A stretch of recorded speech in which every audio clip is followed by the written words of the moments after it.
What do you think of when you think of Musos as a genre? A power fantasy, right? When you boot up a game like Dynasty Warriors, Sengoku Basara, or 99 Nights 2, what do you feel while playing them? Riding high into the flurry of battle, a kill count going up and up and up, learning your routes to assure your absolute domination of the field, all these digital beings falling to your character of choice. As the genre has grown over the years, especially, it's pretty easy to see why and how you could plop in a franchise of your choosing and just have your favorite scrimblow of choice going to town on some enemies, regardless of how well or poorly the game in question actually goes about representing the work it's adapting. But ultimately, Musos are about feeling powerful, feeling unstoppable, feeling like you alone are in control of the battlefield and the determiner of its outcome, that you are the driving force in an effort to win for whatever side you're on in these battles. Not quite about allegiance, but far more about a show of strength. But why do we want that kind of power? That power over a battlefield, that power over life and death, that kind of destructive force. What is drawing us to the power of Musos, pulling us into the endless violence that these games present? Well, because it's fun, of course. I mean, have you played Sengoku Basara? Look at this Gunkata going on. I mean, that's fire, though. Who doesn't love themselves a good power fantasy? We come to games for fun! What say you, Drakengard?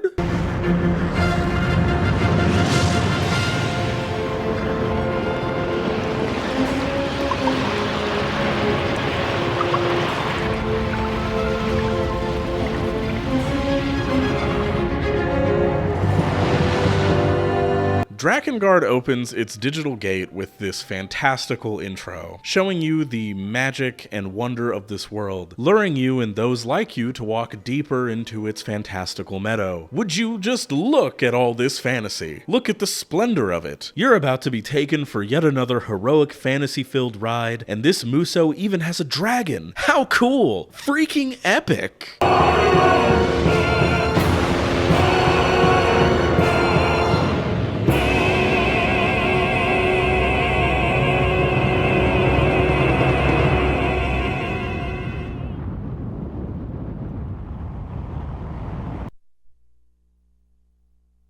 Woo!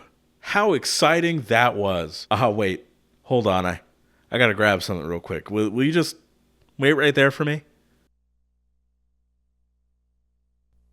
Love. Crimson blood.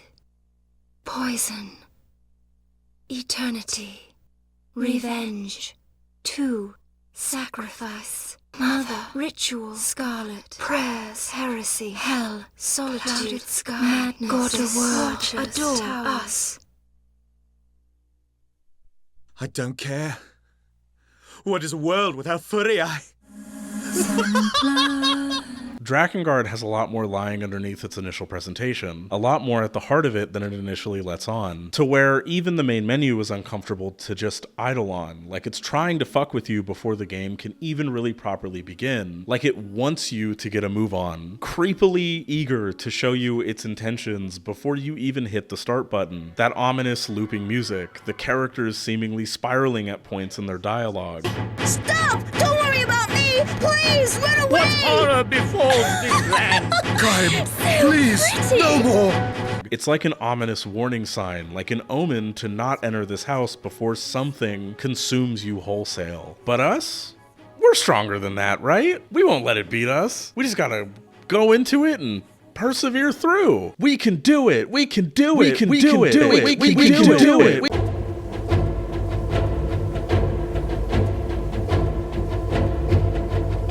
So given the nature of Drakengard and how important and key a part the music and soundscape is to the experience, we're going to be talking about specific tracks as we go along throughout the entire video. Upon reading interviews, I really felt like it was essential to talk about the thought that went into genuinely what has been, and what has even more clearly been solidified as, one of my favorite game soundtracks ever made. Composed by Takayuki Aihara, composer on games such as Bushido Blade,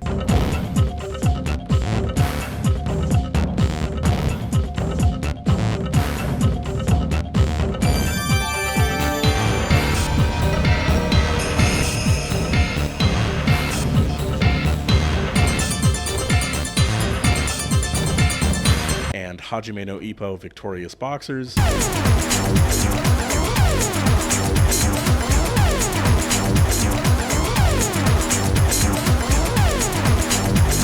as well as an arranger on the original Tekken, along with Nobuyoshi Sano, better known by his alias Sano DG, composer on games such as Ridge Racer,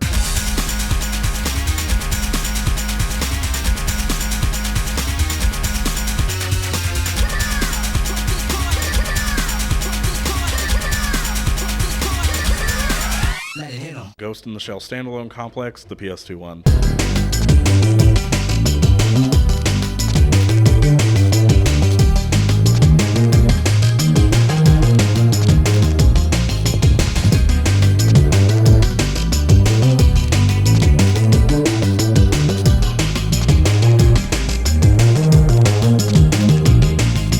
And Tekken 3.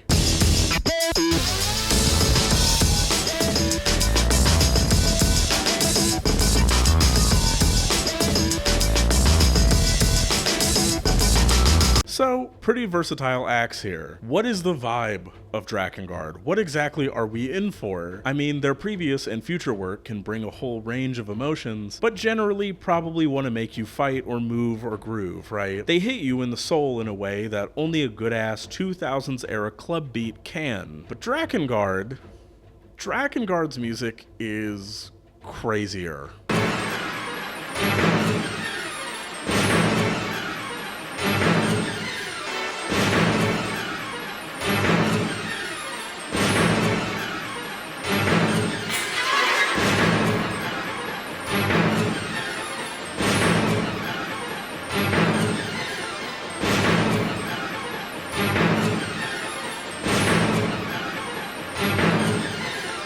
In Sano's own words from this translation of the soundtrack's liner notes, translated by Ben Schweitzer, for the music in Dragon Dragoon, we started by extracting phrases from existing classical pieces that would match the game's atmosphere. Then we took the samples created by having all these phrases newly performed by full orchestra and reconstructed them digitally, boldly yet cautiously layering these phrases that differed in key, tempo, and mood. We chopped and shuffled them to fashion melodies that would be impossible in classical music by looping them persistently, utilizing gimmicks like reverse playback and other strong effects. We made full use of techniques of club music to create a classical music that no one had ever heard before. It was the results of our efforts to bring to life through music the almost trance-like atmosphere of slicing and attacking the swarming enemies during gameplay, and the story more strongly colored by madness and despair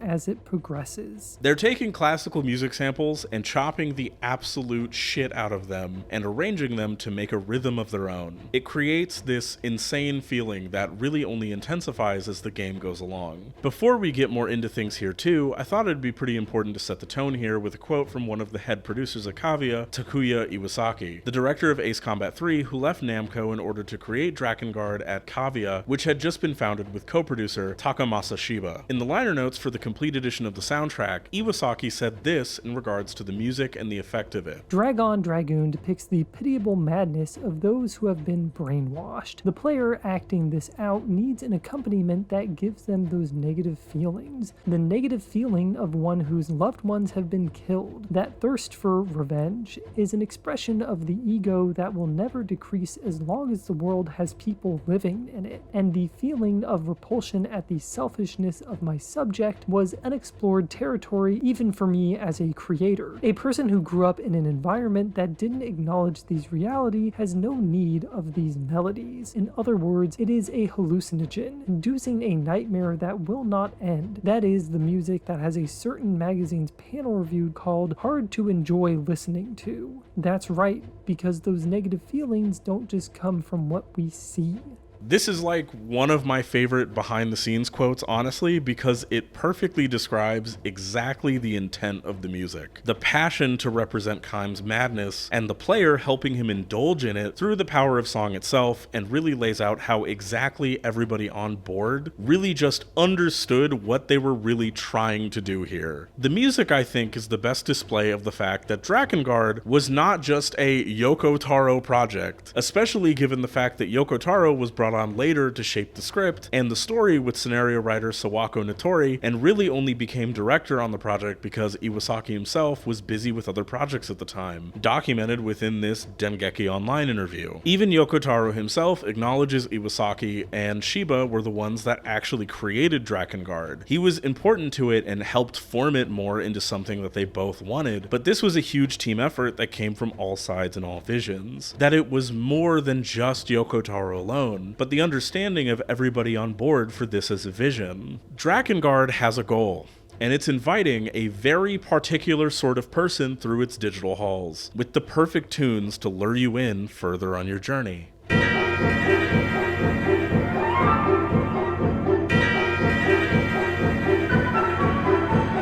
A very popular meme with Drakengard that goes around in a lot of conversations about it has mainly to do with how bad the combat is, how the game has aged poorly, how the game just isn't very good, how the game isn't very intuitive. These beliefs have become so deeply ingrained within the circles that discuss the series as a whole that people will flat out recommend you don't take in this experience and instead opt to watch someone else play it or watch a video like this one to get a take they can regurgitate for them, or read the Something Awful LP thread about it. I understand that in some instances some don't have a PS2 or something that can emulate one. I can respect that and can understand if videos like mine, long plays, etc. are your only real way of engaging with it. But if you do have the means, just play the damn game. Oh, it's outdated. Oh, it's old. Oh, someone in a forum thread years ago told me it was bad and so I believed them wholesale. Oh. Okay, buddy, sit your ass down. Let's do some comparisons here. Let's talk about Musos and their combat structures. And I want to be directly clear here. I am not going to use Drakengard to bash Musos, or vice versa, because I genuinely hate that shit. It's corny and it's lame as hell. So having actually played Dynasty Warriors 2, which Drakengard was directly inspired by, you learn something fairly interesting about its design and structure. Dynasty Warriors 2 is not a pushover button masher of a game unless you are playing on easy, and even then, still not really. Like, when you look at Musos as a whole, I get why this is levied, especially when you look at some of the more bog standard ones like, I don't know, Berserk and the Band of the Hawk, just to pull a random one out of thin air. Yes, it has cool character movesets and everybody feels tangibly different, but unless you're playing on much harder difficulties, it ends up feeling pretty mindless, especially since most of the game's main story really wants you mainlining guts, which really hurts what Berserk as a narrative is going for anyway, but that's not for this video. But in Dynasty Warriors 2, you have to have constant map awareness, unit awareness, and do your best to work with your other units so you can make a grand and broad push to the end of the map so you're not getting your ass beat alone or trying to take everything on alone and having shit so stacked against you that you get creamed. You have to meaningfully think about what you're doing, when you're doing it, and how you're doing it. Yes, the combat is simple. Yes, the enemies get some bullshit benefits, like when they get knocked down, they get a bonus of some kind, including full health refills, Lubu, you fuck. But the depth of the game lies in all of the little moments. The strategies you employ to get to the end, keeping your morale up, helping your guys out of jams, seeing them kill some of the enemy generals for you. When a Muso is fucking good, like DW2 is, it really gets you to think well about how to approach situations, along with making you feel like part of a team. So what does Drakengard do in response to Dynasty Warriors 2? You are by yourself, with no allied units on the field. You are Kaim and Kaim alone, and you don't really have to have map awareness in the same way. They instead shift their focus to the combat and making sure you really feel the weight of that shit. You are given 8 weapon slots for any and all weapons you find as you play through the game, and while the combat is still fairly simplistic, the enemies aren't just endless punching bags that you can endlessly do the same shit to. Some enemies are magic resistant. Some will absolutely get some hits back on your attacks and fuck your shit up if you just push them with the same shit over and over again. Heavier enemies especially will pretty much not react outside of losing health to some weapons, so what you use and how you use it is a constant consideration in battle. Drakengard replaces that map strategy and large playable roster from DW2 with tools. Everything at your disposal is a tool that the game wants you to use and switch between on a constant basis. You should not be sitting there just spamming square, square, square, triangle on the same weapon the entire entire time because you will inevitably get your shit absolutely rocked and cause yourself more suffering in the long term. This balance to me makes the combat really engaging, especially since the only way to get more health is either through keeping your combo up with every 16th hit giving you health, or through chests. You can also get an attack boost power up from comboing enough, which can help you stack your combo, which gives you more health, which gives you more power ups, which gives you more experience, and it ends up becoming a nice little feedback loop throughout the entire thing. Shit feels real good. Drakengard uses its gameplay and systems to instill lonely, manic, ever-evolving violence within the player. It uses this constant violence to get you in a hypnotic and intoxicating rhythm, keeping you on your toes with how to handle these groups, knowing how to deal with these seemingly endless and overwhelming numbers. Nobody else is ever on the field with you. Even when you get allies like Leonard and Ariosh, they're not on the field with you. They're tools as well. Tools you use within your arsenal to cause more slaughter, and even then, if you're like me, you probably won't use them a ton if you can instead feed all those delicious kills to your weapons, which is how you level them up. Yes, not with experience. That only matters to Kaim and the dragon, but kills, which actually level your weapons, which makes them stronger, which then gives you more juicy weapon stories, which we'll get to. So every single lovely red-eyed morsel contributes to the power of your beautiful assortment of weapons. And oh, how they shine in combat, each with their own feel and use case depending on the type of weapon it is. So a long sword feels different than a short one. A mace feels different than an axe. Lots of wonderful choices to make here, and lots of time to deliberate.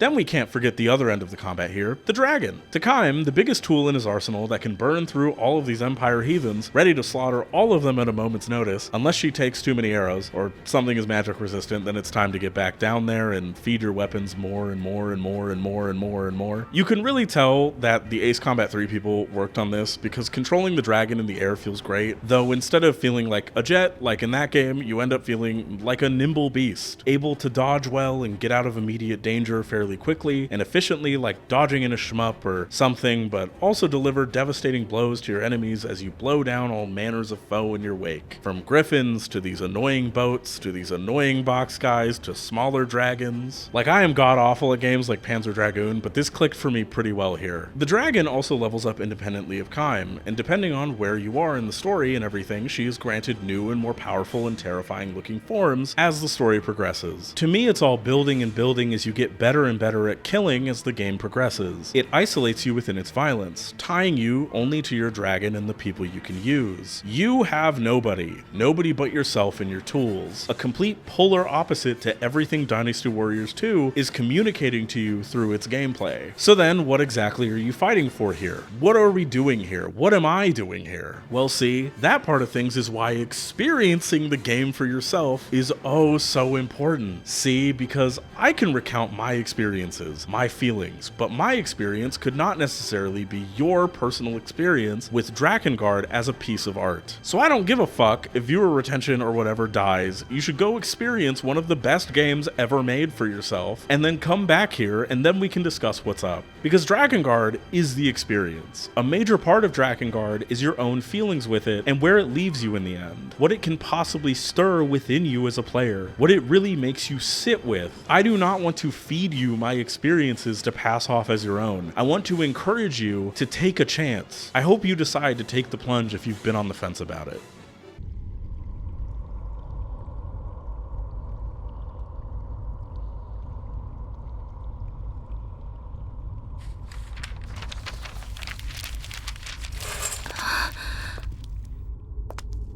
It begins. The Empire surrounds Kaim like vultures desperately craving their next meal as they search high and low for his sister, Furiai, the goddess and keeper of the final of 4 seals that keep the world in one piece. Kaim fights with his comrades of the Union in this conflict, but seemingly he stands completely alone, hacking away at whoever he can in these initial moments before he gets sliced up the back. The start of this level with chapter 1 on the ground, with the bells ringing, the looping of the violins and the horns, this battle feels endless. It feels already exhausting.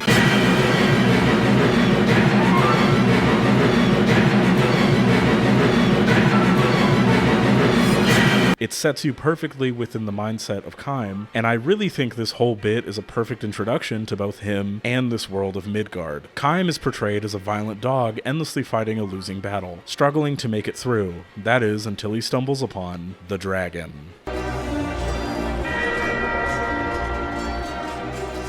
A dragon!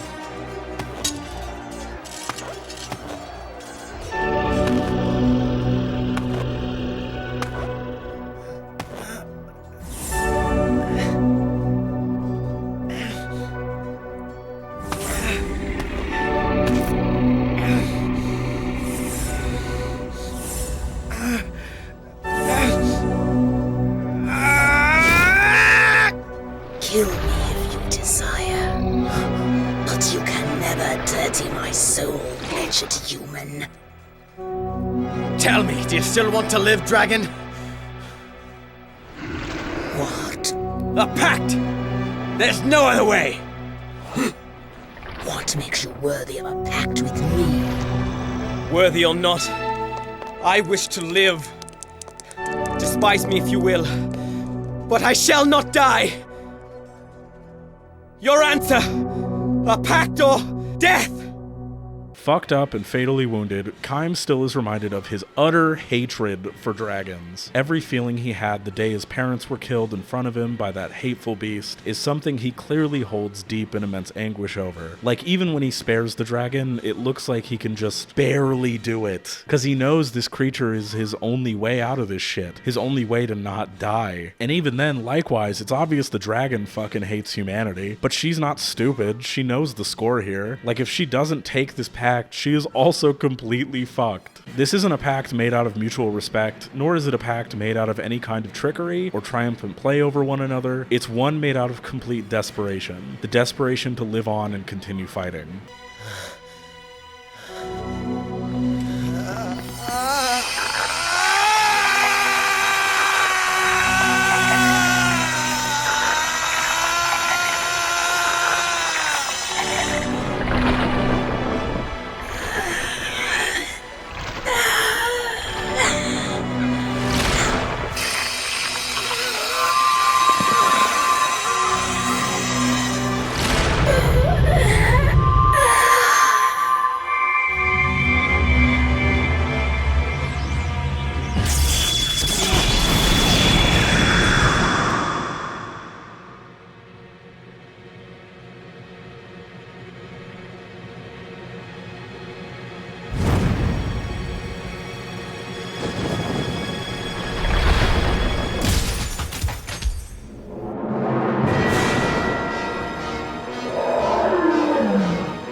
Kaim gives up his own voice for this shit. He doesn't give a fuck as long as he can keep going and keep slaughtering. He craves that strength. He needs it. This to me is a perfect start to both Route A and Drakengard as an experience. A tale of continued existence out of spite rather than out of a true want to help anybody around you at all. Indulging in the pain of others rather than actually being truly present in the current moment. Route A especially is probably what I would call the regular story, quote unquote, of the game. The way it progresses feels like other RPGs where you as a hero are tasked with saving the world from utter destruction with your party in tow as you meet more and more of the cast. But I also think it manages to instill something much different than a more traditional, let's say, Dragon Quest or Final Fantasy type take on this kind of story. Let's take a character like Inuart, for instance. Kaim's best friend. Meeting him and seeing him stand up for Kaim's sister, Furiai, he seems like a pretty stand-up guy. Stop!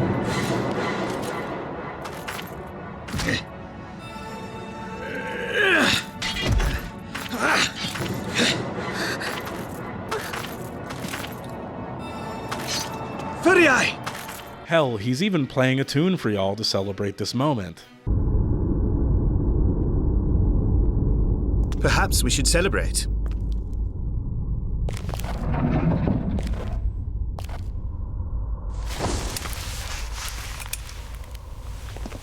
The usual song?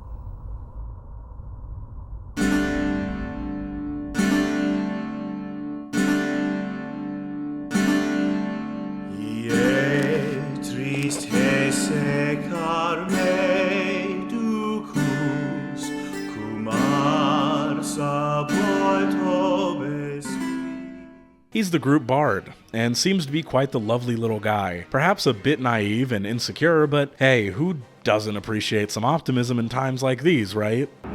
The castle is no longer safe. I thought I would take Furiai to the elf village. Since the elves are bound to eternal neutrality, their village will be a safe haven from the Empire. While it may be dangerous to take the goddess from the castle, what else is there to do? Furiai is the goddess that protects the sacred seal. But before that, she was my betrothed. I will protect her. Oh, what's that? His hunch was wrong? The elves are dead.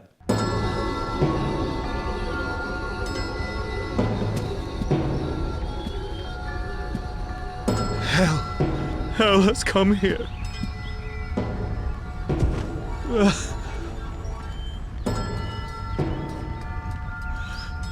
What shall I do?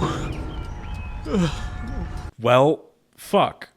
Hey, you can't win them all, right? Well, hey, we have the dragon and can cut through all of these Empire dogs, right? Let's just keep fighting and we can follow Inuart and Furiai to the desert, and we can meet up with them in Verdelet and figure this whole thing out. God, and the In the Sky music for Chapter 2 feels like it's building up with the violins until that beautiful harmonious release, indulging in the beauty of the violence as you sail through the sky, your power on full display as you majestically fight together with your new dragon companion.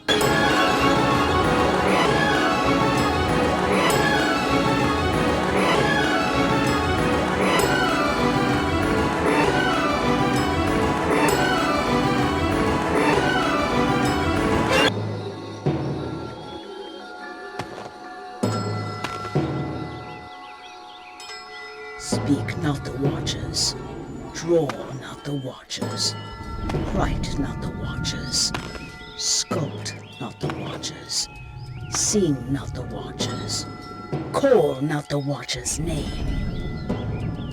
What is this? Huh, wonder what that means. Probably doesn't matter. Sweet, got a new party member. I wonder how Inuart and Furiai are doing. Oh, Inuart's been captured. Oh, Verdelet was too? Well, fuck. Hey, you can't win them all, right? Well, at least the goddess is here. That's definitely good. We need those seals. So keep up the good work there, Furiai, staying alive and all, handling the world's burden. You can do it, champ. We'll save those seals. Oh, sweet, we saved Verdelet. The Empire is not satisfied with mere conquest. They seek complete reconstruction. Of the world? Yes. They want the seeds of resurrection that will appear when the seals are broken. The goddess's life is in great danger. The seeds of resurrection? Humans twist even the myths to their own purposes. Please help. The Empire must not destroy these holy places. The entire world is in danger. As each seal is broken, the burden on the goddess grows greater still. Please! Even the Empire's soldiers deserve our mercy. Mercy? For the Empire? That's pretty funny, man. I'm sure Furiai can deal with the burden for now. We're gonna save the world! Oh wait, Inuart's been taken somewhere else entirely? He's being tortured as we speak. Gaze only on me. Please, gaze upon me. Well, that seems bad. But, I mean, you know, it's Inuart. I'm sure he'll figure something out. We should probably focus on the seal while we come up with a plan to save her. Oh, what's that? The seal! The seal is broken! Well, fuck. Hey, you can't win them all, right? We should probably start searching for Inuart. I mean, we found his harp in the desert and everything, and maybe if we're fast enough, we can help. Oh, what's that? Another pact user and more people to kill? Inuart can probably wait, right? We ain't gotta rush to him. Gaze only on me. Please, gaze upon me. Sweet, got a new party member. Oh, hey, that's good. Inuart found it. Wait, was that a dragon?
world without song.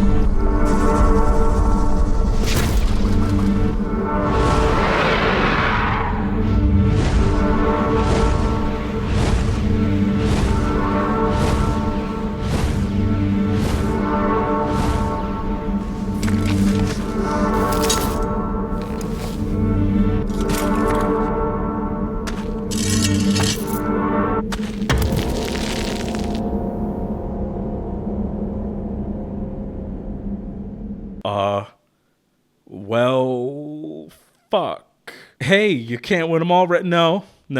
Wait, this is like, are we fucked here? Like, Inuart is with the Empire, and they got the goddess, and we just got fucked over. Shit seems to be getting really bad. Nah, we can't give up. Maybe if we just chase them down and figure out where they are, we can stop this, and maybe we can sit down and talk with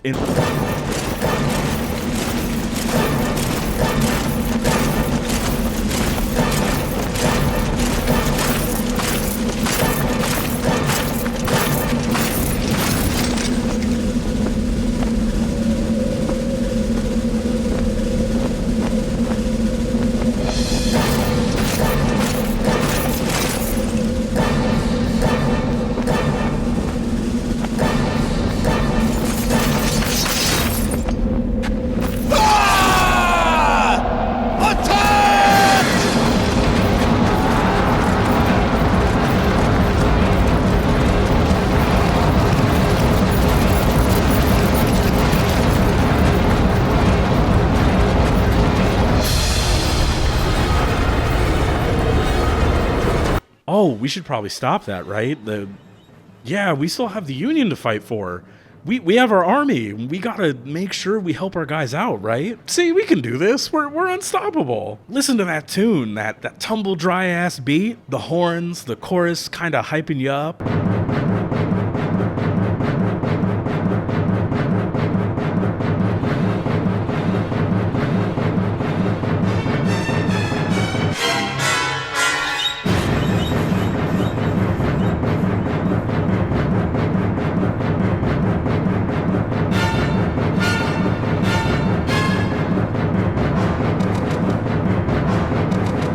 Yeah, fuck yeah! We can do this, yeah! Kill them all!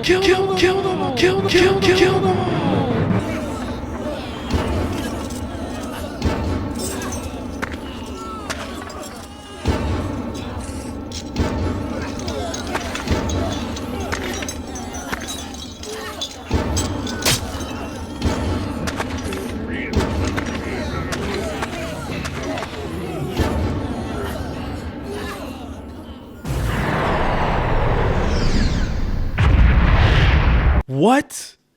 What the fuck? This is where Route A drops the act. This is Route A's mask off, gloves off moment. All that build up, little things going wrong, steamrolling into bigger things going wrong, all leading to a battle that feels like you're at the top of the world, feeling like the hype and excitement of a Dynasty Warriors fight that's in your favor, pushing the enemy to their absolute limit as you tear through the battlefield. All the XP, all the kills, the glory of the battle, the excitement of it, only for it to be completely ripped away from you, and on top of that, for enemies to just start resurrecting anyway in the next chapter, while all of your off-screen allies are seemingly decimated all at once besides some stragglers. This was a battle you could never actually win, and the game is laughing in your face about it. And it doesn't get much better from here for Kaim and friends. You catch up to Inuart and are forced to fight him because he's completely lost in the Empire's brainwashing. Hell, I love this extremely creepy detail where he just starts saying Furiai's name all fucked up, and it's really clear that he's trying to sing, but can't because of the pact he's made.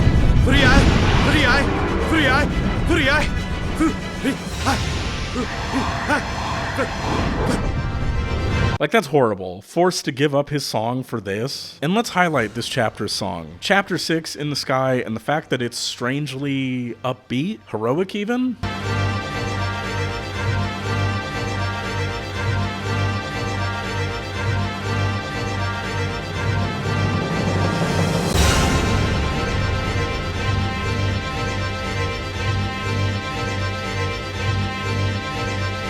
The upbeat trumpet loop with the panicked strings, it feels like it's trying to communicate the conflict of Kaim having to fight his former respected friend, who's now on the back of the beast that caused both his and his sister's trauma. Makes a lot of the talk of loving Furry Eye feel surface level coming from Inuart. But maybe this isn't him at all. I see this as the Empire's way of mocking Kaim directly after what they did to both him and Furry Eye. Maybe the music is even supposed to represent that Inuart thinks he's doing something heroic here. He thinks he's defending Furry Eye from people that don't care about her. He's convinced that we're the monsters. You would sacrifice your own sister in the service of revenge!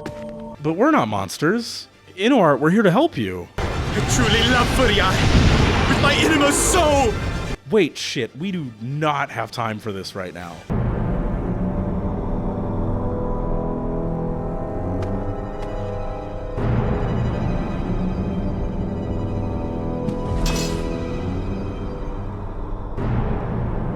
Speak not the Watchers, draw not the Watchers, write not the Watchers, sculpt not the Watchers. Sing not the Watchers, call not the Watchers' name.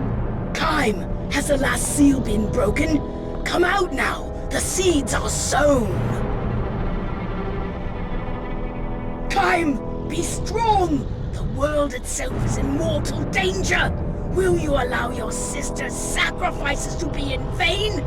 Kaim! Well, now Furry Eye's dead, and you both were too late to save her. This is probably Route A's lowest point, and there's nothing to be done about it for both Kaim and Inuart. Now, I will be charitable here. Up to this point, Inuart was being controlled by whatever the Empire did to him. It's clear that these so-called Watchers are taking advantage of people's fears and insecurities and weaponizing them in order to attain their goals of ending the world. At this point, I feel like I can't fully blame Inuart here, even if aspects of this and why the brainwashing was effective seem to stem from his insecurities in some way, but that doesn't matter now. Besides, it feels like this cult is just pushing this blame onto him because we left him completely alone instead of sticking by his side. Kaim was too late to save him, and so they both ended up too late and too distracted in their anger, delusions, and fighting to save Furry Eye in time. The fact that Inuart gets knocked into the blade, pushing it deeper after finally snapping out of the hold the Empire had over him too, it's fucked. What have you done? I broke the seal. Now she's useless. The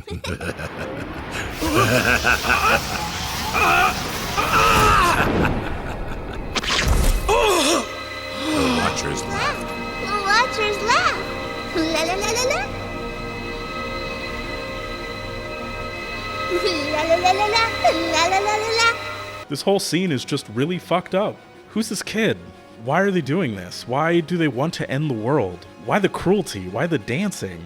La la la la la. La la la la la.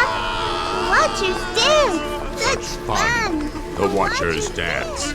La la la la la. La la la la la. La la la la la. The Watchers, they dance. Mana, huh? I can't help but feel somber resignation in a way here. Inuart wants to right the wrongs here, but ultimately, what can he do besides try to use the Seeds of Resurrection to bring his beloved back? The gang says this isn't a good idea, but honestly, I can get why he'd say fuck it and try anyway after everything that's happened so far. You can't really just go back after pact making with the literal cause of both your fiancés and your best friend's trauma, even if you were manipulated into doing it. Chapter 7, In the Sky, hits like a truck as one of my favorite songs in the game.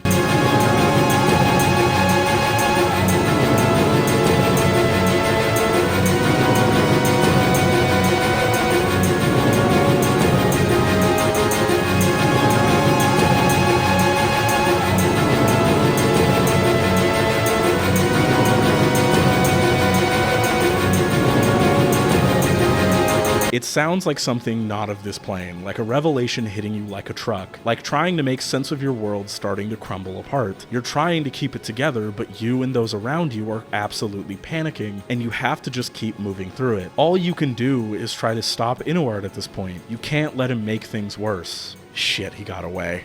Well, maybe if we stop Mana, we can in turn stop him, right? Because we stop her, then we stop the Seeds of Resurrection, and he can't use them. We need to focus on the mission at this point, right? Chapter 8, In the Sky, is the sound of hell.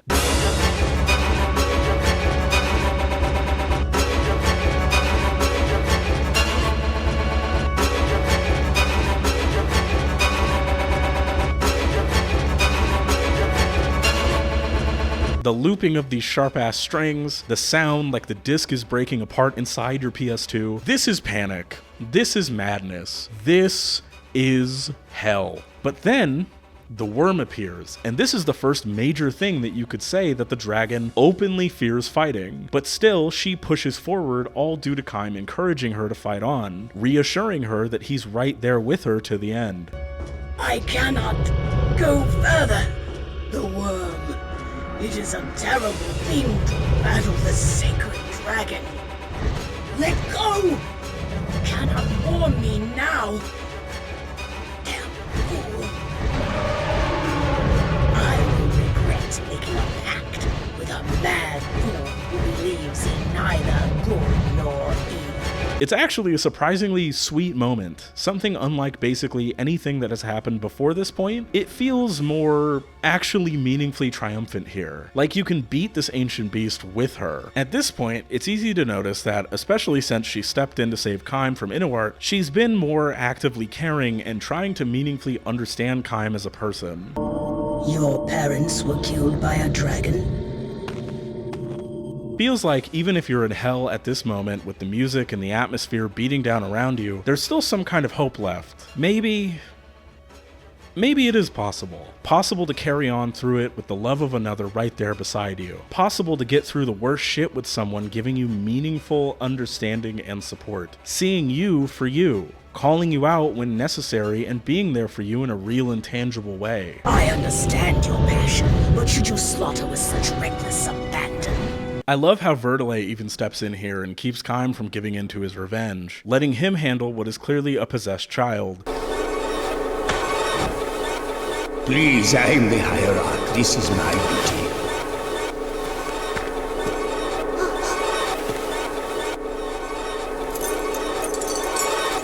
Om galek ne alifre natila. Om galek ne alifre natila. Om galek ne alifre natila.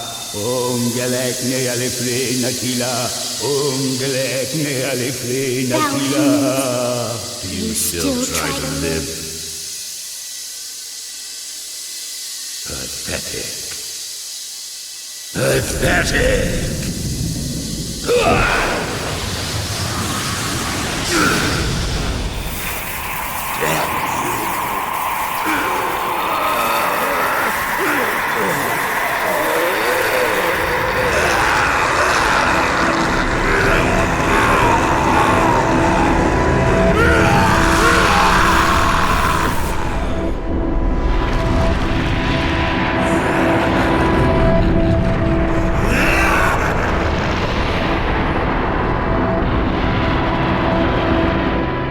For the first time throughout the entire story, it really feels like Kaim has focus here. During the fight with the now giant Mana too, the dragon is clearly more worried and sympathetic towards Kaim as well, and it really feels like they're properly unified in intent. They're fighting for the world here. Kaim, remember our pact.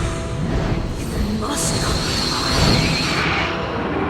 Now this fight is a surprisingly sudden difficulty bump, and with that, it is also a really cool fight, giving you a bunch of projectiles to dodge and shit you have to keep up with to try to beat her, with cool different phases to have to meaningfully contend with, like these rings with these runes on them, feeling a little bullet hellish in ways till you learn to cheese it. Sick ass fight that really feels like you gotta get the movement of the dragon down and really learn these patterns here. Like, look at this shit, it's wild. Gotta get just the perfect opening. And now, Mana. She's crying out for her mother. Oh, stupid, all of you! Fleeing the resurrection! The gods are watching. It is their last judgment. We will be transformed. We fear nothing. We are loved.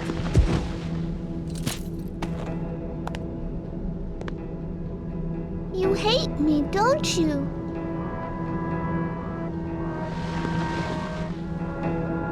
Kill me if you want. Come on, warrior. Kill me. Kill me. Don't hold back. Whoppity whop. Kill little Mana. I don't mind. I am loved. I am loved, you know. See? Mother has to love me. If the gods love me.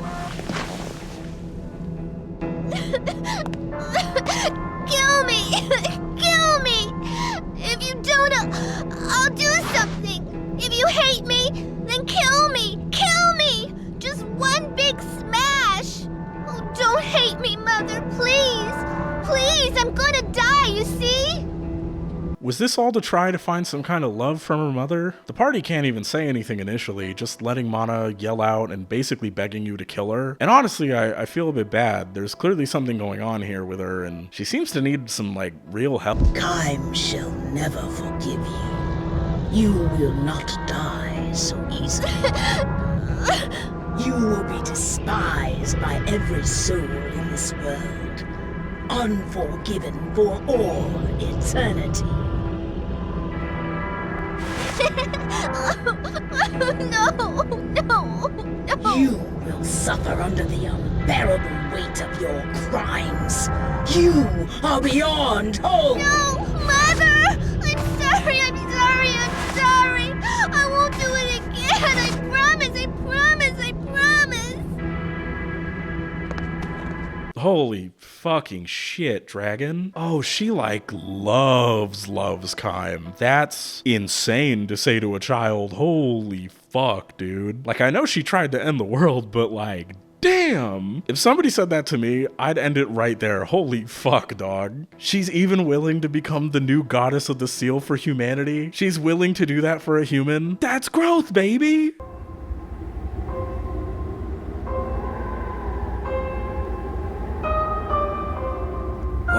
Galek Nele Frey Natila. Galek Nele Frey Natila. Galek Nele Frey Natila. Galek Nele Frey Natila. Galek Nele Frey Natila.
Ye gods, is it your will that we should live on?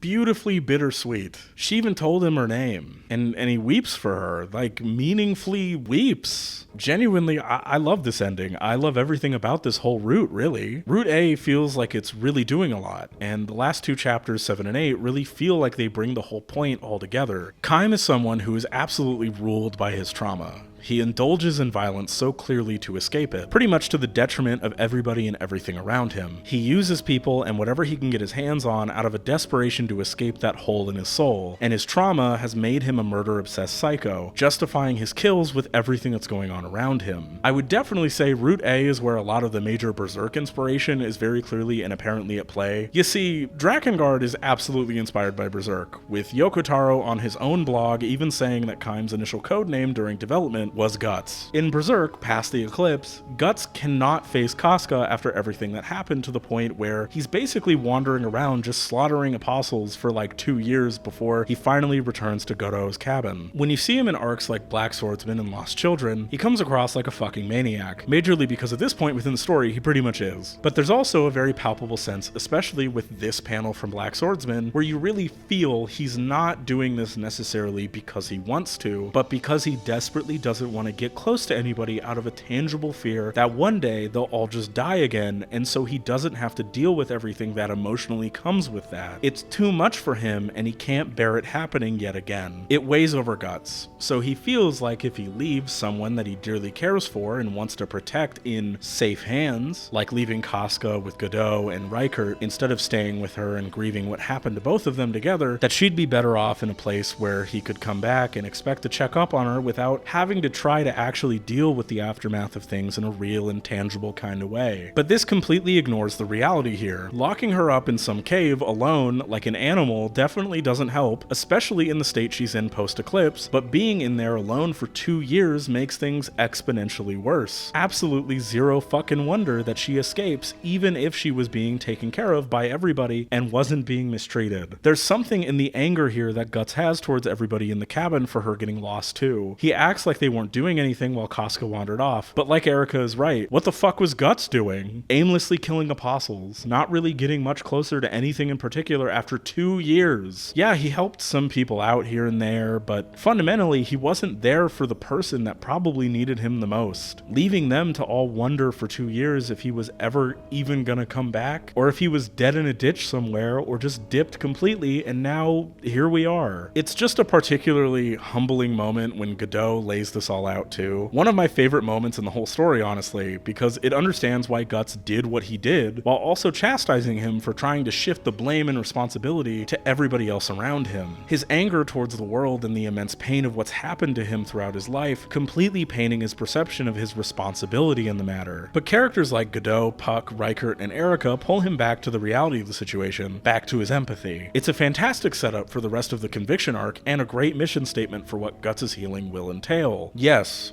Guts is the struggler, but that doesn't mean he has to struggle alone, or that his fate is completely set in stone. He has to struggle on and fight to protect what he has in a cruel world that has doled out its cruelty onto him and others around him time and time again. But he has to be willing to let other people in, something the rest of the story goes into even more directly than it already was before this point during the Golden Age arc. Drakengard takes a very similar approach here. Kaim is completely hung up on what has happened to him, and Furiai, which is fair, having your parents killed in front of you is not just a simple thing to deal with. But the problem is that Kaim doesn't want to deal with it. Just like Guts can't face Casca post-eclipse initially, Kaim throws himself into mercenary work, throws himself into violence, the catharsis of battle, so he can hone his revenge, so he can focus on the idea of one day getting the chance to slaughter the dragons and the Empire at large for what they've done. His own novella from the Drakengard official guidebook, and translated for us by a user by the name of Kestrel, link below, one of many novellas written by Jun Aishima, author of books such as Final Fantasy XV, The Dawn of the Future, the Final Fantasy XIII novelizations, and the Nier Automata books like Yora Boys, perfectly sums up what his mindset is like post his parents' death too. Family,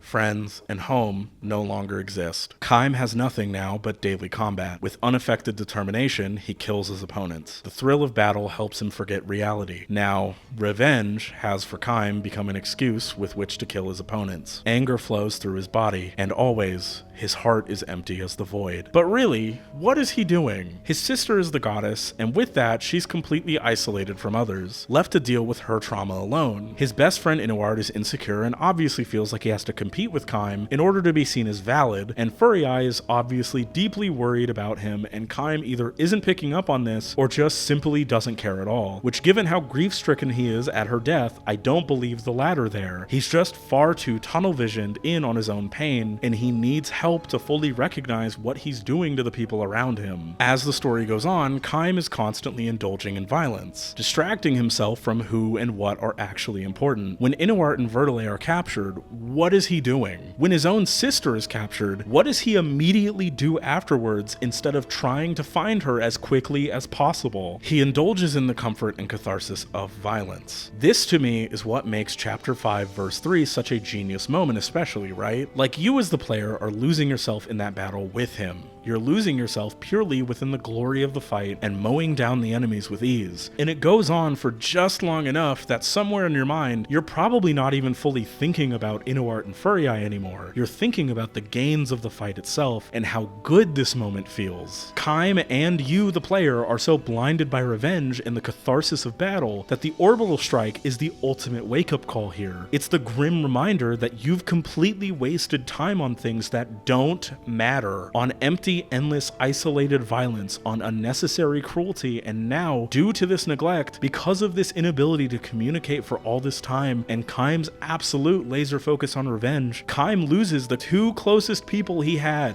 Inuart is used against him and ultimately comes to see Kaim as upholding the systems that hurt Furiae in the first place and not actually caring for her, and Furiae ultimately dies alone, with a knife to the heart with neither by her side because they both are more focused on fighting than trying to actually be there for her in a meaningful way. Though again, I stack this a bit more towards Kaim than Inuart due to the curse Inuart was inflicted with, even if it was taking advantage of insecurities that seemingly were already there. But even with all this, I think that ending A shows Kaim the way out. Angelus is his way out, constantly throughout it trying to keep him on task, trying to stop him from overly indulging in endless violence, trying to get him to focus, eventually coming to want to protect, and even clearly coming to love him. Angelus is kind of like Kaim's Puck in a sort of way, someone who's able to understand him and slowly help pull him back from where he was. I really do think while ending A is tragic in the sense that Kaim loses a lot, it's ultimately sweet in the sense that Kaim could grow from this and become a better and more ultimately caring person. You can tell that this experience has started to actually stir real change within him possibly. Hell, maybe even the start of real healing. The world can still continue and Kaim himself could change. I don't think it confirms that he will change, which is an important distinction. Hell, when Guts saves Casca during Conviction Arc, he's not just done there. He has to learn to trust others in a real tangible way again. He has to learn that he needs others to get through his circumstances, that he doesn't have to suffer completely alone to make it, that he doesn't have to bear the burden of his guilt for failing Casca by himself, that what happened to both of them isn't his fault, that just because things could go south again, it doesn't mean it's not worth trying again, and that it's not worth letting other people into your life. I think Kaim could grow from that too. Going from the beginning, where he's fighting and dying alone, to really relying on and loving someone like Angelus, working with others and getting to know and understand others, not immediately jumping to violence as the first answer, letting himself be changed by other people and in turn influencing and positively affecting the people around him. That's the Guts way! The Route A staff role reflects this too, given that it's an extended version of the Mission Complete music.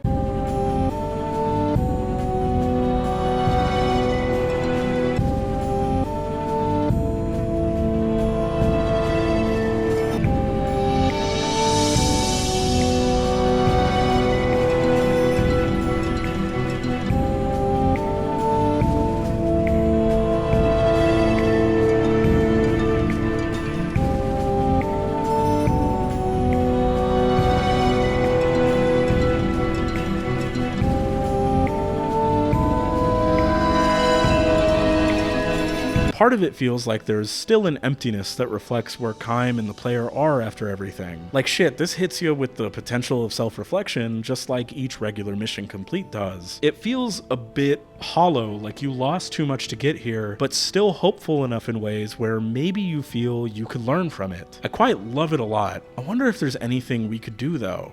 You know, maybe if Kaim could somehow go back and try something again, maybe we could do something different to help him. Maybe we as the players could give Kaim a happier ending.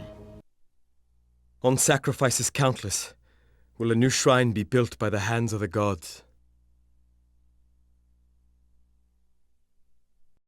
Maybe.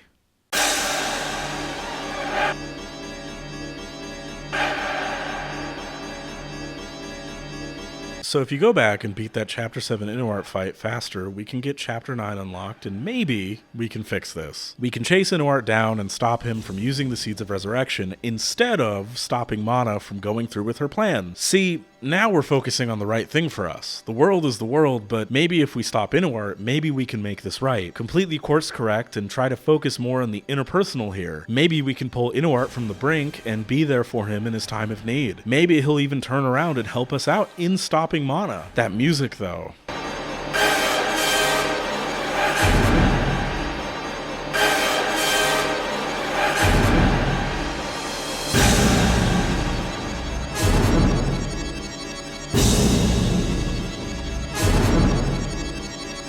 Cut off vocal samples, what sounds like horns trying to escape the track itself, some kind of looping synth or something, the organ break, the beating of the drum. This track feels like it's crawling into my mind. But I still have hope. Hope that we can fix this. We can do anything. We're the hero.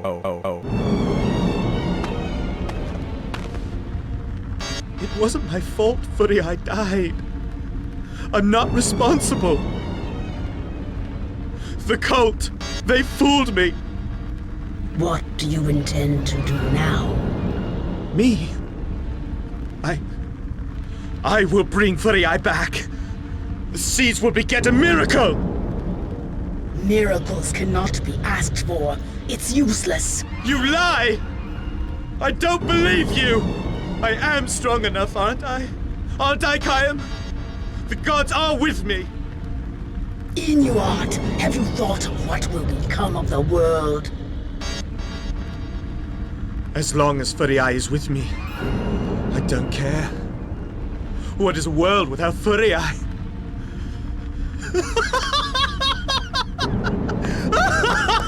drowning man knows not the ocean's vastness, only its depth.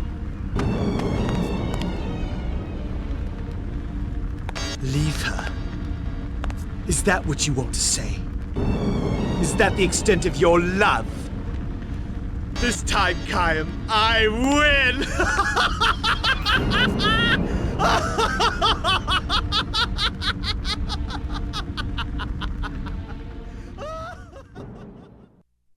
Why is Inuart like this? The mind control is loose, but he's so adamantly committed to bringing back his dead love. I do think being left alone and the guilt here is fucking with him, but there's gotta be something more here, right? That's it! His novella. This could be the true key to understanding Inuart. Inuart is intensely insecure within his own masculinity. He deeply, deeply loves Furia and wants her attention, but doesn't feel like he stacks up enough for her and constantly feels he doesn't match up to Kaim, who seems to occupy all of her attention. If only I had more strength. If only I had more strength, then I could protect Furia. Who's there? I could protect her and make her my own. Stop it! Take her in my arms, surrender her to no man, my betrothed. She shall love only me. Please stop! All mine, Furia, all mine, all mine, all mine. No man can have her, no man, not even Kaim. No! No more! Loves only me, looks only to me, holds only me. Furia loves only me. Me. Forgive me. Deeply, deeply. Please forgive me. Gaze only on me. Please, gaze upon me.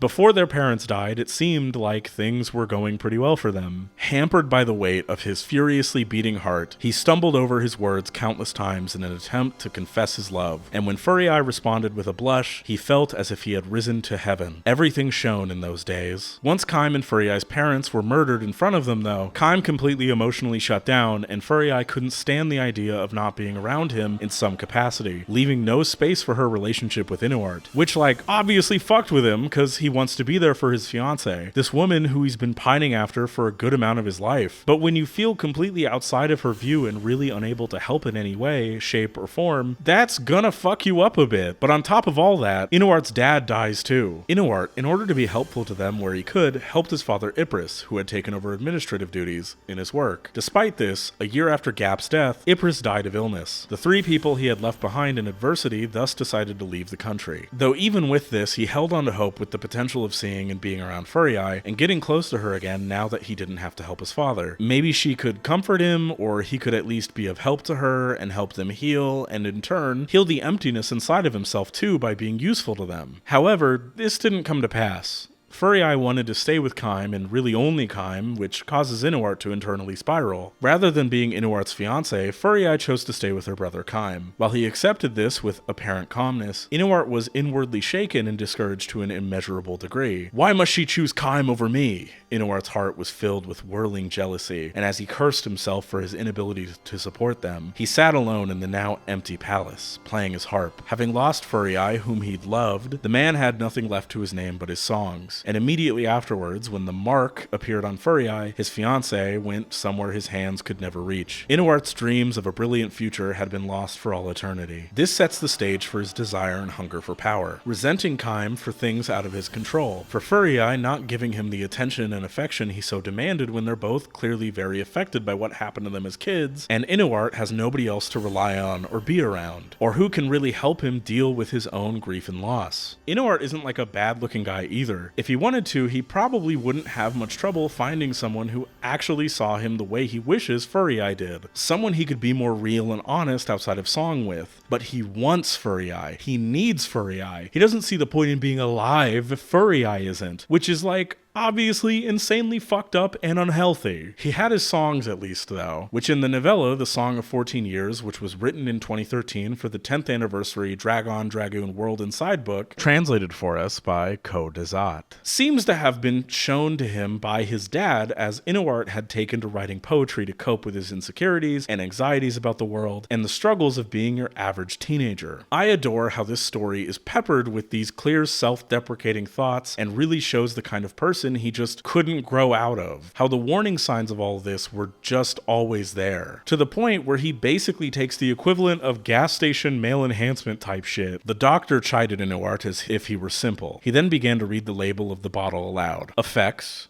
increased height, hair growth, lengthening of the male member, warnings, for use by men only, women are not to ingest. Ingredients. Ah, now I see. It's no wonder you got sick. Which the embarrassment of really sets the self-doubt in for him. In the end, he was still a child. One who knew nothing of the world. But in a surprise, to me at least, especially for something Drakengard related, Inuart's dad actually meaningfully encourages him. He tries to lift up his son's spirits at 14 and lifts him up and celebrates his differences and tries to steer him away from combat. This is a harp. In my youth, I used it to win your mother's hand. You got mother to marry you by playing music? Inuart exclaimed. He could hardly believe it, but Ypres nodded. Listen well, Inuart.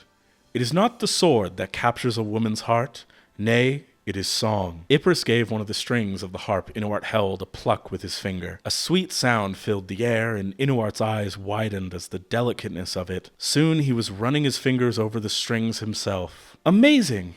Listen to how the notes follow after each other, as if in chase. Truly amazing. Seeing the sparkle in his son's eyes, Ypres smiled, satisfied. Inuart, have confidence in yourself. I believe you have been blessed by the god of music. Inuart is a creative, an artist. He's not a combatant. That's just not who he is, and it's better if he's true to that spirit rather than chasing Kaim in combat to get Furiai's attention. But he's too obsessed with besting Kaim. He can't help it. His envy is too much. He clearly wants to be Kaim. It's a common problem that a lot of dudes like this have. They want to impress girls or whatever, and they feel like they have to be exactly like the dude that they envy and themselves kind of idolize, and that in turn leads to fairly toxic mindsets. I know that it's easy to make fun of the whole, well, just be yourself thing, because yeah, sometimes yourself can kind of suck ass. But I think what's really important is trying to be the best, kindest, most genuine and understanding version of yourself that you can be. It's having empathy and being a fuller person. To strive to find people that want to be around you, that do their best to lift you up as you do them, and that you learn to have love and confidence in yourself as a person. Inuart clearly struggles with this, but I wonder if his father hadn't died, if maybe he could have found a better way out of this. But Ypres gives him a bit of advice on his way out after all the encouragement. Do not fight battles you cannot win. What? Lord Kaim wields his sword not for himself, but for his country. But at the moment you brandish yours only for yourself. No matter how violently you swing such a selfish sword, it can never hope to defeat one that was drawn in the name of peace. I don't understand. Ypres gave his stammering son a magnanimous smile. I pray you never truly will, but commit my words to memory all the same, for they are true. Take it from your father, whose blade once thirsted only for blood. I quite love this exchange a lot because while Inuart doesn't really get it at the time and seemingly never goes on to take this to heart apparently, his dad is trying to help him find other ways to find and fulfill himself in life over chasing Kaim and being stuck in his insecurities forever. He can tell that chasing Kaim's path and not his own will only succeed in isolating him in the end and completely stamping over who Inuart actually is as a person. Maybe Ypres saw the darkness within Kaim, or maybe he himself could relate to it given that last line especially. Inuart, in his 14-year-old angst, has trouble taking this to heart, but he takes well to playing the harp at least, and actually gets Furry Eye's attention more so. The songs actually get her to meaningfully look at him in a real way, something that is also reflected in the game itself. She tends to love his songs. Inuart connects with people through his art, through his songs, through what he creates, rather than succumbing to the destruction that violence brings. In this way, Inuart is distinct from Kaim. He creates instead of destroys. When he plays the harp, he plays to his strengths as his own person, a true reflection of himself, and not someone desperately chasing somebody's destructive shadow. But even with this at the time, he just still didn't get it. But at least at 14, you know, maybe there's hope, right? Even if he's still obsessed with besting Kaim. Kaim, soon I'll grow taller. I'll put on lots of muscle too. It won't happen right away, I know. But soon.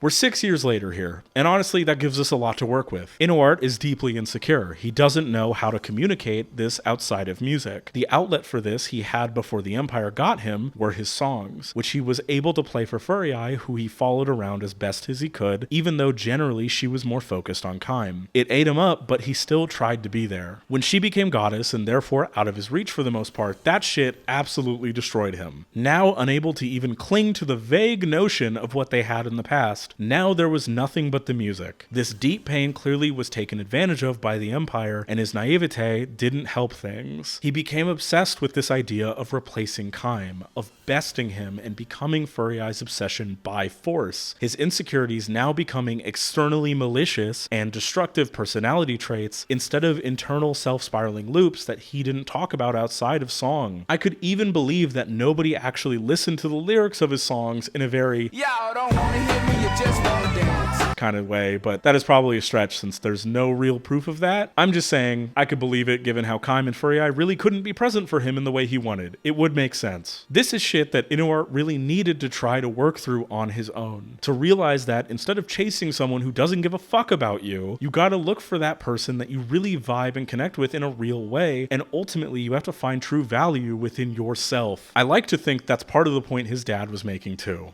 Inuart didn't have the perceived power he'd been searching for before the Empire gave him his pact, but the reality is he did with his harp and his expression using it. But you can't force someone to love you when they clearly just don't, or even just clearly have their own shit to work through. Chasing after someone that clearly isn't fully there or interested in you isn't just suddenly gonna make everything with yourself better. You're not gonna fill that void. But now, riding on this black dragon, this symbol of both Kaim and Furry Eye's trauma, he doesn't need to be himself. He can replace Kaim and get all of Furry Eye's love and attention for himself. But it's clear this isn't what Furry Eye wanted. This wasn't who Inuart was. This wasn't true to his heart. Giving up his songs, riding this devilish beast? Nah, Inuart wouldn't do that. We could stop him and bring him back to sense. He's lost in grief and very deep insecurity and madness, but we can stop him. No more pain.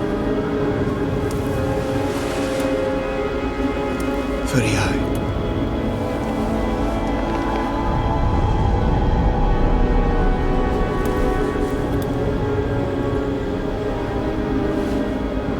A miracle.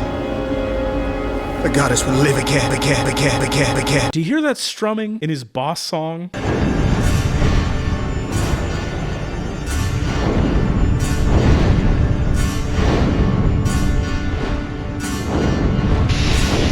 The Inuart we knew is still in there. I know he is. I know we can save him from the madness, from the grief. You don't have to deal with this anymore, friend. Let us help you. Stop fighting and we can talk this out. We can go back to before. You cannot understand Inuart's heart.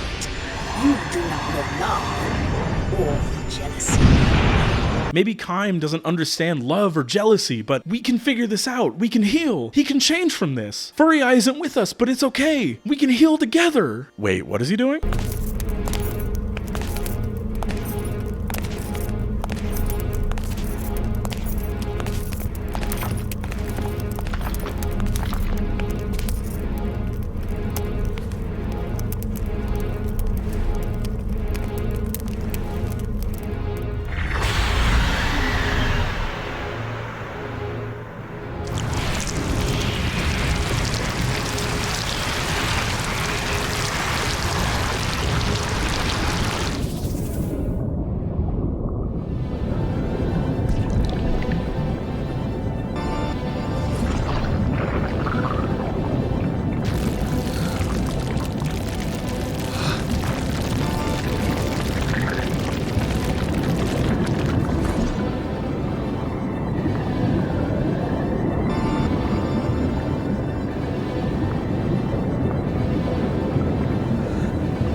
return to me.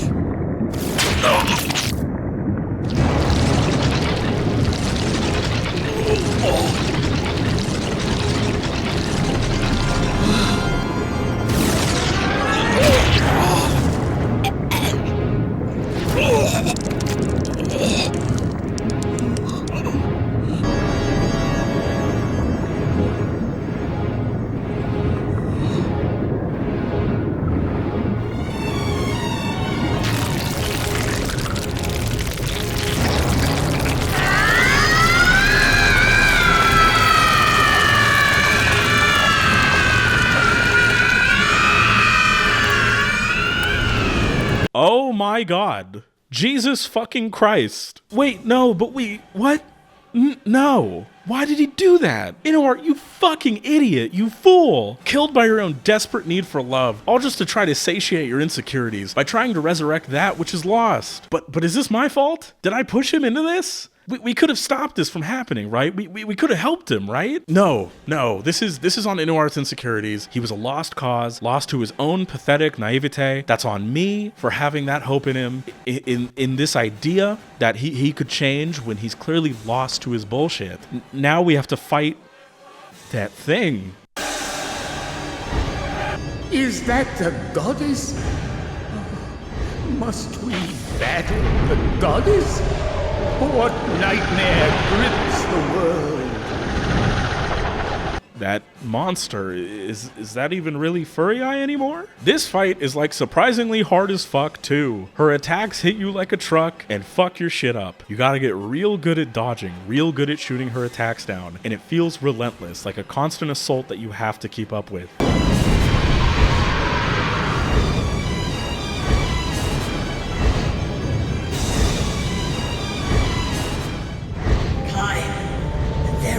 No end for us, but still, you battle on. Finally, with this, maybe she can...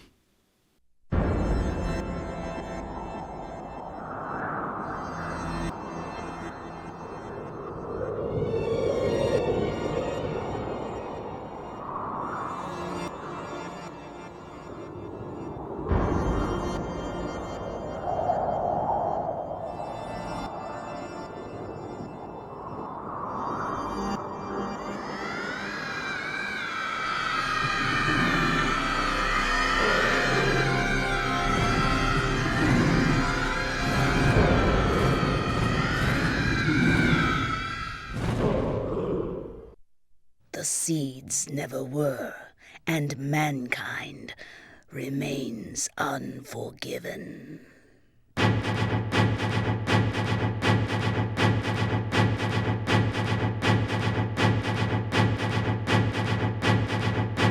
The multitudes of furry eyes, the looping suddenness of the absolutely breathtaking growing wings, Angelus's quote about humanity remaining unforgiven. It's like the game is mocking me. It's like it's yelling at me that I couldn't save her, that I couldn't save or help Inuart. I mean, shit, if anything, things got way worse. Not only did we save nobody, the world fucking ended this time. This also generally reminds me a lot of that scene in End of Evo where Gendo goes down to start Third Impact, and Rei fucks him over and leaves him to die. Same kind of situation happens here, and it makes me think about how parts of Inuart do kind of fit Gendo in some ways, though I'd say Gendo is better at hiding his insecurities from more people and being outwardly stoic while being a mess inside. But ultimately, their goals of trying to resurrect their objects of obsession, because they're both in some sense terrified of the holes in their hearts left by them, and the way that they both refuse to find any healthy way to move on from what they felt they had with that person, is pretty similarly handled. Both of them ultimately are consumed by the monster they in part helped create. Ultimately though, we're left holding Furry Eye, staring out as more and more of them endlessly pop up, screaming and screeching, like ghosts screaming out at me for being unable to do anything. Like Kaim's guilt is coming manifest. Hell, you can tell he doesn't even really have it in him to slaughter his sister over and over again, holding her corpse while peering out over each one as they rise up to completely wipe out humanity. Hell, in a way, it feels like my own guilt is peering out through said digital screen, a reminder of my own failure here. But it wasn't my fault!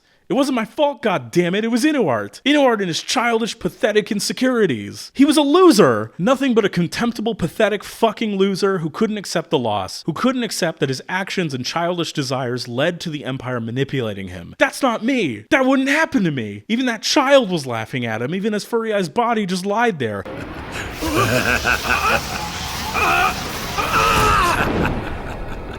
was pushed into the knife. He dug it in deeper. He killed her. It was him. He put her in the seed. I did everything I could. Could.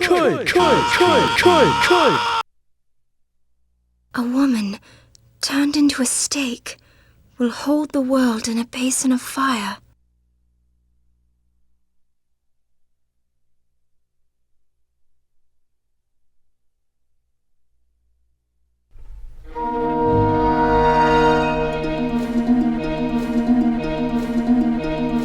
Okay. You know, I just approached it wrong. You know, we need to kill Inuart. That's the problem. We have to stop him. He can't be reasoned with. He's gotta die. We just gotta beat him faster, just like last time. You know, we can do it. There's no more remorse left. He's too selfish to leave standing. We have to save the world. That has to be the priority now.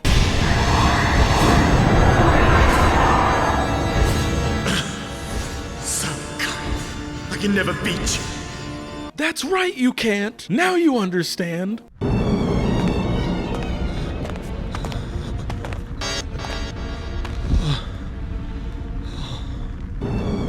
Kaim, please, let me die.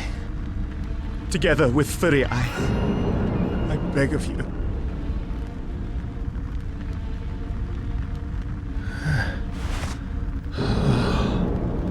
Can this be happiness?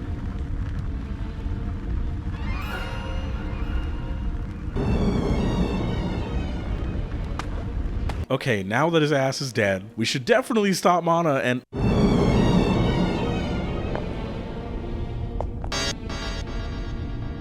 Almost. Not much longer.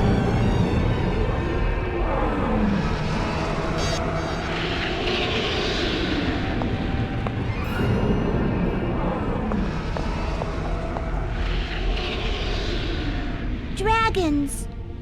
Tools of the gods. My servant.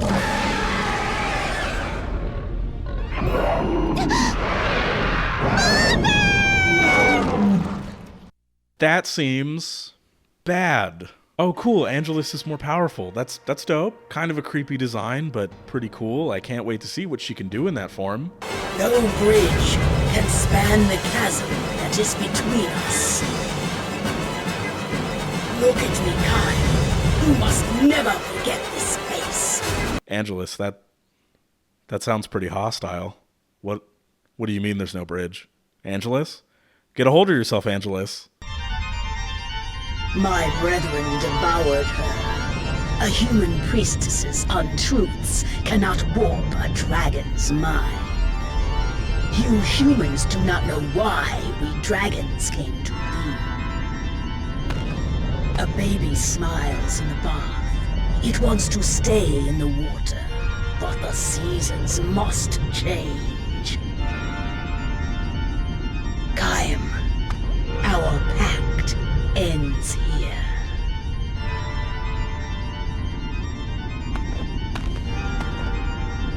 Powers greater than we have baited us to battle.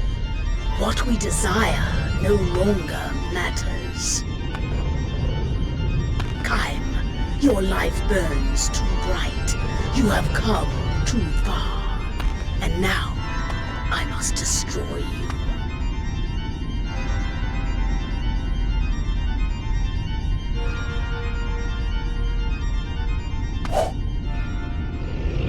Forgive me. What are you talking about? Weren't we in this together? Didn't you love him? Destroy? You can even tell Kaim doesn't even really want to do this. Shit, she clearly doesn't want to really either. Like, in retrospect, it genuinely seems like she's kind of psyching herself up because she's forcing herself to do this. Shit, I don't want this. But I guess we have to kill Angelus now. I am Kaim.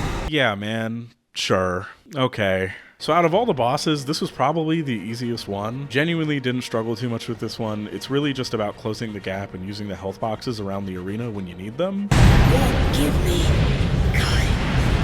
It is for the survival of all life. She's even telling me to forgive her and shit. This just doesn't feel right. Like, we've been through too much. Didn't we put aside our differences? Didn't we learn to connect? Why are we succumbing to the violence here? Didn't you mock me for constantly succumbing to it? Is humanity that horrible? Yes. This is good. Kaim, you have done well. We did it, I guess.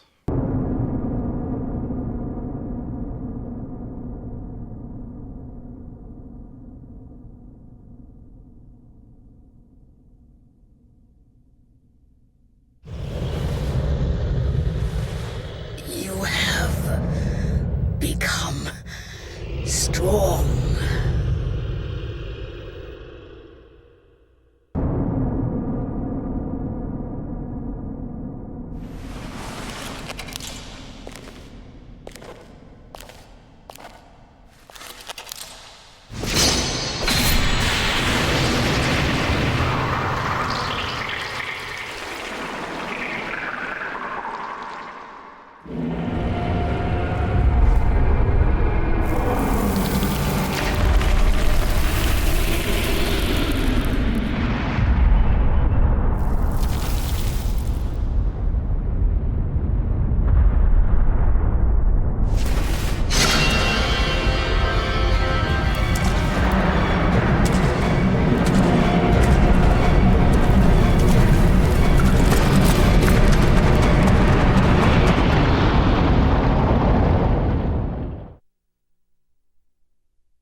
Wait, those horns. Are they laughing at me? No, I think I'm just a little worn down. They sound like laughs though. In that loop, some of those bells. Did they use the same sample from chapter 1?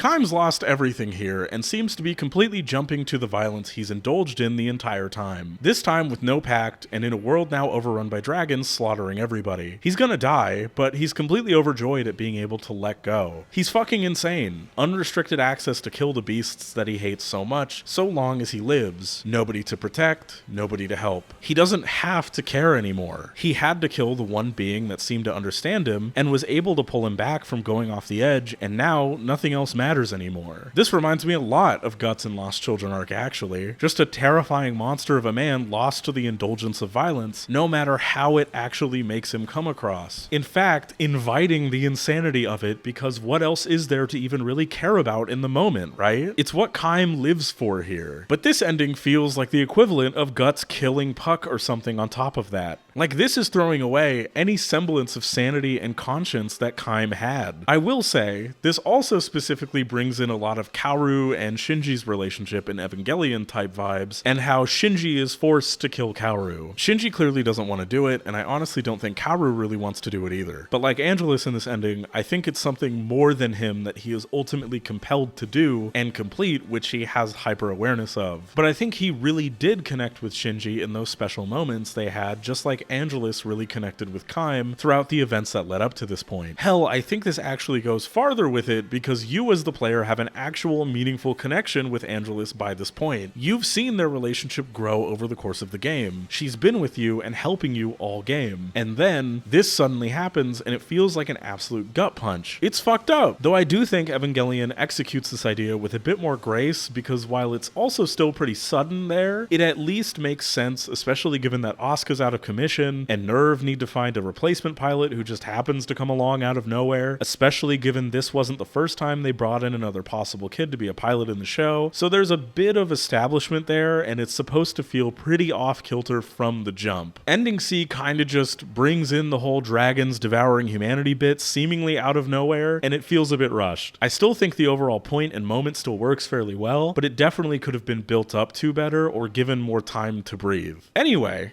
the violence is one. This is completely fucked and honestly just tragic. So shit's even worse somehow. On top of now losing everybody, Angelus is now also gone. Kaim has completely regressed to how he was in the beginning. How? How can we avoid it? It feels like no matter what or how well we do or how much better we get, things just get worse. No. Okay.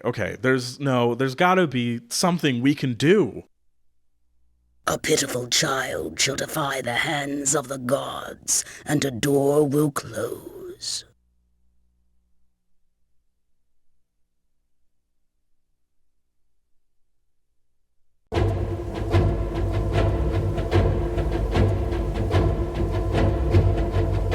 Okay, what haven't we done? What's missing? There's something missing here. Wait, we haven't really engaged with anybody else, have we? Like Leonard and Arios, the two companions we picked up. We haven't really given them any attention at all, right? Maybe the problem is Kaim doesn't have a connection with them. Maybe we can do something about that, right? Maybe if we go to where they are, help them out with something, maybe we can save the seals and figure this whole deal out, maybe? Kind of like Guts connecting with Farnese and Shirke, and the rest of the gang post-conviction arc. Okay, so to get to the next chapter and get that better ending, we've got to go in and help everybody out and get to know them better. Oh, and there's even a character we haven't met yet. Let's go help Leonard first. He was around the Forest Seal, so maybe we can learn about him and figure out a better way forward.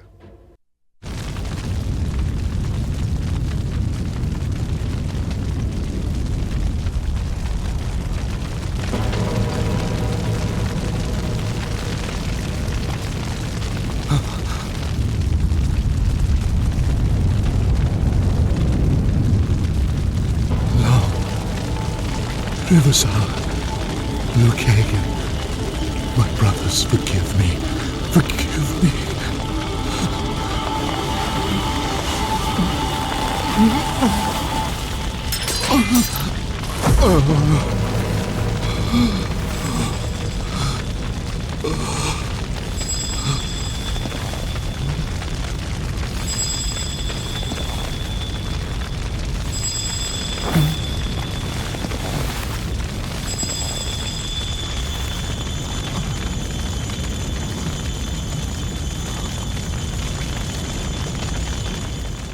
Oh damn, Leonard's been through it, huh? Brothers are all dead because the Empire came in and killed him. Shit, I can understand being so distraught by that. It really pushes you to the brink. That's super rough.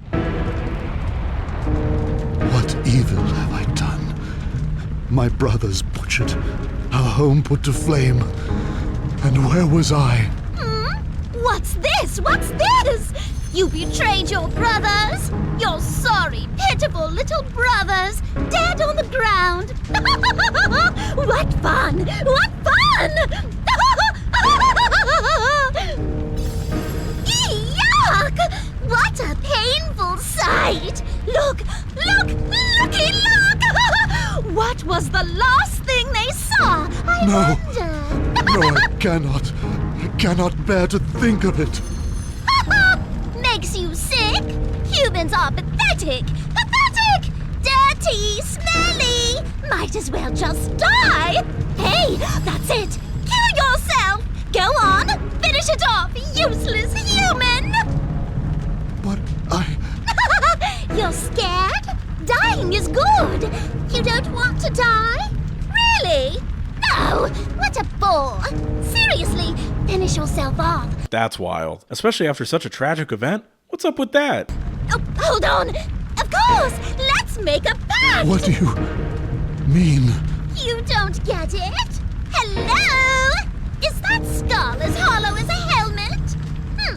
You and me, together forever! Loser! But seriously, let's do it! A pact! Please!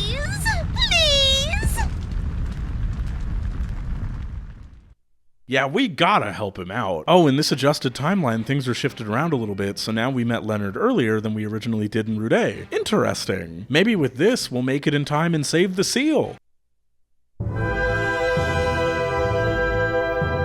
Wait, what is this game asking me to do? Wait, the targets. The targets are child soldiers? Oh my god, they're screaming out. Jesus Christ, no. Why are there so many of them? I mean, they are trying to end the world.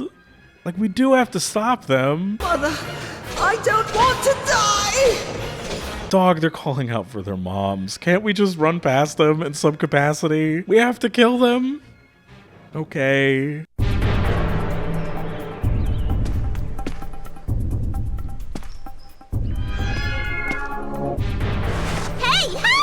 What'll you do about the bodies? Stab them again? I shall give them a burial. You have time for such luxuries? Well, do you? Do you? Do you? Please help me. I'm afraid. Peace now. It is all over. Oh! Feeling pity for the enemy? Can't start wavering now. He is just like my brother. His voice. Leonard, what are you doing? He is just a child.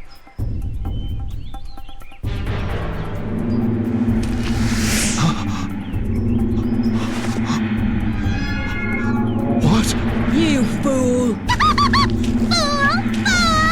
A masterpiece of a fool! Oh, they're not real kids, or they're demon kids, or something? Okay. Yeah, sure, yeah, they're not human or whatever, so it's okay. Nah, what am I saying? This is fucked up, man. It's funny that the game has to go like, see? They're not real human kids. Like, what is that saying about us here? Like a good dog, we just listened to the instructions and slaughtered what we thought were just regular child soldiers. Why am I doing this? To save the world? Like, is this worth it? When do the ends stop justifying the means? No, I'm thinking too much. We should get back to Leonard. This needless battle is my fault. Please forgive me. You know, Leonard's pretty down on himself. I wonder what's up with that. The guilt of losing his brothers in such a horrific way is probably getting to him. I am sorry. Forgive me. Why this wasted pity? It is just... He won't say! He'll never say the truth. It's a secret! It would be better that I die here. Whoa, relax there, buddy. What's going on? Secret? Die? Buddy, you gotta relax. You gotta chill. You're going through the grieving process. I understand. You are... My name is of no concern. I simply ask that you smelly savages leave the forest anon. Oh dear. How rude of me. Still, as a leader, one must say what one must say. The ruler of the fairies. A human carcass cannot restore a tree that has burned. Trees are the bones of the forest. Okay, so the seal is fucked, and this was a waste of time. And now I'm a child murderer, I guess. But maybe we could check the novellas again, and maybe learn a little more about Leonard that way or something. You know, really glean something about him at least. Try to understand why he is the way he is. Maybe what that secret is, and try to understand and really get closer to him. His unique inclinations torment the fastidious hermit. Huh. Okay. It happened shortly before Leonard went through puberty. His friends had already gone through the change and voiced themselves, and little by little, Leonard went through that change from boy to adult as well. When the boys around that age gathered together, talk would naturally turn to gossip about the opposite sex. Ah, yeah, puberty's a rough one. You know, figuring a lot of shit out as things are rapidly changing, both internally and externally in your life. It can be really messy and awkward and kind of horrible. Shit sucks. In the midst of his friends' excitement and their childish arguments, Leonard alone had no interest in such tedious chatter. If they were to talk about the girls they liked, it was a single boy's profile that filled his gaze. This flaxen-haired boy stood out among his friends as having particularly handsome features. When Leonard gazed at him, a mysteriously warm feeling rose up in his chest. What a beautiful face that is. Oh, okay, so when he was a kid, he realized he was gay. Is that what he feels shame about? Nearly 20 years have passed since then. This unique disposition, this love of boys, continues to torment Leonard, and he began living in the forest as a hermit. Wait, love of boys? You mean love of men, right? Leonard? At first he had separated from his family and lived alone, but because of their being chased by the Imperial Army, he now gave shelter to his 3 younger brothers. Of course, not a single person in his family knew about his leanings. However, he could no longer restrain the desire that had heaped upon itself over the years, and would sneak into the woods behind the house to pleasure himself outside his brother's notice. Oh my god! Then the fated day came. That day, as usual, when it got dark, Leonard quietly snuck out of the house. With the pain of corruption stinging in his chest, and filled with expectations of pleasure, he quickened his pace as he headed towards the forest. Then, when Leonard's figure had completely vanished into the woods, soldiers with eerily glowing red eyes gathered before his house. His brothers, who noticed them outside the window, each called out for their brother to help them, but those voices would never reach Leonard's ears. So let me get this straight. Leonard's brothers died because he was too busy beating his meat in the woods to the thought of kids. Jesus Christ, man. So this reveal, once you piece it all together, is abhorrent. Now it feels like not only did you waste your time on something you couldn't even stop, but now your image of Leonard is completely and totally tainted. One thing I will address now is that I have heard a mix of things about Drakengard's Western release being toned down and censored in ways, but this also tends to be a claim that is just said and never really backed up with comparisons in any real or tangible kind of way from what I could find. What I will say is the way Leonard is written at points, it does feel like elements of it are there and pretty directly hinting at what's up, but sometimes within the game itself, it feels a bit too vague for its own good and definitely points to the localization absolutely toning things down a tad. Though I have heard the original Japanese version is fairly vague about it too, if still making it more apparent. Not that Leonard has to come out and directly say it, and the fairy still gives enough hints for it to work if you know it's there, especially near the end of Route D, but like it does feel weirdly vague, whereas a later example regarding another character that we'll get to doesn't really feel that way at all. The only line I could find that was altered that does bother me is this last one between Leonard and Sere at the end of Route D, where in English he says, Sere, you are a fine young lad. And in Japanese, apparently, he says, Sere, kimi wa totemo ii nioi da. Now, because I can't speak or really read Japanese, I asked a friend of mine who does to translate this line, and she told me the original line is, Sere, you smell really good.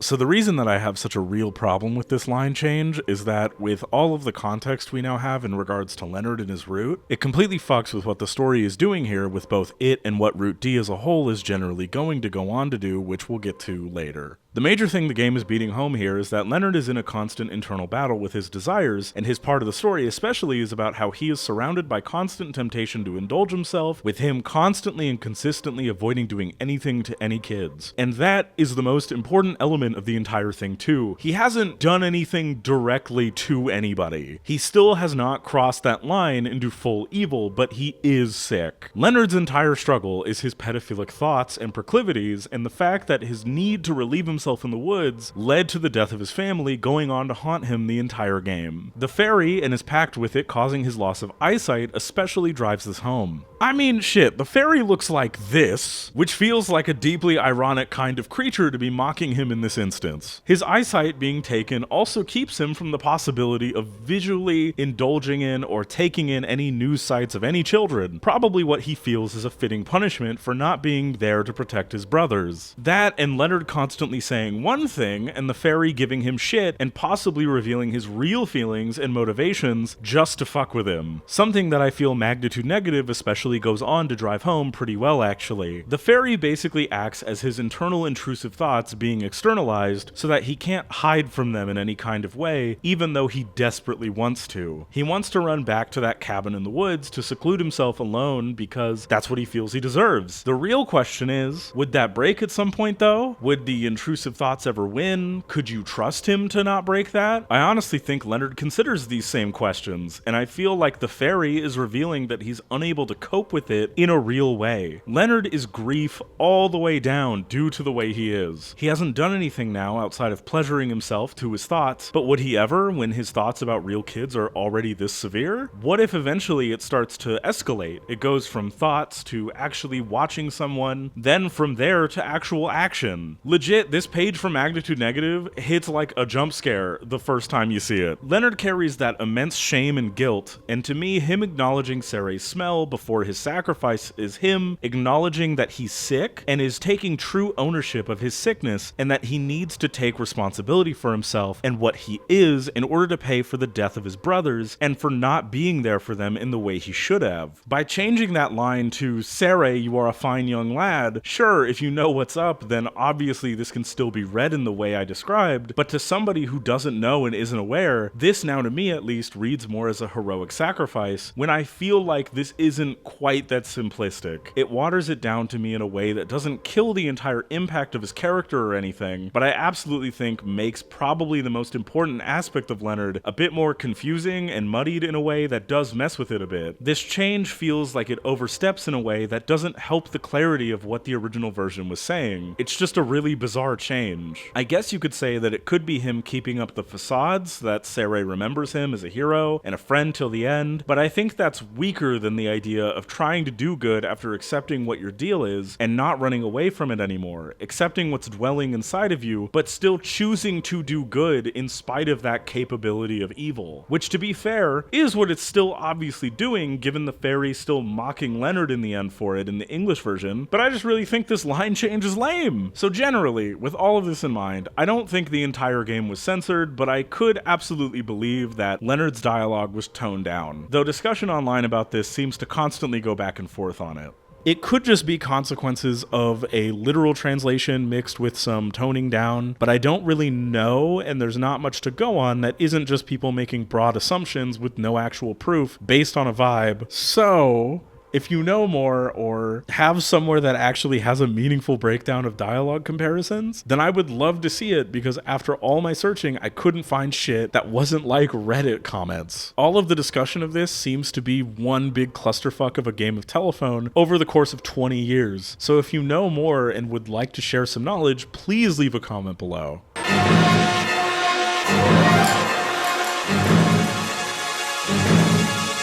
Okay. Well, that was a bust. Well, maybe we can get to know Ariosh a bit. You know, maybe she's all right.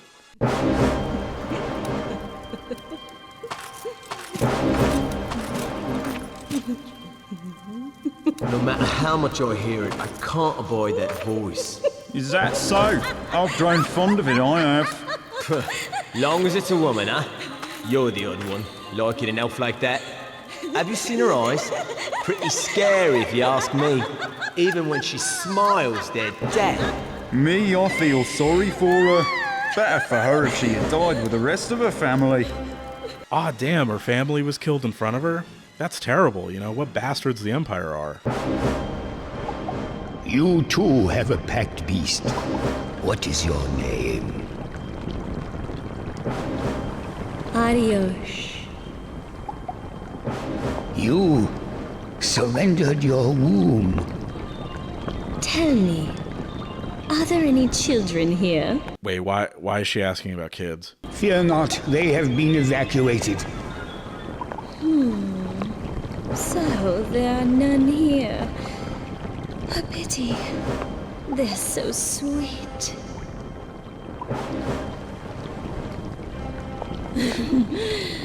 But an adult will suffice. Get back, elf! Man! Come on! Okay, maybe we can help her out. Maybe we can get to know more about Ariosh and help her with stopping, or at least greatly curbing her desire to eat kids, I guess. Maybe we can get to the root of what caused this and stop the ocean seal from breaking. Oh my god. Those screams. Some horror is committed. All people small name. Some seek to protect, others to neglect. But the children. First, we must protect the seal. Dude, the screams of the women and the kids, man. Oh no. The children. Ariosh, what have you done? So sweet. So sweet. The cute little children. No need to worry. I will take care of you. So sweet. Oh, she's eating more kids. Okay. Why? Arios, do you not have children yourself? They were killed. Killed by the Imperial forces and cast away into an ocean of blood. And there shall be no more children for her. The price for our pact was her womb. Solitude and chaos for all eternity. Only with death shall it end. Now, on to the next temple. I mean, yeah, losing your kids is fucking horrible, and I get that. She's clearly just lost her goddamn mind because of that, but like, man, this ain't the way. Shit, both the party and even the description of the next verse just gives up too. Like, they're just flat out like, well, guess she's a lost cause, which is insanely fucked. But I also wouldn't know what to exactly do within these exact circumstances, so I'm really no better. Like, you can't really just leave her to her own devices.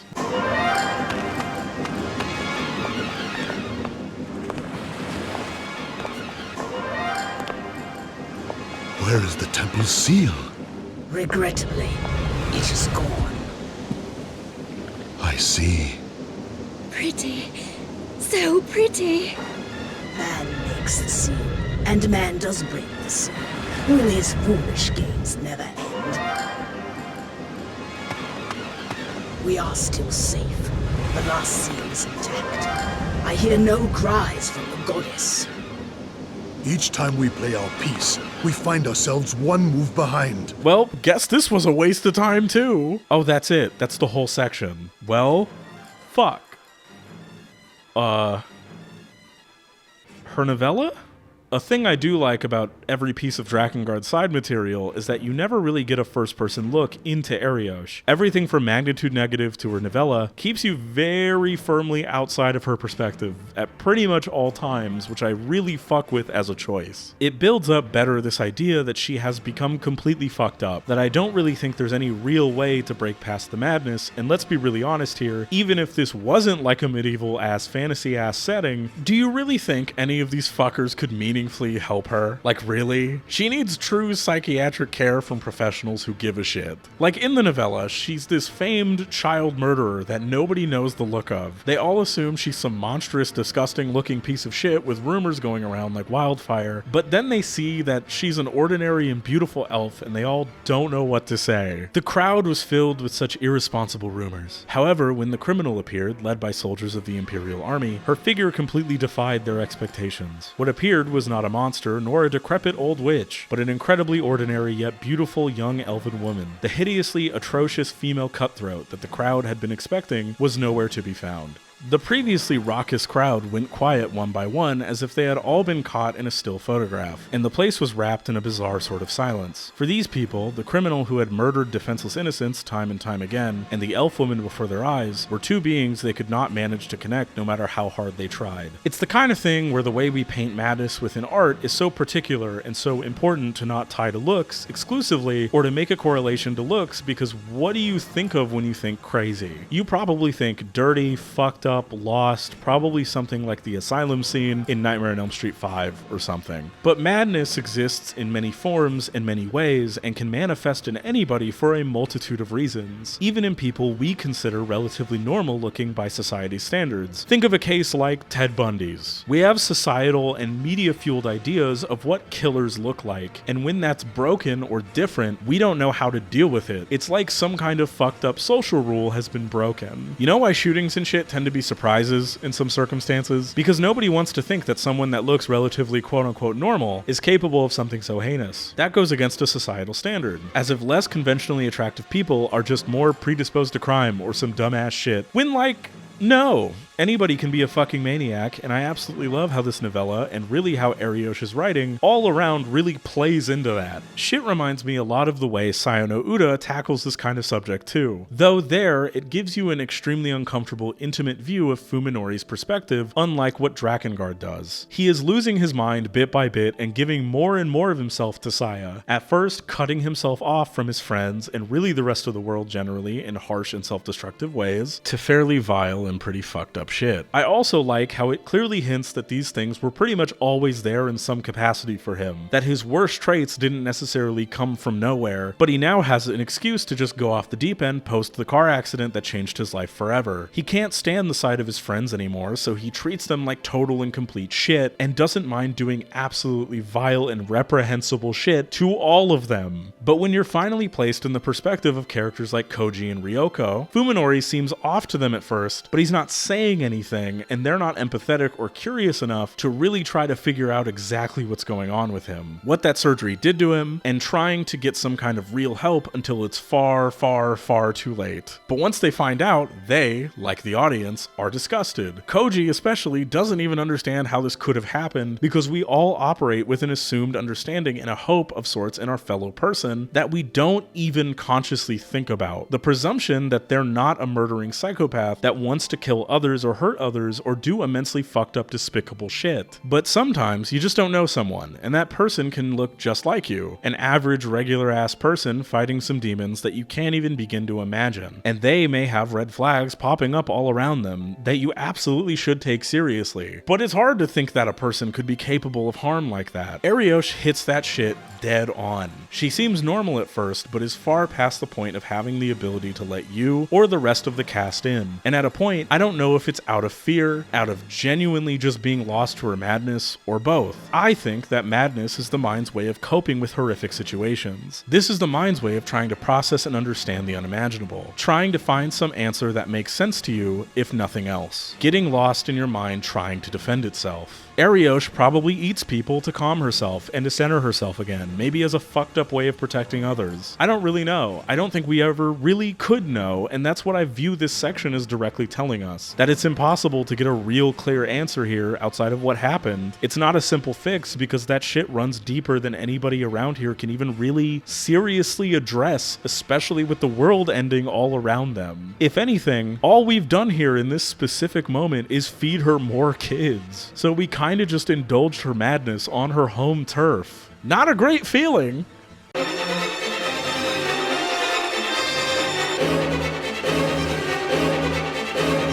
Alright, so those both went nowhere in any kind of meaningful way. Well, you know, maybe this new party member can help us out, I guess, you know?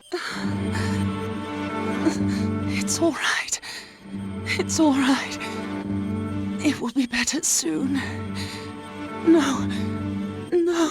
You can't die now. Sere. Oh, Sere. My beautiful child. Oh, I love only you.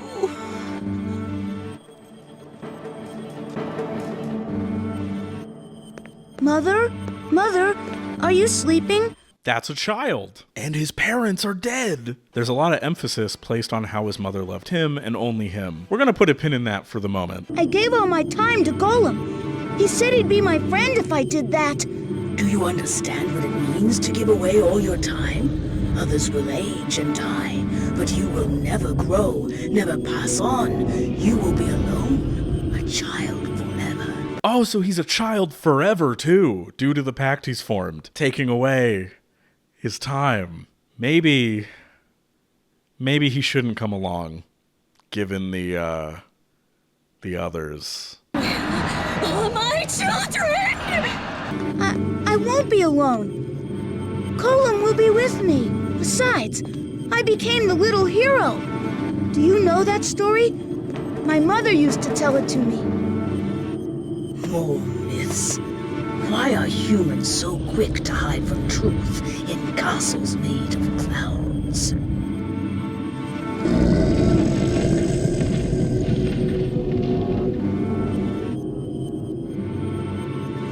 Even Golem feels pity. How sad. You know, kind of lost in this childish escapism rather than facing reality here. The death lurking around. I agree with Angelus here, but I don't know. Maybe that idealism is what we need right now. You know, a reminder that we can be heroes, that we can make it through all of this. Over there! That's the valley where my sister disappeared! Please! There might be some clue about where Mana went!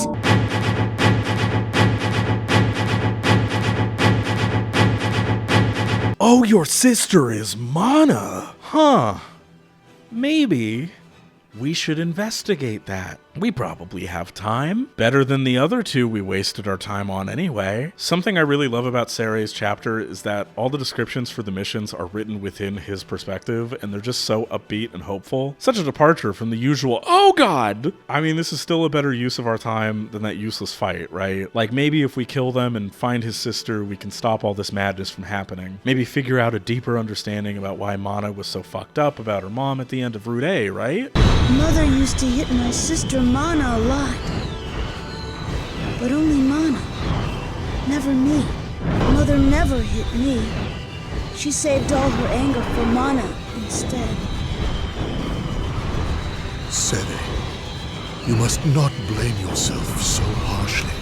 That puts a whole lot of this game into a completely different context. Like, completely different. It definitely makes the end of Route A much more rough to rewatch, and a lot of this is already much more messy than it was with the additional characters so far. Mana was horribly abused, both physically and emotionally, by her mother, all the while never quite understanding exactly why. Her father and Saray were there, not doing anything to stop it. But like, while I do hold the father accountable, what was Saray supposed to do? He's 6 years old. I'm not going to expect a kid who doesn't understand the full ramifications of abuse to suddenly be able to stop what's going on when it's normalized to you, right? He clearly does carry that guilt heavily though, wanting to be like his beloved little hero and even literally calling himself that when you first meet him. This whole set of chapters and Route D as a whole, but especially Saray's prayer, I feel like are really good at finally digging into the humanity on display here. That there aren't just full, easy answers to everything, that things here are becoming messier, playing with your disgust, your empathy, your fear so well. Leonard, Ariosh, Saray, and Mana are the unfolding of what the true thematic focus of Route D and Drakengard as a whole is. This is a story about people unable to cope with their trauma and their issues, and the effects that not only has on the people directly around them, but on the generations after them, creating these self-repeating cycles of pain and misery to continue on and on until someone breaks the chain of it all. Mana was failed by her mother, her father, and from her perspective by Saray too. Like, listen to this from her novella. When Mana was taken to this place, the cult of the Watchers from the valley where her mother had abandoned her, her life changed completely. Unlike her home, where she had been abused and went daily without the promise of a satisfying meal, here she could eat whatever she wanted, whenever she liked. She had plenty of pretty dresses and toys. Everything, all thanks to them. The Watchers. There were times when she didn't understand what the adults were saying, but Mana didn't mind, because I am a creature loved by the Watchers. She views herself as a creature.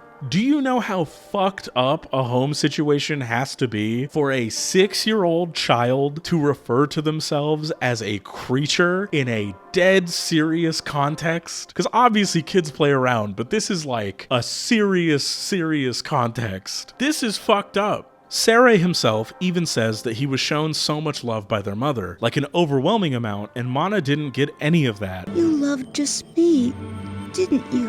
Just me. Only me. Only me. Which led her to be abandoned after all of this and found by a cult who are now absolutely preying on and using her to meet their own goals. Cults take advantage of the weak, the vulnerable, and the abused in order to get what they want out of them. They fill some kind of hole within the soul and get them unhealthily attached in order to basically get them as servants to whatever their true cause actually is. Mana is perfect for this, and her hatred for her brother because of her desperate want for her mother's love only compounds this further and allows the Watchers to control her further. But again, this is where things get messy, because while their piece of shit parents are at fault, the messiness really comes into view when it comes to Saray specifically, because while I absolutely do not fault Mana for feeling anger towards her brother for not doing anything or defending her, this also isn't his fault, it's their parents. If Saray was an adult too, or like an older teenager, and this was happening, then he absolutely would share more fault. But when you're 6 years old, the same age as Mana, and seeing abuse go on within the home, that that abuse in a way is normalized to you at such a young age, and you don't have much power to stop it, especially when you're being love-bombed in turn like Sere was. You have to come to understand what that abuse means, and that you being overwhelmingly love-bombed by your parents while your sibling is treated like total shit is also a form of abuse towards you as well. You are being propped up as something for the victim of the harsher side of the abuse to blame and project onto, because to them, you're stealing what they want, which is the affection of the parent. Their mom is pure evil, and frankly, I'm glad she's dead. So where does this leave Sere? Well, Sere is left with a hero complex. After losing his mother, who loved him more than anything in the world, he's now desperate to fix and figure things out with Mana. I mean, shit, within his own novella, it's stated that Mana, who had received not one bit of mother's love. Sere, living in a haze of love from his mother, had forgotten about his sister. And finally, Mana was, I have to find Mana. And then, I have to apologize. Being treated as the favorite, trying to live up to this person you love and are conditioned to trust and respect by default because that's what kids do, trying to be what they want you to be. As a kid, it's like you're lost in that haze. You're swept up in the feeling of their overwhelming love, like you're so special and all you need is that parent's love. You feel bad for being your own person, your own being, your own anything except the object of the love of that person. You don't even think about what the other sibling is going through because you're being suffocated by this love. It's a lot. And when you're that age and you see terrible things going on and you don't get it in full until it's far, far, far too late, until you have real separation from it, until you see more normal families or more normal circumstances and come to really understand what happened to you and your sibling, how you were conditioned to basically ignore the mistreatment, and you sit there depressed as shit with the sinking realization that you've been abused along with your sibling, just in a different way, and the guilt of it just eats you alive. It tears into your very heart and soul, and it's been eating away at you in a way you never realized for 29 years of your life. I mean 6 years. The guilt eats you alive, and things come out in ways that you don't understand. Maybe you retreat to art about fantasy. Maybe you retreat to art about revenge, and trying to understand this pain inside of yourself. Maybe you treat life as some adventure where you can fix everything around you, just like the little hero can, right? But you can't fix anything when you can't even fix yourself, or even begin to address shit about yourself, or things that happen to you in a real, tangible way. It's sad. It's like you're just perpetually stuck in a time vacuum that you can't escape, as your sibling is lost in their pain and you want to help them, but you don't even really have the tools to do so. You don't even fully know where they are. You feel like you can't understand them. Their actions don't make sense to you, and it fills you with more guilt and more retreating and more disassociating from the circumstances around you, because that's just what you always did. The distance and gap grows between you two, and it becomes terrifying to rebuild that connection because it feels like you failed them, like it's your fault. And like a specter, this guilt follows you everywhere. Do they blame you? Can you fix this? You can help them, right? Right?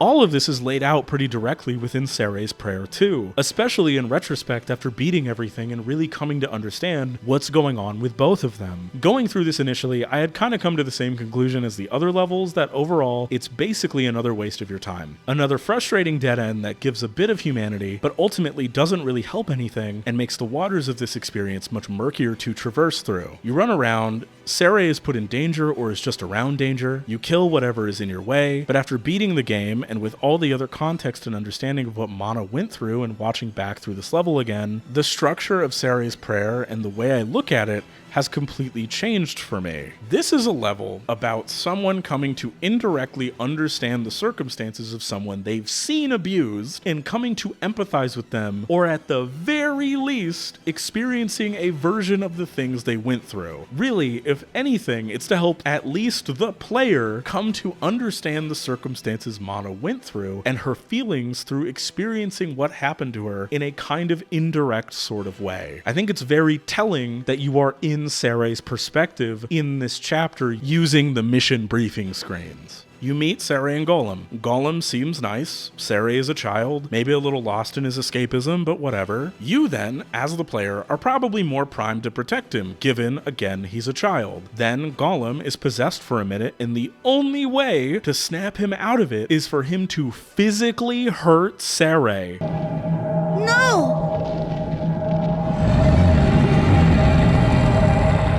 It's me, Sere!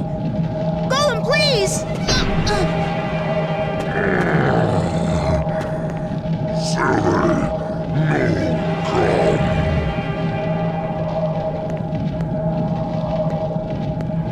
can hit me! I don't care! Go on! Hit me! Golem, hit me!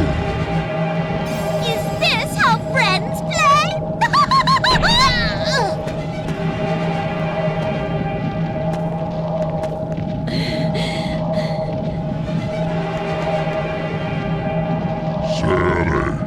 Sally!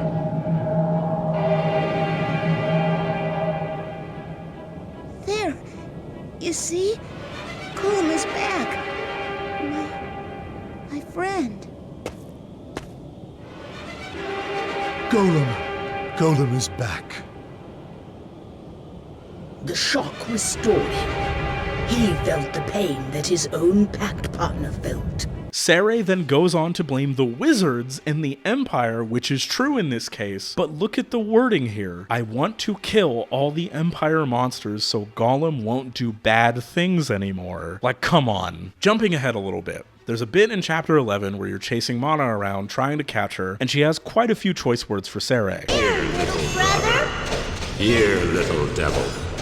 Now back to Sarai's prayer. What enemies are you fighting? Wizards and small, tiny, red goblins. Again, within the gameplay, it's reinforced that the control and influence of the wizards is true, but here I think that it's subliminally laying out how Mana probably felt and feels, especially about her brother. This is the valley she, at least to Sarai's knowledge, was abandoned in before being found by the Watchers, and now the remnants of her trauma are showing you, making you, the player, directly engage with it in a real, tangible way. If that isn't fucking genius, I don't know what to tell you. That's some masterstroke shit, buddy. And there's a pattern to a lot of the enemies here. A lot of little guys and big guys fighting together, kind of like a parent and a child of sorts, and you gotta slaughter them all. Then Sarai is taken from the comfort of his companions to a coliseum where he hints at feeling like a burden and to be taken as a prize. Mana probably dealt with constant feelings of being a burden to their mother before being taken somewhere else and made, essentially, a prize for the Watchers. And now, this big orc and this small goblin are calling this child a burden, looking like a parent and child berating him while he's literally strung up. Like, again, come on, it's right there. The only main difference here is someone fights for Sarai. Who in the hell are you?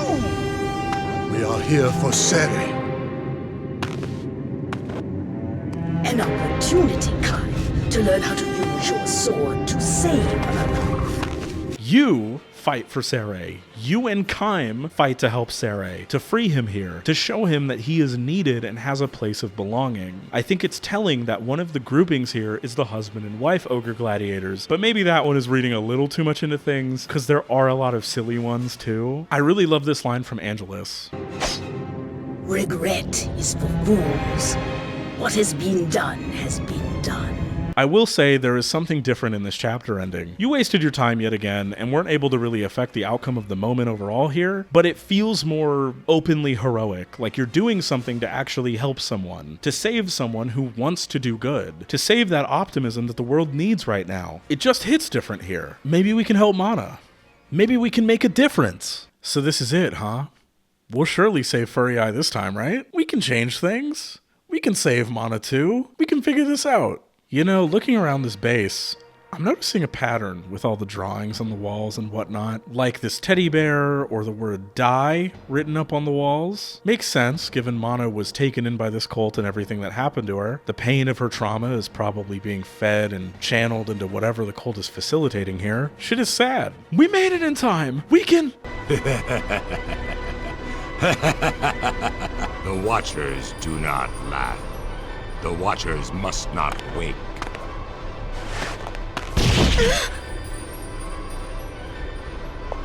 La la la la la, la la la la la, la la la la la, la la la la la.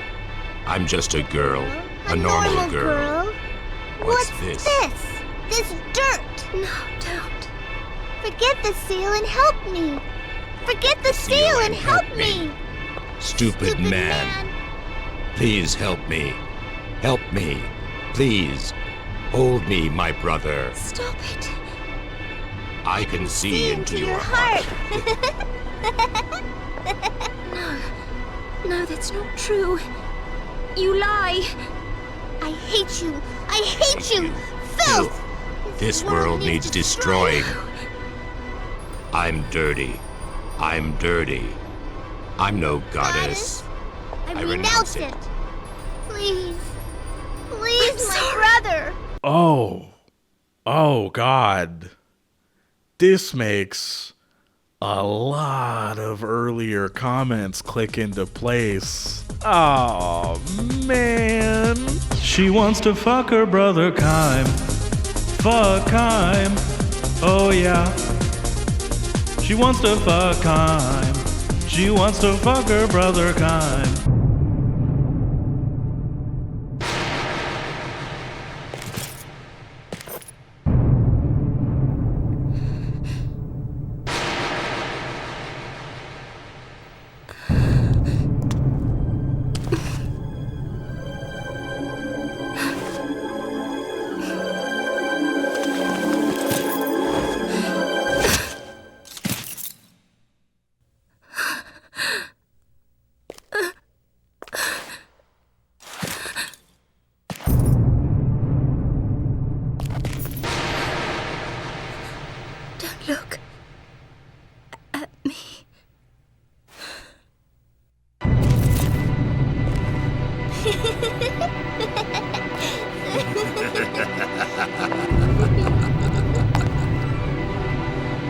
Do the Watchers laugh too? This is probably my favorite cutscene within the entire game, or at least one of my favorites. It's so quick and tragic and says a lot without anyone really saying anything at all. It uses the silence of Kime and his reactions masterfully. Furry Eye wanting reassurance for how she feels, Kime rejecting it and not knowing what to do besides emotionally hide away from it because, I mean, what else are you really supposed to do here? Furry Eye's hurt and then immediate commitment to ending it, not even wanting to be looked at by her brother who she feels like she let down and disgusted. Mana's twisted mocking and disturbing stare. Kime's clearly all-consuming anger. Something about that line, do the Watchers laugh too? And that stare feels like some kind of ethereal, terrifying force is peering inside of my soul, and I hate it. But Furry Eye, poor Furry Eye, holding something that fucked up inside, the guilt and shame of it was obviously killing her, only to have Mana spill it all out in front of everyone she knew by force. Her novella brings some more clarity towards the life she lived too, in ways that fill me with intense despair and really add to the power of this moment. The goddess's daily life is filled with tedium. Mornings, she wakes up in the ever-gloomy house, and together with Verdelet lifts up prayers to God. As day breaks, she finishes a frugal meal, after which there is nothing particular for her to do. When she'd just become the goddess, scriptures and theology books and the like were placed in her room, and she looked through them out of idle curiosity. However, as the contents of each and every one of them was nothing but stiff and formal text, she quickly lost interest. The furnishings were extremely modest, the stiffness of the bed surprising her more than anything. The room was equipped with all the necessities of daily life, but there was not one object that could possibly be considered good for amusement. As a princess who had been raised in an environment devoid of discomfort, life as the goddess was akin to torture. But the fact of the matter is that I chose this life myself, so Furry Eye bit back her complaints. She is living a fairly boring, torturously isolating life, all due to the importance of her being goddess, and what that means in carrying the burden of not only the world, but also fighting with her desperate internal desire to be with Kime. Every single day, remembering the trauma that both she and Kime went through, completely powerless to help Kime as he becomes colder and colder, more focused on his desperate need for violence and his revenge. She didn't even want to be the goddess. It was forced upon her, and she's convincing herself that she made this choice, but she really didn't at all. Not truly. Pain racked the girl's body, and the mark of the goddess appeared. Becoming the goddess meant isolation from the world. If this were to happen, she would never be able to meet her brother or Inuart again. For Furry Eye, this was a fate too cruel to bear. Why must I be the only one caught in such a... Several days after the mark had appeared, Furry Eye decided to become the goddess. She told her brother this in her usual peaceful tone, with her mouth even shaped into a smile. However, those eyes were terrifyingly empty. That was only natural. At the age of only 14, the girl was forced to give up everything. At 14, she was forced to be strong for everybody and take on the burden and responsibility of the world onto her shoulders. Isolated from others so she wouldn't and couldn't be put in danger, nothing to do, nothing else to think about other than the horrible circumstances of her life and the fate of the world itself. This attraction to Kime probably was there a bit already before all this, because something like this doesn't just come out of nowhere, and it really only got worse over time as she couldn't help him and was constantly alone thinking about him time with nobody around her who could actually help her out. Maybe she was so obsessed with saving Kaim that her isolating loneliness and constant stewing in her trauma perverted that into a love that she knew was obviously completely wrong. That's why she's so clearly ashamed of it to the point of offing herself over it. I feel really awful for Furry Eye. Really, she's one of the like 5 characters I actually do feel bad for. Her, the kids, Angelus, and Arios to an extent. She's been placed into this role she didn't want, forced to be isolated in a shitty little room, seeing this little pathetic weasel fuck Verdelet all the time, having to constantly keep this upbeat facade of hollow positivity all of her life, and performing for everybody else probably because she felt useless to the actual people in her life otherwise, and just felt like she should go along with what the systems in her life says she should do. She's passive. That guilt, that isolation, that shame, that pain, that trauma, all of that is gonna mix, especially when left completely alone with nothing to do, or to keep your mind busy and nobody to actually meaningfully be there to help. You're absolutely gonna fucking spiral and become bitter as hell and a total fucking mess. Not helped when all you probably hear are nothing but pitying cries from people like Verdelet about, I can only offer prayers. I am powerless. Please, my goddess, be safe.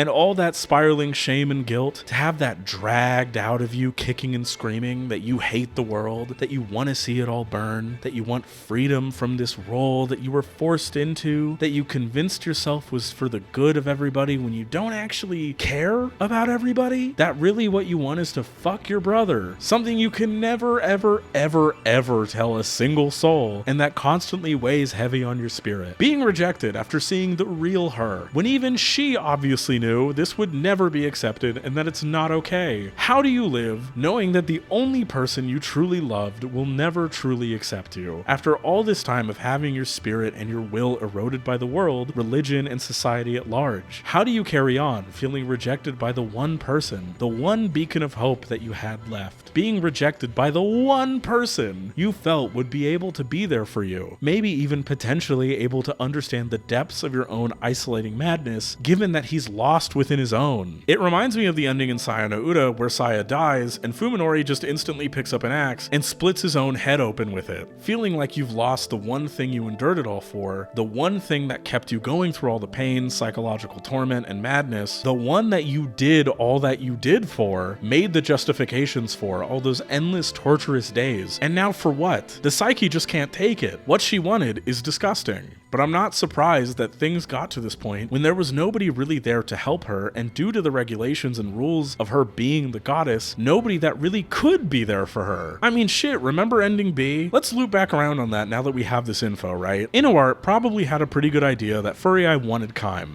Kaim? You and Furry Eye? No. No matter.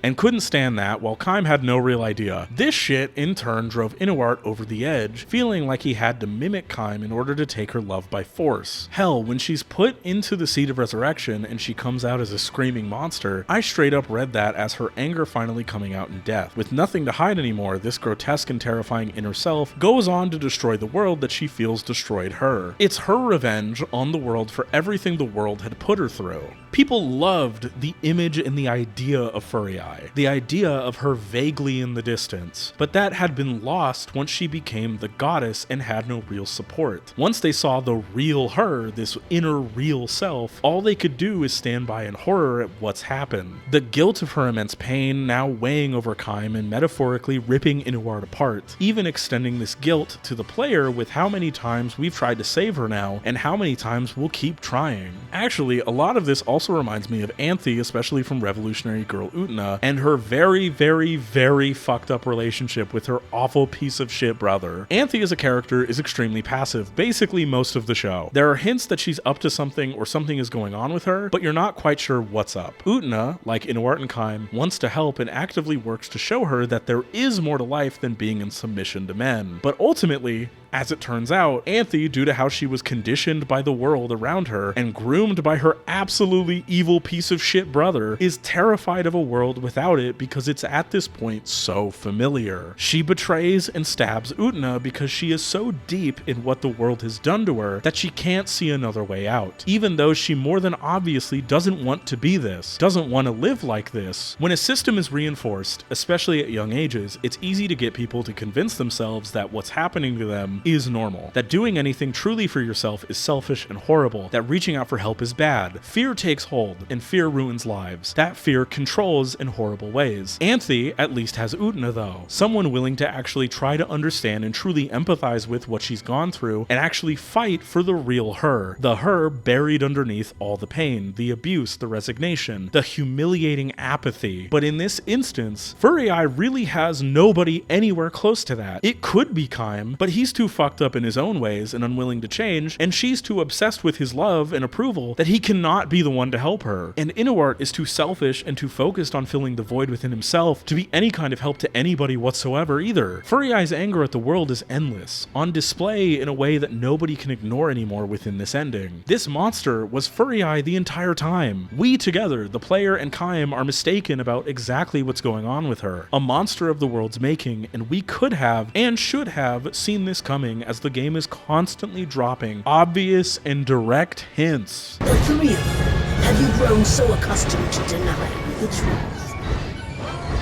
Can you sense your sister's thoughts, the passions of her soul? The goddess, her feelings for you are special. But what good is that knowledge to you? Even Growing Wings gets this. That song is very clearly from Furry Eye's perspective. This is her belting it out to song, and it's telling that not only does it play over ending B, which I think really adds to its power as an ending, but on top of that is also the second opening song that really shows the true nature of the game after the first one. It fits what Drakengard really is deep down. It helps that the song itself feels suffocating, panning the rhythm on both sides in order to make you feel locked in, like you're being choked out as you listen to it.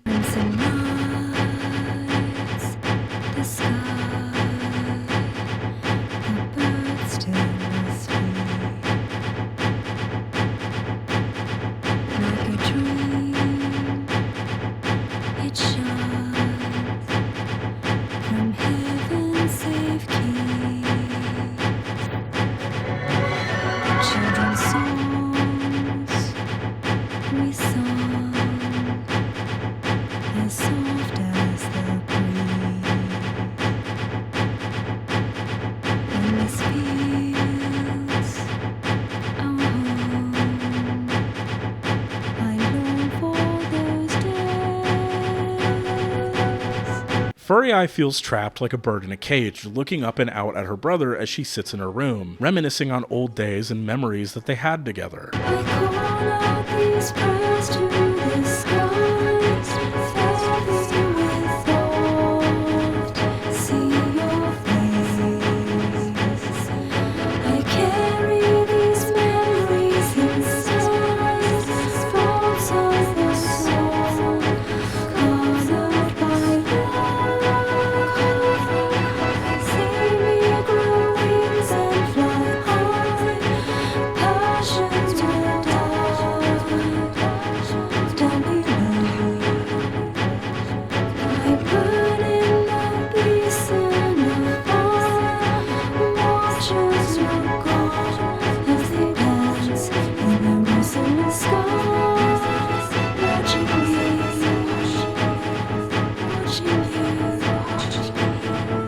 Furry Eye calls out to the gods, probably praying every single day, thinking of nothing but her brother, constantly thinking back on and clinging to the memories she has of the good times desperately, her love for her brother only growing, seemingly glowing for the world but completely dying inside while you do, suffering while the gods dance around you, taking pure pleasure in your never-ending misery. She feels watched, probably like an abyss, maybe she feels stared into, and in turn she stares back. How deep can her depravity go? Silent black, the dawn, and time tells its tale. Dark and blood, it flows. The forest recedes. Look within the dark, as deep as you dare. There inside you find destruction you see.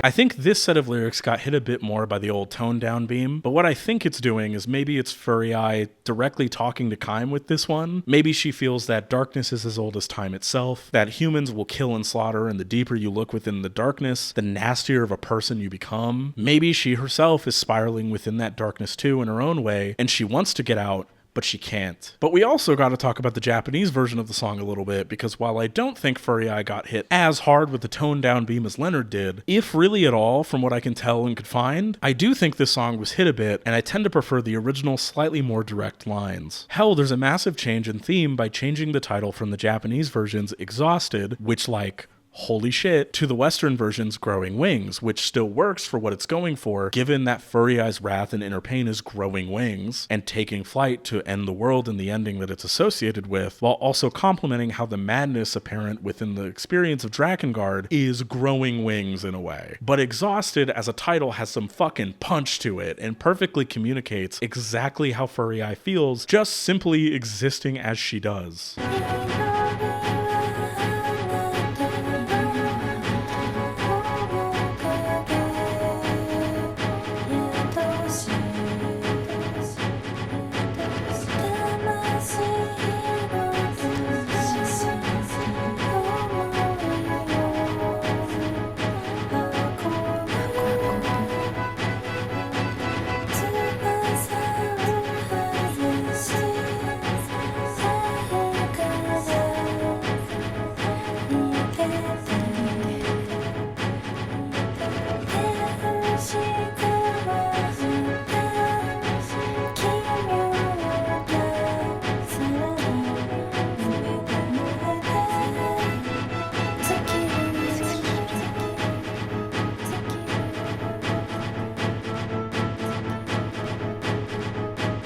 I won't go over the entire song since I would just be repeating myself basically in some lines, but this translation, pulled from the Drakengard wiki, is much more direct and just is pretty outright talking about Furry Eye's obsession with Kaim, her want to flee being the goddess, to flee Inuart, to flee these feelings she harbors, and fading away as her life is traded for the god's will. To even add on to that, let's look at these soundtrack volume covers. So volume 1 of the soundtrack, which comprises pretty much entirely of Route A tracks besides the credits, is this white, seemingly on the surface hopeful image with Furry Eye standing tall, Angelus flying high in the back, hinting at Furry Eye's distance from Kaim, or maybe implying how he's in the back of her thoughts at all times, all with a good mix of white and red going on here. It feels dignified, kinda coming in from a bit of a low angle to make her look a bit more powerful, but the only thing that throws it off is her stone-walled expression and her hollow-looking eyes. It feels like it's hinting that there's clearly something wrong and something under the surface here. Then we look at volume 2, and holy shit. The high angle, the overwhelming use of black and red to really make you feel suffocated here, really surrounding the one looking at it by her hopelessness and pure exhaustion, the absolutely hollow and hopeless expression on her face, along with her completely hollow eyes, plus this being filled with all of the songs from Route B onwards is absolutely telling. Purely on the musical front, you're getting the same experience. But this cover fills you with a kind of dread. Every single time I see it, her gaze feels like it's peering through my soul, like the abyss is calling my name. It perfectly cements what this latter half of the game represents, for Furry Eye, for Kaim, but especially for you, the player. It's exhausting you,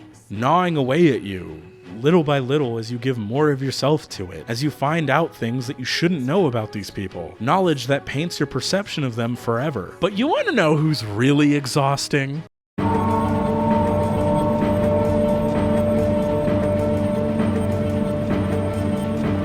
I hate Verdelet with every fiber of my being. If I was in a locked room and all there was me, Verdelet, and a comically large cartoon mallet, and the only way to get out was for one of us to die, you best believe I'd whack him with that mallet as hard as I possibly could. Even if this turned out to be some kind of Saw mental game where the trick was to not whack his stupid ass with that mallet, call me Hoffman, because I'd still do it out of spite. Fuck Verdelet! This weaselly, spineless, useless, cowardly, bitch-made, absolute loser. Hate this fucking guy. Whole goddamn game, this piece of shit thinks he can come in and lecture Kaim and me on what exactly our priorities are. If you are truly her brother, you would not be so quick to bloody your sword.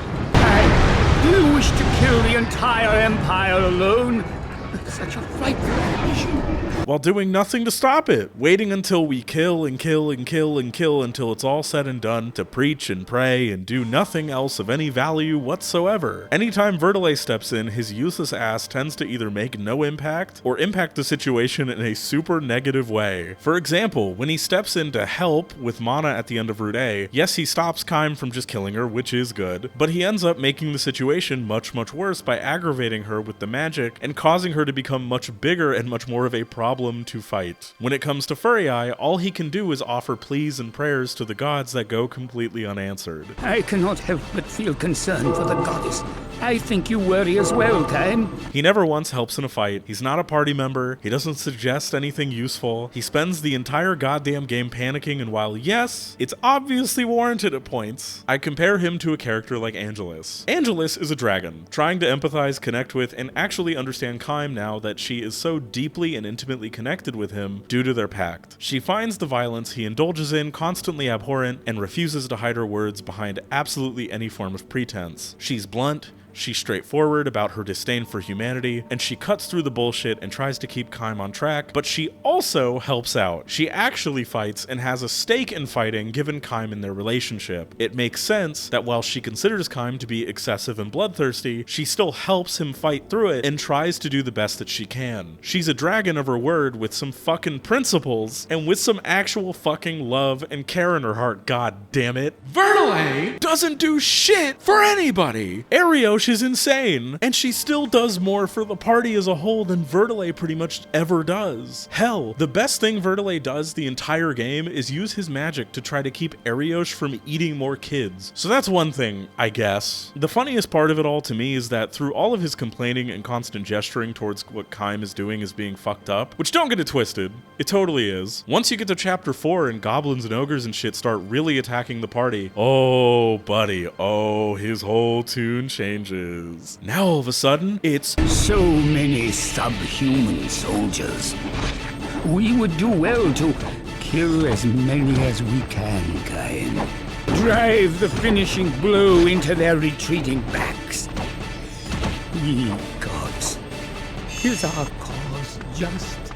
Buddy becomes a real bloodthirsty racist maniac when the target isn't human. Massive hypocritical piece of shit. No principles at all. An absolute coward calling out to his gods while indulging in the suffering of those he considers beneath him. Hell, in his novella, this seems to stem from some kind of need to find an equal, which apparently can only be a being he considers worthy like a dragon, one of the goddesses or god themselves. But given his power as the hierarch, he really only talks to the goddesses who gave him conversation, except for Furry Eye, who was too traumatized to really be able to give much at all. It had already been several years since she became the goddess, and yet he could count the number of times she had spoken to him on one hand. Of course, when he spoke to her, she never failed to reply, but her tone stayed quiet, and not once could a sign of emotion be felt from her. Verdelet had now given up on all attempts to open her heart. The worst part of this to me is like, he completely gets the trauma that she went through too. Thinking of her, Verdelet felt an ache in his chest. At the tender age of 13, having still to recover from the trauma of seeing her parents slaughtered before her eyes, the girl had been separated from her brother and fiancé. Verdelet could not help but think that God had dealt her far too cruel a blow. It's good that he at least tried to connect with her initially given this, but given Furry Eye's novella and her perspective, he couldn't see how maybe being isolated in the most dull and drab prison cell-ass room, after not only going through horrific trauma, but being separated from the people you know the best in your life would fuck her up, and you can't at least try to make her conditions more comfortable? I understand that she most definitely wasn't communicating her pain, and with that, there's only so much he can do, but like, even in a basic way, he couldn't try to make the place more homely. I know it wouldn't fix every issue, but like, come on, man! Like, do something to at least make her accommodations more warm if she has to be here, and if she has to stay here basically by herself day in and day out. Like, yeah, I'm not gonna put what Furry Eye is going through trauma-wise on Verdelet, because that wouldn't be fair at all, and I'm never expecting one person to be able to like fix someone, because that's not how that works. But I do think his story speaks to the uselessness of religious institutions in rectifying the harm that they systematically cause due to being so steeped in the tradition of things that they can't help but perpetuate and add to this traumatized person's pain, rather than at least trying to help ease their suffering. My issue with Verdelet is far more of a systemic issue, what he as a person represents, along with him being a hypocritical bitch-made coward. And even then, again, Verdelet is completely focused on himself and his own loneliness far more so than Furia's actual well-being. It's about finding an equal like his Dragon Pact partner that's long passed by this point. Like he's looking to fill a missing hole from a connection that he felt fulfilled him long ago. What he really wanted was a single companion with which he could converse as an equal. Before, the one to carry that role had been the dragon that was his pact partner, but the dragon had fossilized long ago and fallen into eternal sleep. Again, this is not to put Furia's happiness on Verdelet, but he is like the head honcho and the big kahuna of this shit as the hierarch. You can't at least try to make the most important person probably in the entire world's existence and life a little easier or at least more comfortable? Like shit, in a fucked up way, look at Mana, right? Mana is horrifically abused and treated like shit till she's abandoned by her mother. The cult then comes in and exploits this by seemingly spoiling her rotten, given all of the toys and gifts they seem to adorn her with in multiple locations, all so she can give them what they want in the long run. I'm not saying the Cult of the Watchers aren't evil for using a vulnerable and abused child and doing what cults do in filling voids in people in order to manipulate them to do what they want. They are, but what I'm trying to say here is that if the murderous death cult can put in the literal bare minimum effort to just show any form of quote-unquote compassion, even if bullshit, you can too for Furiae, even if you don't actually give a shit. Like, I think that's part of what peeves me so much with Verdelet. Like, there's all this hand-wringing and, oh, I hope the goddess is okay, but like, you didn't give enough of a shit to just see if maybe you could see if there was some way to bring over someone she knew with like supervision, or got her a book she cared to read, or maybe tried to help her cope with her trauma. But you were too self-centered. Oh, she wouldn't be my sweet little buddy that had to be around me, so I stopped trying. Like, okay, dude, you can't try to find something to help her recover from that hollowness that she's fallen into. I'm not saying he has to fix her, because that's not how that works, but if he has tens of thousands of people at his command, like he said in his novella, he can't think of trying to maybe have them help out in some capacity. Like, I get the security angle of things, but you can't invite Inuart or Kaim in some capacity then? She has to be alone? There's no vetting process? Buddy, you control the environment.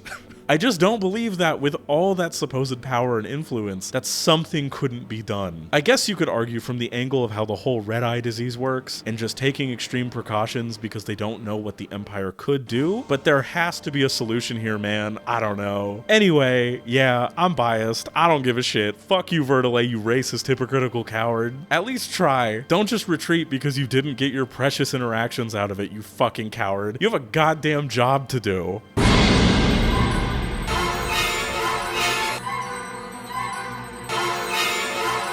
Alright, so saving Furiae that way was a bust. Total failure. What if we maybe try to see if she's actually being held somewhere else? Oh, that's a bust too. That loops back into Rude anyway and leaves us in the exact same spot. There's gotta be a way. Fuck, if only Mana hadn't goaded her into offing herself. If only we could stop that. Wait, that's it. We'll try to find Mana first and stop her from being able to drag that horrible shit out of Furiae, and then she can live. Yeah, that's it. That's the plan. Maybe her brother can help. Sere can be the little hero and save his sister from the cult. We're helping everybody here. So the funny thing about this mission is that you basically play this verse exactly the same, but it gives you no direction on how to actually find Mana. So it's actually pretty easy to just run through this level exactly the same, check every room, and just not be able to find her and not fully understand what you're doing wrong. So you have to get up to the point where you get to the last door before the end of this verse, get the key, and then completely ignore what Verdelet is saying, and go back down the stairs, and now there's a new target on the map. This, to me, feels like a deliberate throw-off, purposefully hidden and frustrating. Like, something about it feels like you're not really naturally meant to figure it out in a kind of way. Like here, you're making a purposeful decision to reject the natural flow that leads back into Route A. You're making a decision here, and it's what I would call the start of literalizing many decisions the whole game has been secretly presenting you with. This, to me, is the beginning of the true face of Drakengard. See, Because this mission, finding Mana and chasing her down once you actually have found her, trying to figure out exactly where she is now that you're on this hide-and-seek goose hunt, it all feels like the game presenting you with a, do you really want to continue? And are you absolutely sure you want to continue? Prompt in a sort of literal gameplay way. Cause like, hide-and-seek doesn't tell you exactly where she is. You have to either know where to go from exploring before, staring at a guide, or you're wandering around until you find her, and the enemies here feel much more difficult in ways than before. I definitely died on this mission at least once, which felt wild, though it was mainly because I wasn't sure at all where she was, and ended up getting fucked up by the absolute swarm of enemies around. But once you finally catch up to her... The Watchers, they sing. La la la la la, la la la la la, la la la la la, la la la la la. Stop it! Don't hurt her! Leave my sister alone! No! Golem, stop! You don't understand! Mana is my sister! It's my fault that she became like this! Mother! Be strong, Mana! Mother, she's already dead. La la la la la. Don't miss the Watchers. La la la la la.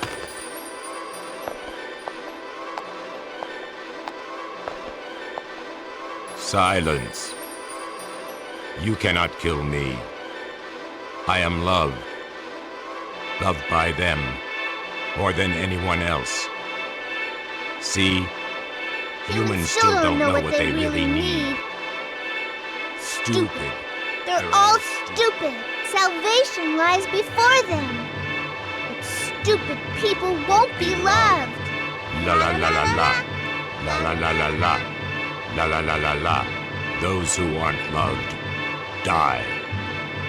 Mana has put love of these Watchers over everything else. Her pain coming out more clearly than ever before. Her anger towards others, her pain from being abused for so long, all of it coming out. There's gotta be something we can do. Forgive me. Forgive me, Mana. Golem, please, help.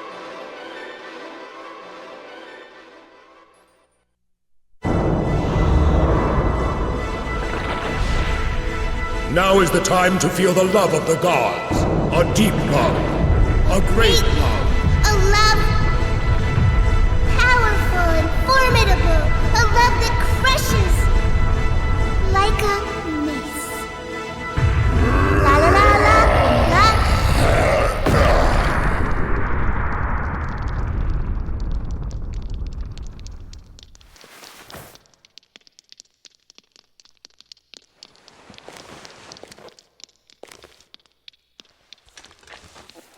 Alright, we gotta unpack this, because this is probably one of the most important moments within the entire game, as far as the main narrative goes. This is what it was all building up to. Whether you realize it or not, the whole game has been subtly, and not so subtly, prepping and priming you for this moment. Route D, throughout its entire runtime, has been having you constantly either witness children being harmed, come to understand awful shit that people have either thought about doing, or have just outright done to kids, or even commit acts against children yourself. By committing to going down Route D, you in some way, shape, or form are going to be affecting the lives of these two kids, just as Kaim and Furiai and Inuart themselves were all affected as children to be shaped into who they are today. Mana and Sarah are the only children you truly see alive the entire game while you run around with a pedophile and a crazy woman who loves eating children as your main party members, and playing as Kaim, who doesn't give a single shit about slaughtering them, as they are yet another in a long and varied list of people in his way to kill. So now you bring in Sarai, who is deep within his ideas of his hero complex. He thinks this can go like his favorite stories, and he meets these cool, nice heroes who will help him find and save his sister. And plus, now he too has the capability to fight with this bigger and stronger, let's say, surrogate parent with him. So essentially, we have taken in this child. He has always known violence in one way or another, given he was witness to his sister's abuse, but now he's also keenly aware of war and the violence that comes with slaughter, because you, the player, have demonstrated it to him over and over and over over again since you've met him. He's desensitized to it and now probably coming to see killing is just a normal, regular thing because, I mean, it is to Kaim, right? It is to you too, right? You followed the mission objectives. You killed everything to get to this point. What's one more kill to the counter, right? Hasn't she been a pain to everybody the entire time? Look at Kaim's anger especially. Isn't it being justified here? Mana always got punished when she was bad, and here she's being just terrible, right? Why not just kill her? Your mom, who loved you so much, clearly hated her, and wasn't she right for it? I mean, just look at what's happening here. All this doom and gloom, all this pain and suffering. Love?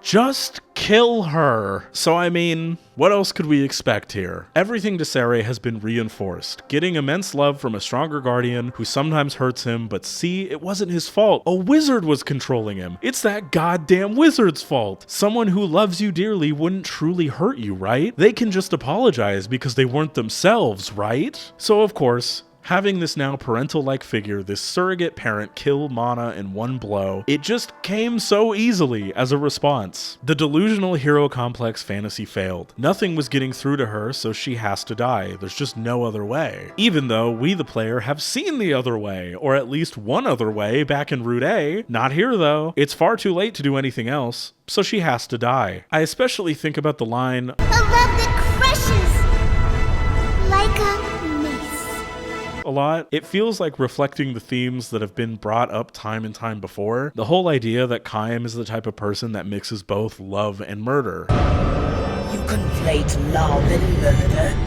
Man bends the truth for any convenience.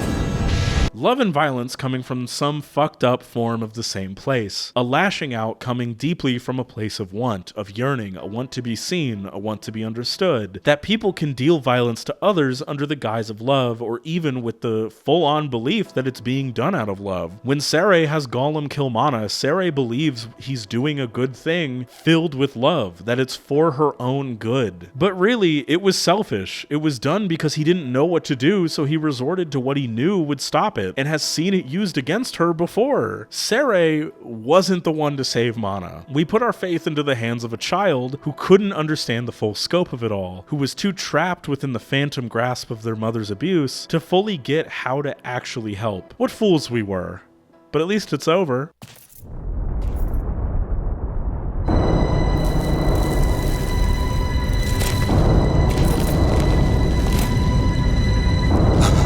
What is it? What's happening? Can that child truly be a god? You know, maybe now at least Furiai can go on to live another day. Furiai! Furiai! Inuart. The gods are dead, Furiai. No more gods! We are free!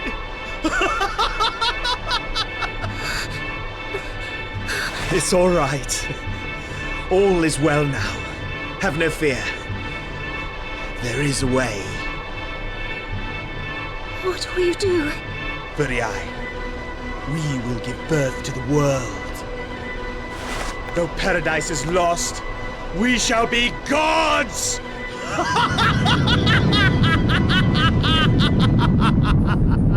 Oh, that's... if the place is collapsing...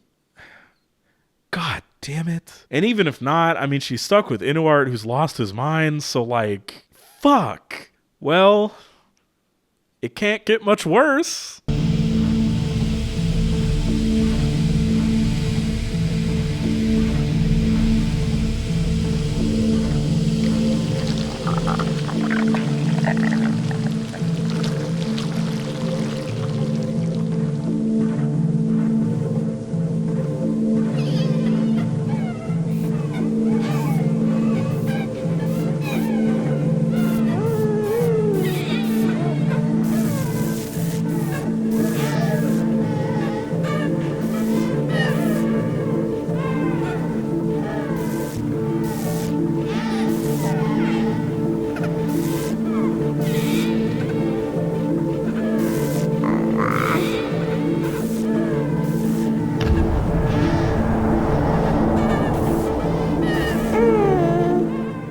This is hell. We're in hell. The invisible electric wings were always my favorite detail here. It's like we can't even fully comprehend the full natures of whatever the fuck these things even are. I'd say the other chapters are constantly flirting with or even pulling some horror out as it continues on, but I'd say this chapter especially is where you really feel Drakengard just flat out become a full-on horror game. This is the true nature of it all. It's got a terrifyingly uncanny, human-like face, and now it's starting to strike back at us directly. Just listen to that music.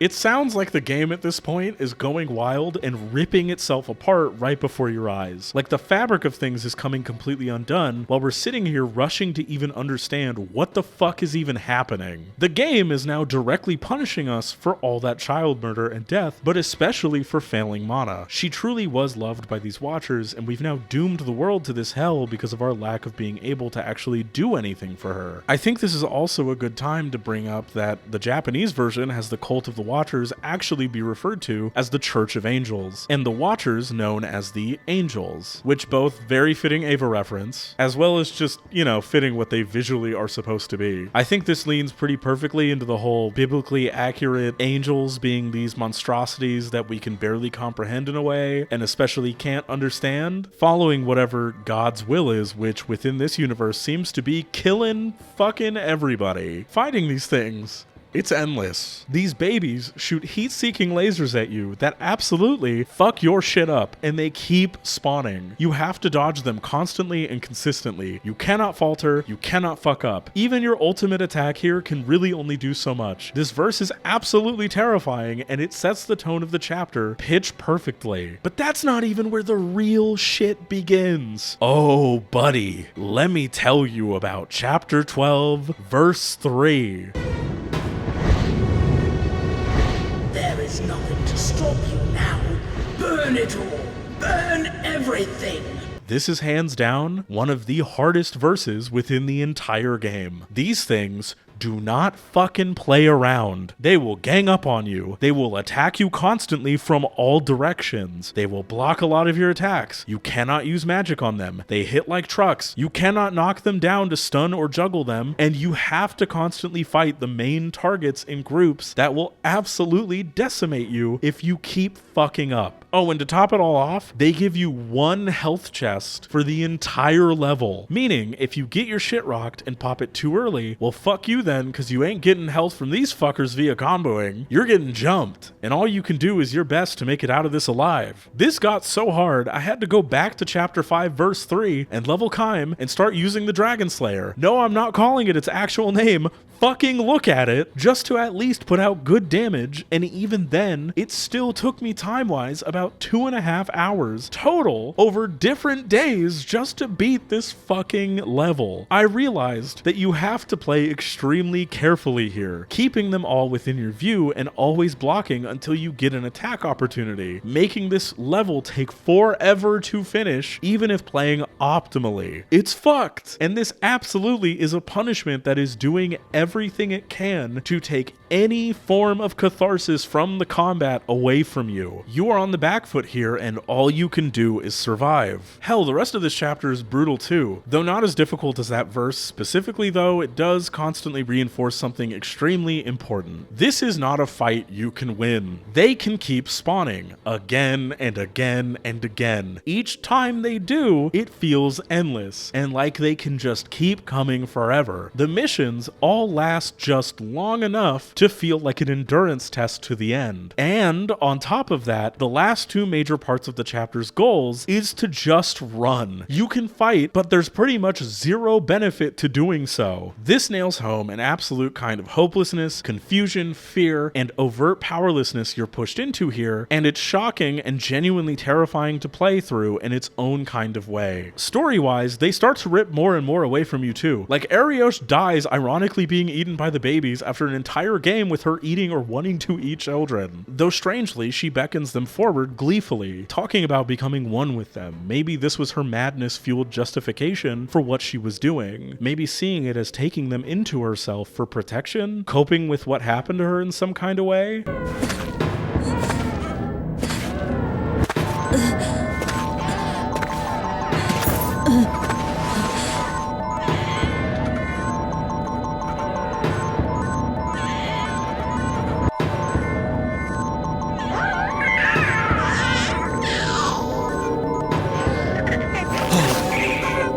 Arios! What are you doing?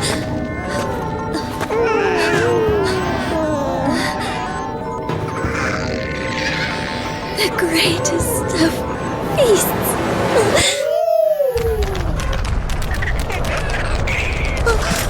They're devouring Arios! All has become chaos. We have descended into hell. Stop your slithering. The way is clear. Run for your life. Wait! Well, either way, the devs are fucked up for giving these things teeth, man. What the fuck? Like, I knew this was all gonna happen, right? I've been well aware of this ending for a long while, and even all these years later, seeing this shit is still terrifying. Like, imagine that is surrounding you, grinning open-mouthed at you, looking to devour you whole and ripping you apart. Like, oh, what the fuck? This is legit the one time I can't even really blame Verdelet for being terrified. Bitch, I would be too, what the fuck?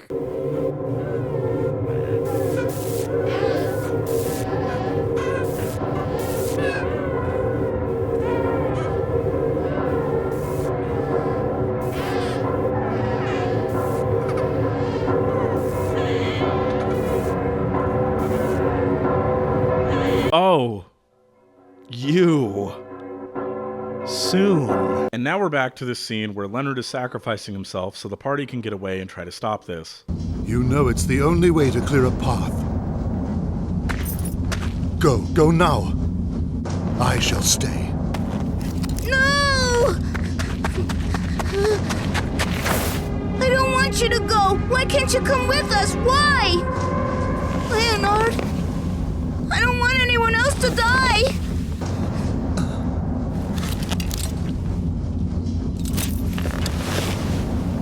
Sere, you are a fine young lad. You mustn't be afraid. I will not die. Now go, please. I've seen a lot of people call his death at the end of Route D a heroic sacrifice, but I don't really see it like that. I look at it as a moment where he is finally truly honest about what he is, and he takes responsibility for it and truly meaningfully tries to repent for it. Instead of succumbing to the evil that dwells within him and that constantly taunts him both internally and externally, he instead tries to do the right thing in spite of his supposed nature. It shows that even people who have evil clearly dwelling within them can still do something good and right, that anybody could be capable of evil, and that doing the right thing is a conscious choice that we all make. Hey,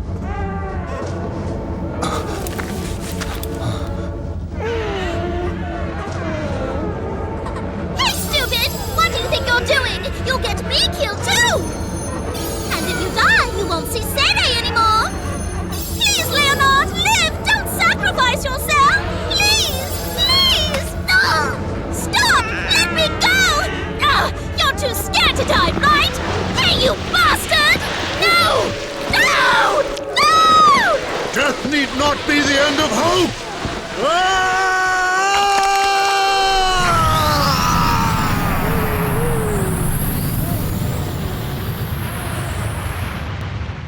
I think the route and the side materials does a great job of sowing doubts about Leonard in your mind and what he's capable of. I mean, fuck, his section of the game in Japanese is literally called Leonard's Hunger. The payoff being that in spite of that, he would still choose to do what's right for the good of others around him after everything he's done has already indirectly caused harm to people he cared about. He would much rather do something to truly help others rather than follow his want to indulge in his sick fantasies. Anyway, this all culminates in Kaim helping Sere get up to the Queen Beast and breaking his pact, releasing his time in order to counteract the Queen Beast's warping and ending of time itself. A very important aspect of this here is the whole little hero story brought up in Sere's introduction, and the way it comes back up here.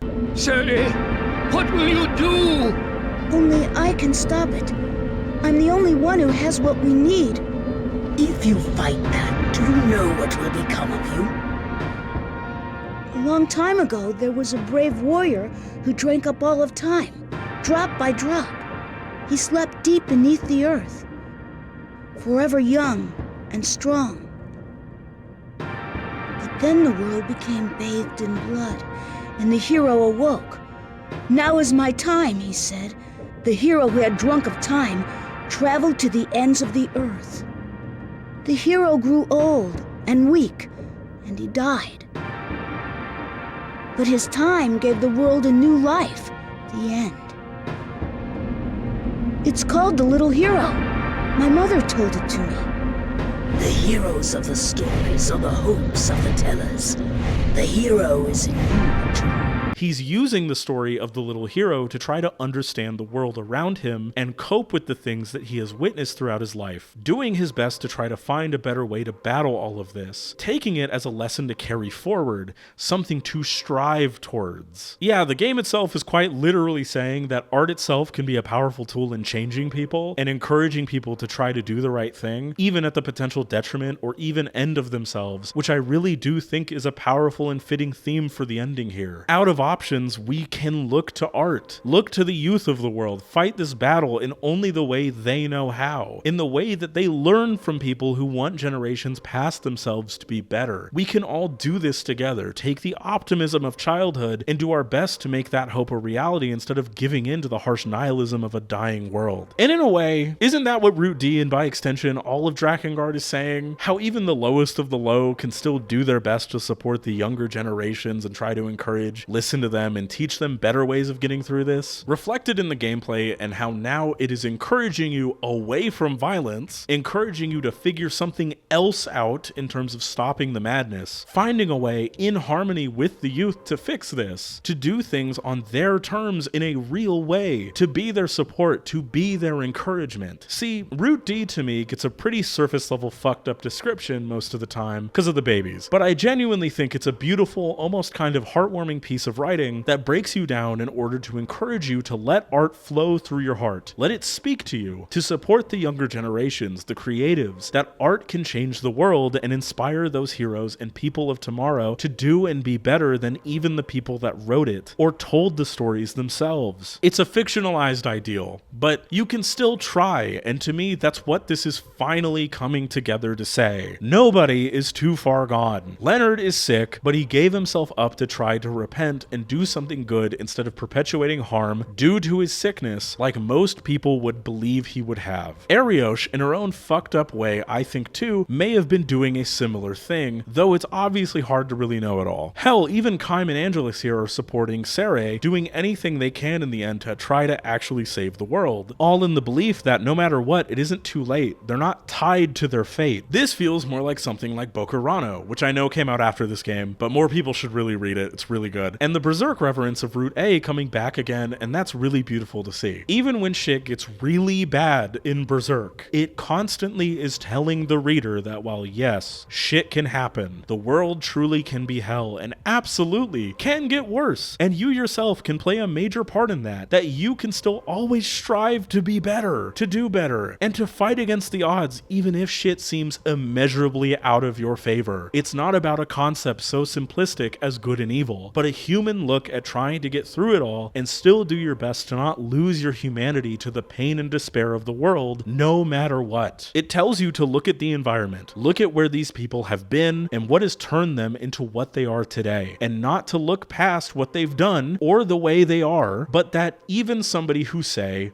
burned people at the stake can end up becoming a witch themselves and try their best to repent for what they did. It's not necessarily about being forgiven, but about trying to be better, about acknowledging the reality of what created the person we see in front of us, why they are the way they are. What you've done doesn't just simply go away, and you have to earn the trust and respect and understanding of others. And even then, you're not guaranteed that depending on the severity of things, but you can still try regardless of it all. This route captures that absolutely pitch perfect, even to its last moments. I genuinely think this is probably the kindest thing Kaim has done all game for anybody. He and Angelus sacrificed themselves in order to at least try to save the world, as a kind of karmic payment for everything they've done the entire game.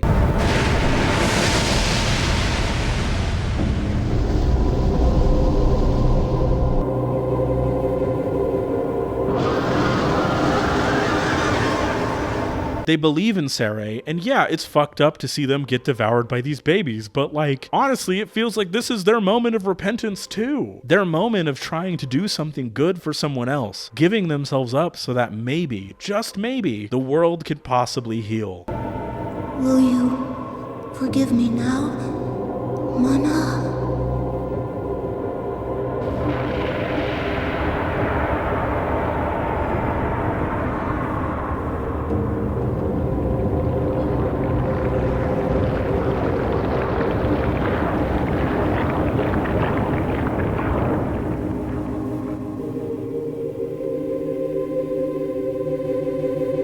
I know I keep saying this about multiple different lines and moments, but "Will you forgive me now, Mana?" has stuck with me hard since I finished this game. Such a simple line, the want to go to the maximum to try to be better than the environment they both grew up in, to be better than their shitty parents. They want to change the world itself to make it somewhere better for everybody, prioritizing others that have been hurt by people who should have cared for them over the selfish indulgences and wants of yourself alone.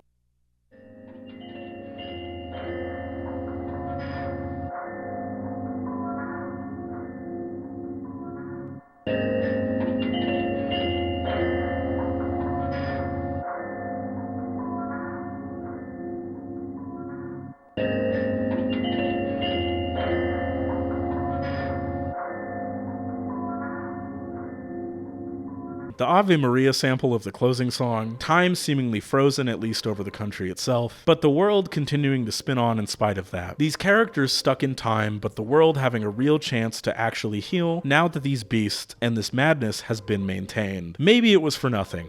Maybe, like the title of the ending itself is saying, maybe this is a delusional cope, and trying to pull something good out of this brutal and terrifying end is pointless. But I look at this in the same way I look at the Lost Children arc of Berserk. Even in the most hopeless seeming circumstances, it's okay to not lose aspects of your innocence and childhood to the horrors of the world around you. But staying stuck in perpetual ignorance and childlike naivete will have you stuck and hurting others in the pursuit of maintaining that childhood at any cost, instead of trying to face what life is putting in front of you and really trying to deal with it and face it in a meaningful way. All-encompassing bitter cynicism is not the way, but endless unfocused optimism isn't the way either. It's all a balance, as all things in life are. Finding the way forward through the murky chaos of life and doing your best in spite of it all. By Sere accepting this and unlocking his time again so he can contain this and accept the responsibility of what he both did and wasn't able to do for Mana, he, and by extension the world, and the hope of the world in one way or another, have the chance to continue on. Things have the possibility to go anywhere, both good and bad. It leaves the finality of it all purposefully vague and lets the chance of a bounce back be left rocking around in your mind, hoping for the best as the world spins on. That's what it's all about, baby. The chance to do right, the chance to stop and reassess, the chance to do better, the chance to grow. It feels really sunk home by even the credits song here.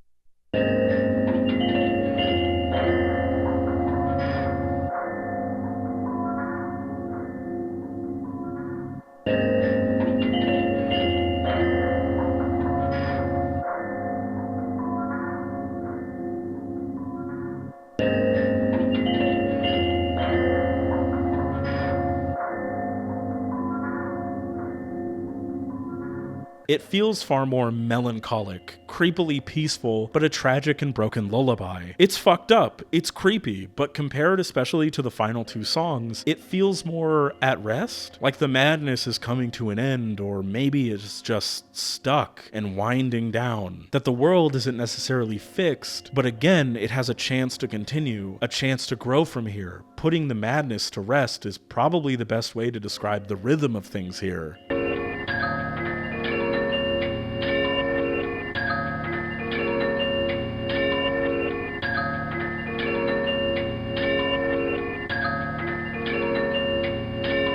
But what if things don't bounce back? What if the whole world is broken or just now frozen anyway? Their sacrifices, they won't matter. No, I can't accept that. I don't want to accept that. Serei's wrong. They're all wrong for just throwing their lives away like that just for a chance, for a possibility. No. It can't end like this. I have to be able to stop this. Maybe with one more.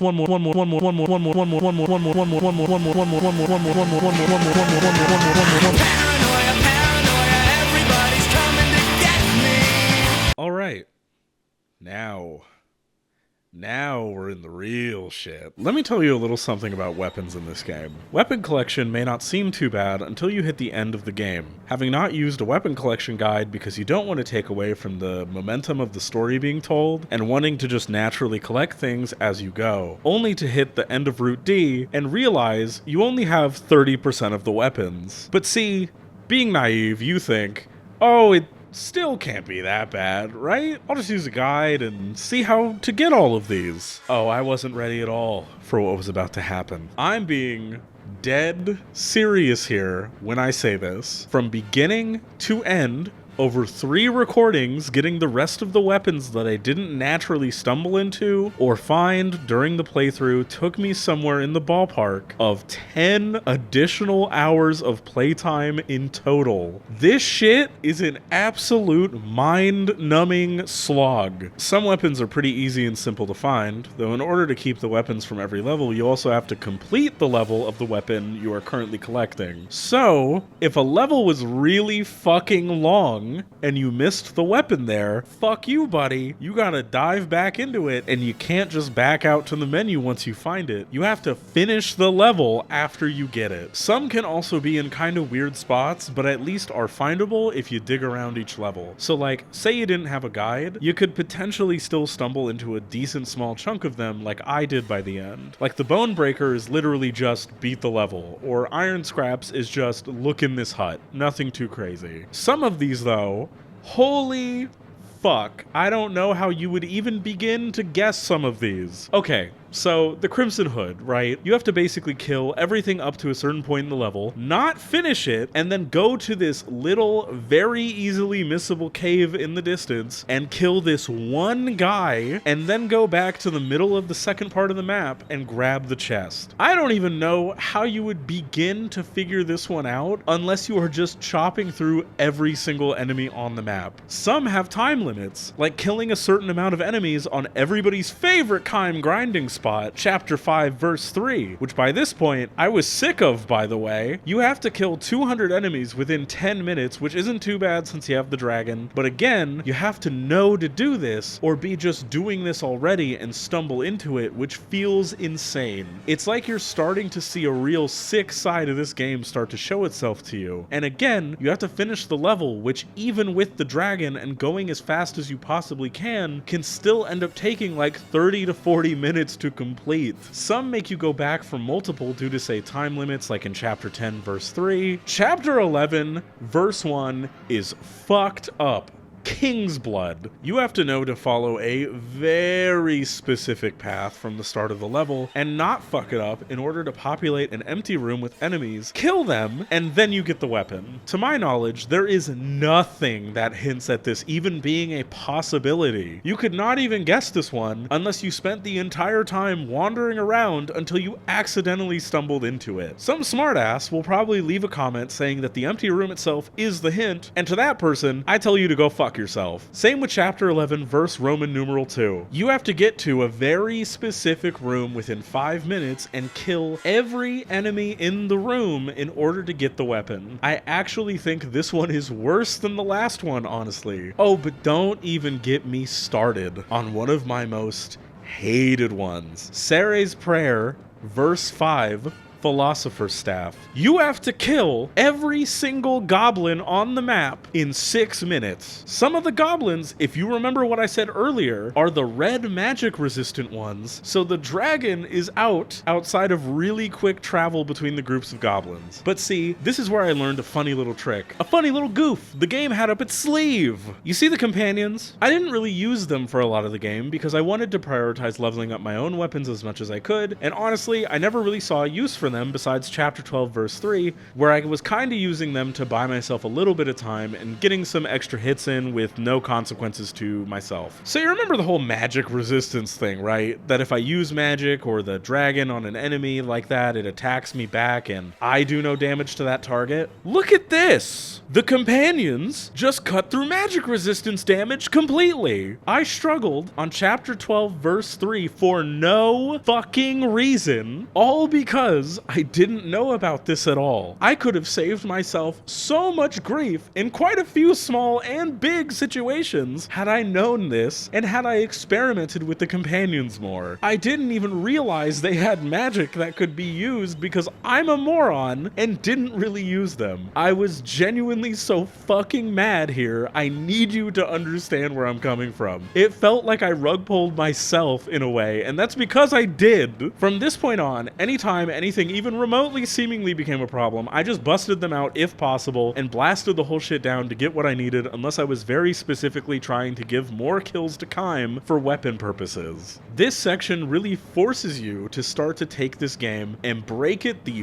fuck over your knee. It forces you to optimize the fun out of the game itself so you can find these things and do the tasks that it doesn't even tell you that you need to do itself. Initially, I was going to say something about, oh, this is probably this way to get guide sales up, and that is absolutely a possibility, but honestly, even if that is the case, something about this section as a whole is so malicious, so clearly spiteful that even if things worked out that way, I think they just used that to bend this towards being the meanest they could absolutely make it at points. I haven't even talked about the levels where you have to know to wait out the timer until the weapon spawns. So even if, let's say, you're kind of doing shit on the way there, you still absolutely will end up standing around, probably looking at something else, going on YouTube, reading a manga, watching that anime you've been meaning to get to, thinking about anything else you could be doing with this time, just waiting and waiting and waiting for this shit to finally spawn. Plus, this makes you play through every single free expedition, which I had completely ignored up to this point, as I just didn't really feel it was super necessary, and it really wasn't, honestly. It's overall just more killing. It's a complete exhaustion fest. I didn't give a fuck about what I was doing anymore. Everything was in the way of the weapons I needed. Those sweet and precious weapons. I needed these weapons. I needed to get the better ending and finally save all of this world. Answer those unanswered questions. Figure things out. Hell, the dragon-free expedition weapons can be kind of fucked up too, because you also now both have health percentage requirements and timer requirements, meaning you gotta play these levels fast as fuck at points and do your best to not fuck up, topping it off with the game not telling you if you got the weapon until the end of the mission, by the way. I felt like I was pretty good with using Angelus by the end, and the Chaos form made it a bit easier, but this shit was still pretty difficult, or at least pretty tedious at points, especially if you fucked up, so you had to retry and go through the entire level you just failed again.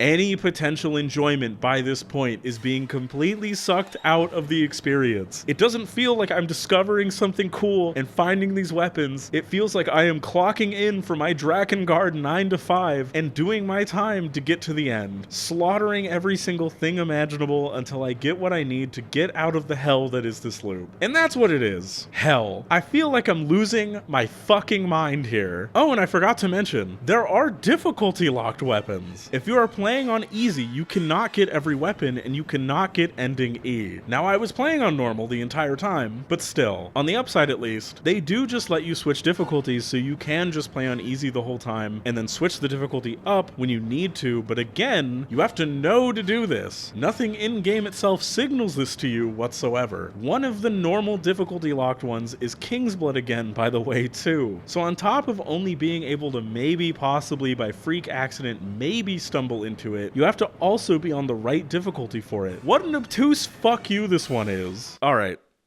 I gotta relax. I gotta relax for a second. Maybe reading the weapon stories can help calm me. The one solace I gave to myself after all of this shit was that I wasn't going to level all of the weapons for the stories, because the process of doing it also sucks total ass. As you're playing the story, when it comes to the weapons that you're generally using, it's not bad, because naturally, by the end, you're gonna have your main chunk of weapons at level 4. I definitely did. But once I saw the total count, nah. Nope. The way weapon leveling works is that you have to go at each weapon's level one at a time. Editor Sam here. This is wrong. You do not have to go at each weapon like one level at a time. I didn't realize this as I was playing the game because this never happened for me, but you can indeed just grind the same weapon like throughout each one. So like you can be in one level and then grind like one weapon like multiple levels up. I didn't realize this because again, it didn't happen for me. Probably would have made some of the early game easier. And weapon kill requirements can range depending on the specific weapon. That's right. Weapons don't level based on XP, they level from the exact number of kills required. So some of the later weapons can have huge level requirements, but on top of that, you also have to finish the level you're doing in order for the kills to mean anything and for the weapon's level to actually go up. So you can't just get the kills, back out, and then go back in to get the next weapon level. You have to finish the level out after leveling the weapon. So the best way to do this is you want to level with really easy enemies. A good amount of them, and that's short enough to where you could just blast through it once you got the kills you needed. Now another mercy is that yes, if the kill requirements are low enough across multiple weapons, you could just feed like multiple of your weapons at a time given that you have 8 weapon slots. But as these kill requirements go up, this gets harder to do and justify in the long haul. Either way, initially I was like, oh, chapter 5 verse 3, but it's too fucking long. So while good for leveling Kaim specifically because you can gain multiple levels in the same fight, it's horrible for weapon leveling unless you're doing both at the same time, along with leveling multiple weapons or wanting to lose your mind completely to the painful churn of the endless feeling weapon grind, which I really didn't want to. The correct answer here is the first level. The first level of the game fits this pretty much dead on perfectly. Just the right amount of enemies around, all super easy to cut through, they won't do that much damage to you at all, and you can basically rush to the end once you're done. So if you actually make the insane choice to do this, I hope you love listening to chapter 1 on the ground, because this is where you're about to be for God knows how long. That shit is about to be stuck in your head for the rest of your goddamn life, buddy. Unless you're a coward and put on a podcast or a song or something, I guess. Or you could even check out these pretty cool streamers, I guess. If you want to, I guess. You should though, they're cool. But yeah, I'm not doing all that, so we're just gonna read the weapon stories off of the wiki. I've done enough, goddammit, let me have this. I think there's something quite telling in how calm the weapon selection song is. It feels the most normal out of probably the entire soundtrack.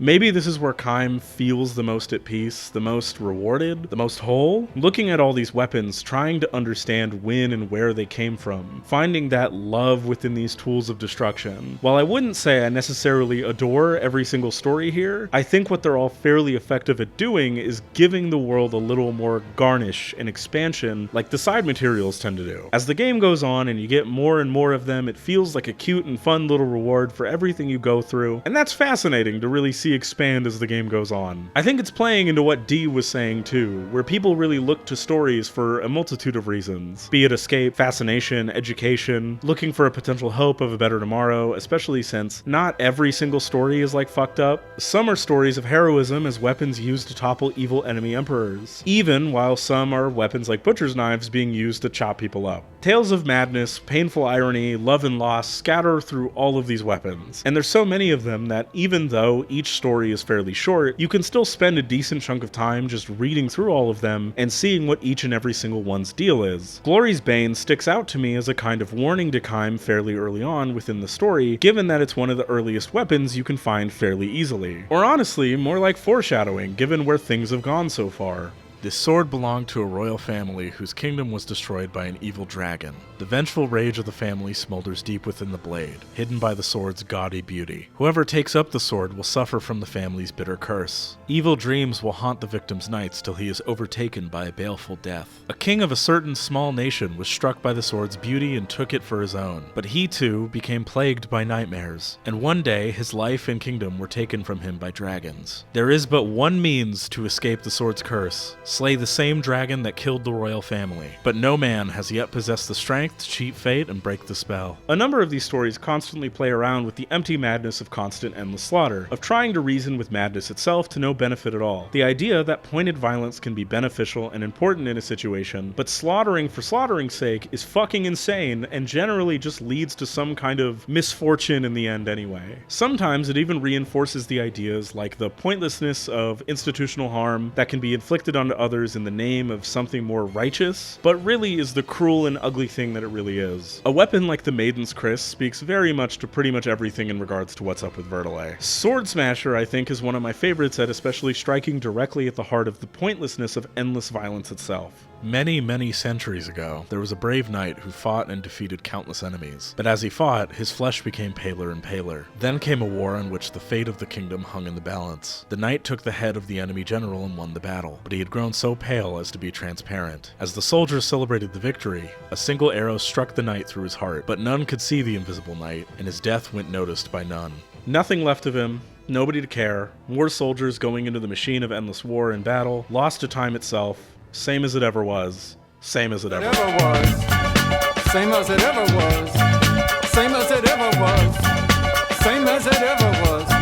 There's weapons that are cheeky references, from Berserk to a sword like Nobuyoshi being named after Nobuyoshi Sano, or Takamasa being named after one of the producers, Takamasa Shiba, but I could keep going on about these. All of these weapons are filled with pain, revenge, the pointlessness of revenge, and constant violence. Weapons filled with the hatred and malice of their users, cursing those who dare to pick them up next. And you're stacking this shit up like candy. What does this say about us for going out of our way to collect all of them, filling up on all of this malice until we're overflowing with it all? I'm so sick of reading these weapon stories. I'm so sick of the violence. I'm so sick of the endless slaughter. Man, I can't do this anymore. I just want to save the world. Save these people. I want to do the right thing here. Please. Please just let me help. I can make things better.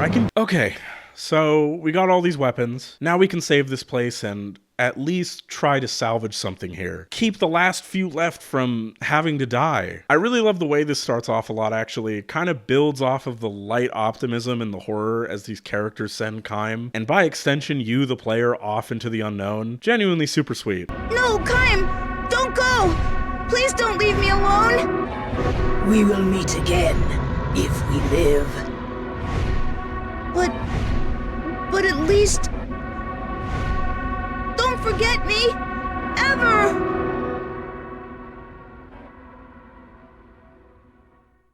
And for as much as I hate Verdelet, I do really like this final line from him a lot. Time lives hand in hand with good and evil.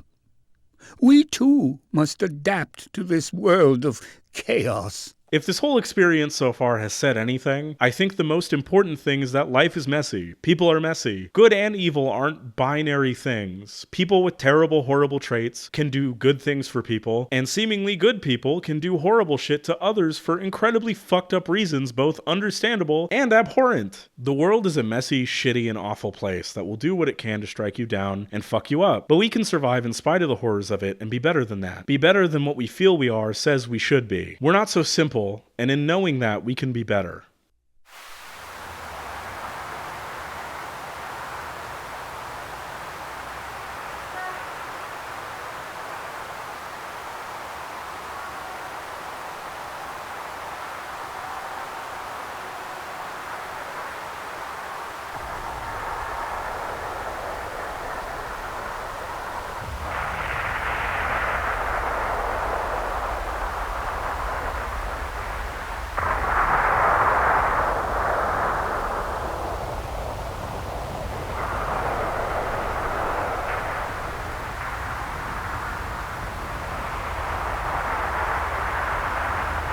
Is this the land of the gods? Well, fuck.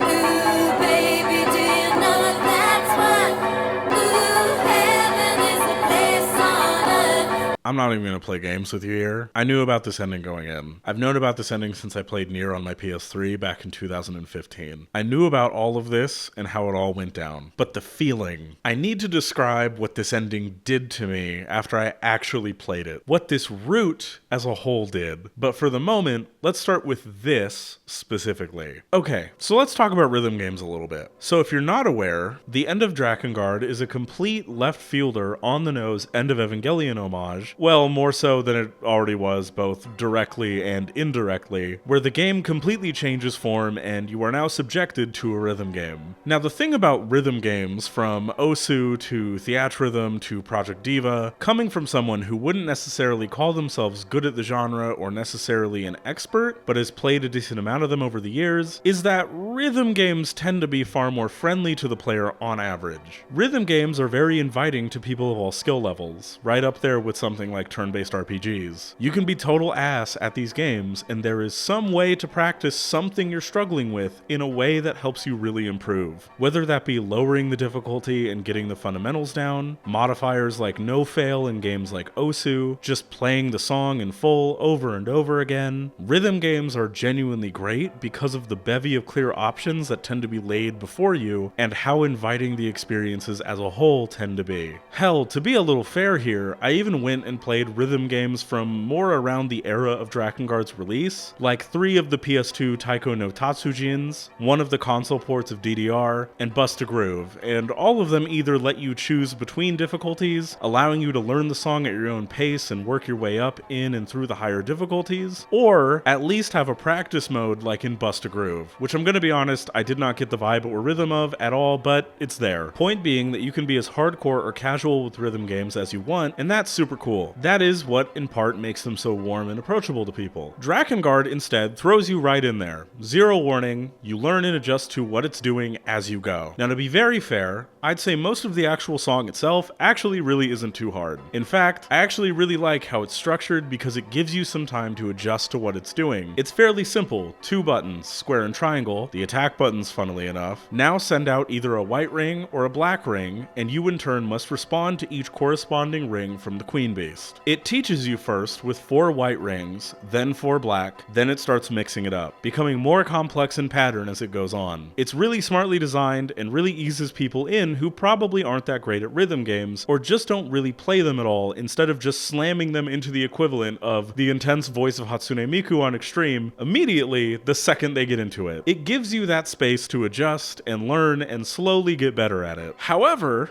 this is bait. This is a reflection of what the entire game has been doing up to this point, easing you in and playing with you, mixing you up and throwing you off constantly until pulling a fucked up left fielder on you, and in turn, this is where this section traps you within its siren song. Now initially, it gets to a bit around 52 seconds left where it just puts an alternating close pattern of black and white rings and spits them at you, and you gotta respond to that shit fast. Now at this point in my footage, I'm adjusting, and this caught me off guard, and I died. First lesson hits. You die when you get hit once. This is when I noticed something about the health bar specifically too. It's fighting to keep up with the beat, or maybe more so responding to it in the way you would see a waveform visualizer when you play a song or something. But ultimately, it doesn't matter at all anymore. So another mental domino begins to tumble over. Level and experience grinding doesn't matter anymore. You can't just beat this through leveling up or having more health, and combat obviously doesn't matter here because the game's genre has completely shifted. So I go back through after dying again on another attempt as I get used to the rhythm again. I get better and learn from my mistakes, and my responses are quicker, and I feel like I'm learning it. You get a moment of peace before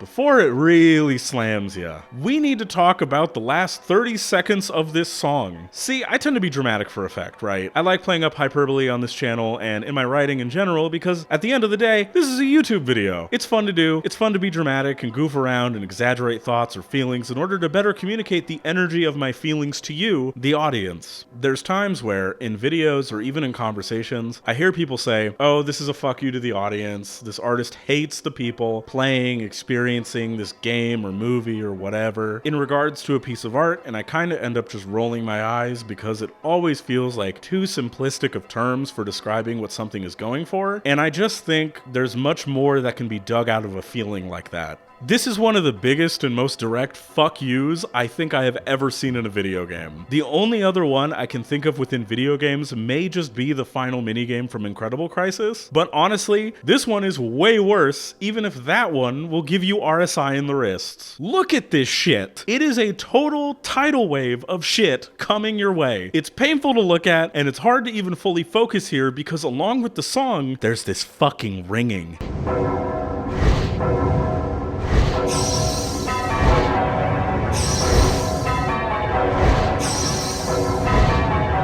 This constant ringing going on in the background. It's like this section is designed purposefully to put you in the absolute worst mental state imaginable. Shit is genuinely maddening. It feels like a joke in a way. Oh, you're almost to the finish line? Fuck you! Have this spam, dumbass! Can you get the rhythm for a song you're essentially creating in real time with the monster? So all you can really do to practice is to just get back up to the section you're struggling with and just do your best at it when you can even fully comprehend what it's throwing at you in real time. This is where yet another lesson of this experience hit. This is not your average rhythm game. Again, the way I would describe most rhythm games, at least from my experiences, is that they are extremely player friendly. They want you to win. When I play Taiko, I see the happy little drum guy jumping around and clapping his hands while I'm taikoing along to a pretty good cover of I Was Born to Love You and just having a good time. If I was sucking ass at the game, I could again practice in many different ways, but I never really feel bad about it because the devs clearly want you to get better at it if you are struggling.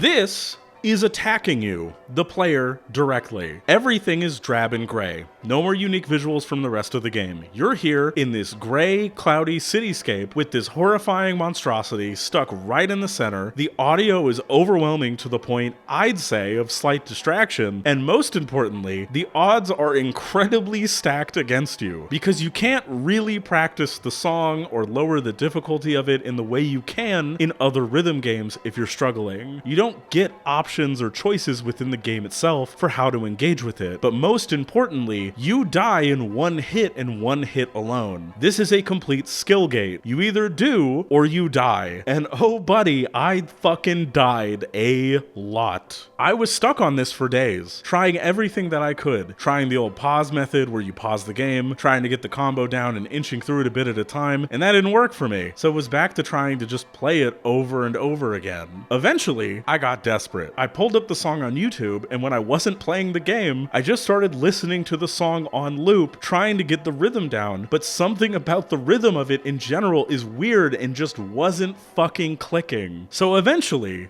after days of this, I get worn down. I'm listening to the song everywhere I can, and for some reason, the end, these last 20 to 30 seconds, just keep throwing me off. I feel like there's just something I'm not getting, something about the speed of it. The rhythm of it is just not translating in my mind in the time needed, and I panic and die. So at this point, I feel like all I can think about is this level and beating it. I honestly kind of had trouble thinking much about anything else unless it was like important life-related stuff. Like I'd be at work, listening to the song and tapping out the buttons on an invisible air controller in between doing important shit. So I'm fatigued. I'm worn down. I don't want to do this anymore. I start getting more defeatist about it because the problem legit is my reaction time. The speed of it is too much for me, and for whatever reason, I just have trouble reacting in the time necessary. It's a problem I tend to have in rhythm games in general. If shit is going too fast, I just struggle more, or more often than not, just genuinely cannot keep up with it. Not impossible, but just much more difficult. And again, I'm having to run back through the entire song multiple times just to even get the chance to do it again. So eventually, I'm like, okay, you know what, game, fuck you. If you won't let me practice, then I'm just gonna cheat a bit and at least see if I can brute force it on an emulator with save states or something before deciding if I just wanted to give up and write the video about this experience or if I wanted to push on. So I move my save over from my PS2, I pull the game up in PCSX2, and same problem. Even with save states, it's so quick that it's genuinely throwing me off. Just extremely hard for me to practice and get down. Even after listening to the song for days, something is just seriously not clicking for me. At this point, I'm pretty beaten down again. I thought I found the way forward, but again, it's the speed of it and the way it's presented is just a bit too fast for me, and it really drags out too, so it feels almost endless. Like it's making fun of you as it's going along, like its goal is to wear you out. Stupid fuck up after stupid fuck up, I just could not do it, so I decided to sleep on it, in order to determine if I'd just quit and write about my experience up to that point, and how I couldn't beat it, or what exactly I was gonna do in regards to the video, partially beginning to accept defeat. I then had a nightmare about this sequence. This is not a joke, this is not a bit, this is not an exaggeration for effect. I heard this song in my fucking nightmares. I saw the Queen Beast in there, I woke up, spooked out of my goddamn mind. It felt like I was losing it. But something about this nightmare, weirdly enough, it felt like a kick of motivation to try again, to keep going. I didn't want this to beat me, to follow me like this. I wanted that goddamn closure here. I wanted to win. Fuck you, Queen Beast. I'm gonna beat you. Legit. Ish. So I boot the PS2 back up and pull something I didn't even realize existed until I started looking into how in the fuck people beat this shit. There was a video guide on how to beat it. To me, if this game was going to pull all the stops it could to keep me from finishing it, then you know what? I will too. So I pulled up this video guide. I pull up my OBS window with my capture device right next to it so I can have a side-by-side view. But there's one problem I realize as I start attempting to beat it this way. The guide has the button prompts lined up, but the gameplay footage they got is like a second behind or something, directly fucking with me further. So most of it you can get through this way generally fine with maybe some weird close calls that shouldn't happen, but the part that matters, the last part, the video being off throws the whole thing off and causes deaths. I have no idea if the person who made this did this on purpose, but if they did, that's really funny. Genuinely good job and commitment to this whole thing if that was intentional. So I start trying to slow the video down, messing with timings and trying to line it up so the button placements are in the right places, slowing the video down so I can try to better get down the combo of buttons, but not making the video too slow so that it ends up mistimed in the opposite direction or something. There were still so many deaths, even trying this, until finally.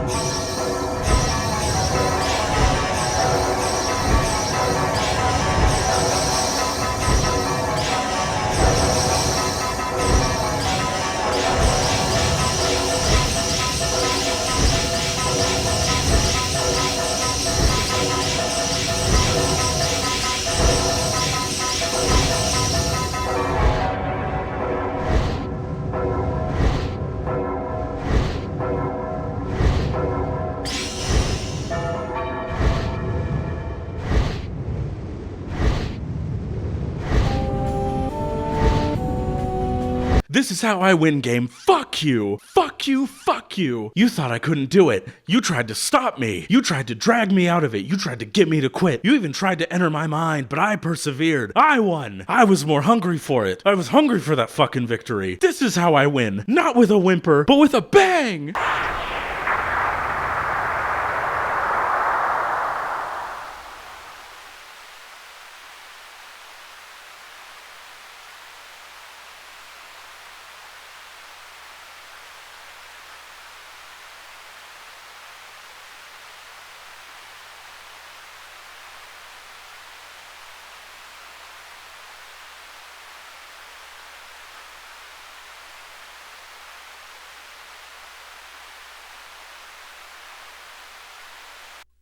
This is Bravo 1. Unidentified target has been neutralized. Over and out.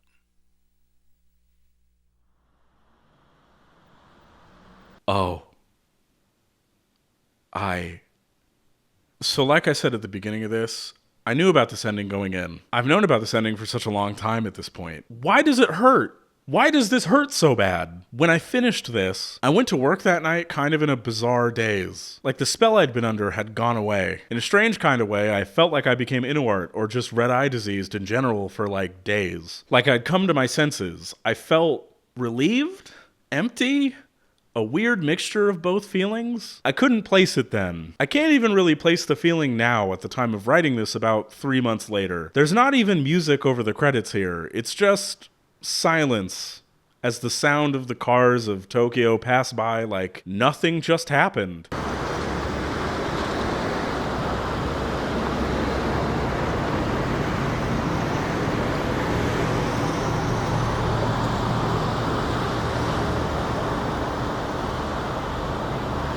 Regular people just going about their day after witnessing whatever just happened to them. It was all for nothing. None of it mattered. I feel so hollow.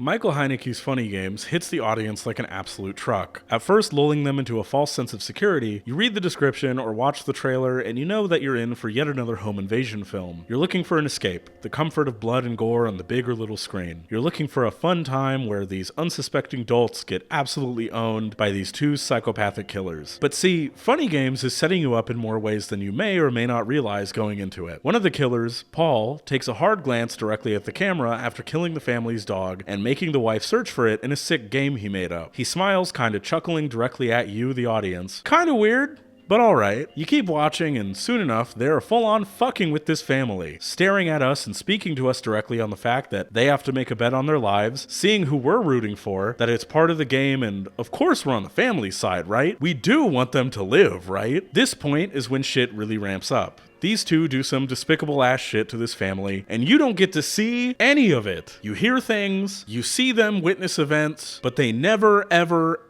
let you actually see anything directly as it's happening, as the characters would see it. You get to see reactions and aftermaths. Like, you see the reactions to them forcing the wife to strip at the threat of her child being hurt, and it's a pretty sad and disgusting moment. Sometimes the camera is somewhere else entirely, as some of the worst shit is happening too, like when their son gets his head blown off. We are with one of the killers as he gets up to make a sandwich for himself, and all we hear is the action, and all we get to see is the horrific aftermath of it all. It's a gut punch. A gut punch that makes you want this family to win, to see them climb out of their suffering and kill these two as they absolutely deserve. Until finally... catharsis. Sweet, sweet catharsis. One of those fuckers got what was coming to him. It feels so good to see one of these evil fucks dead. Hell yeah. So then Paul panics, picks up a TV remote, and rewinds the film, preventing this from ever happening and carrying out the rest of their plan to the very end. The entire family dies. The two guys go on to start over again with another house. Paul stares directly into the camera. Fuck you.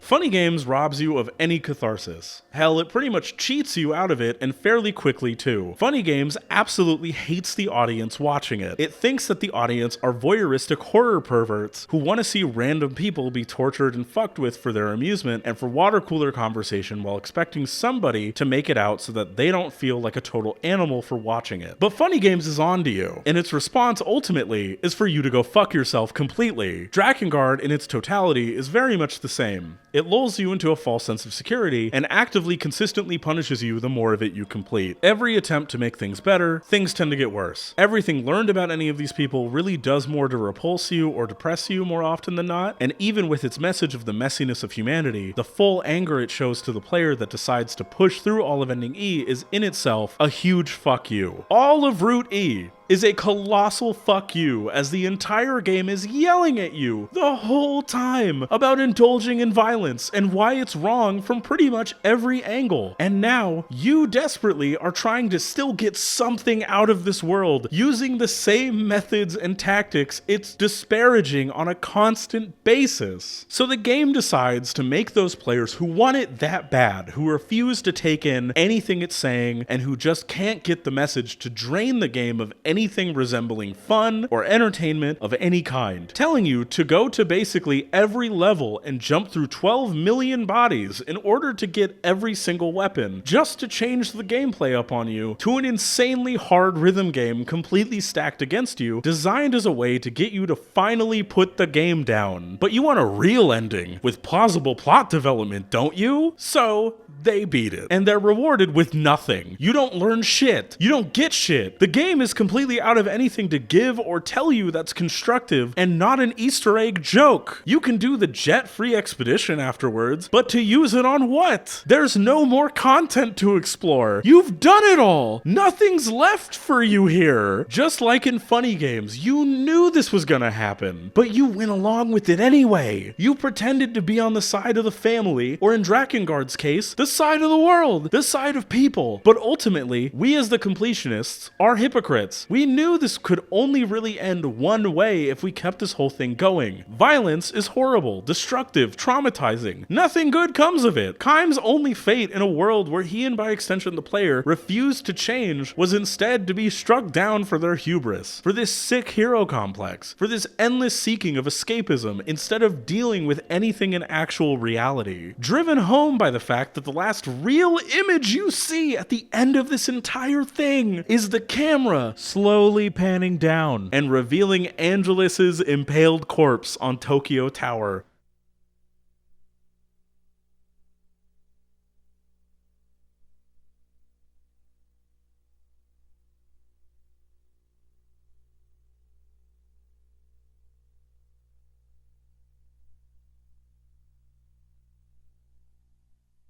Along with Mana telling you, "Thank you for playing."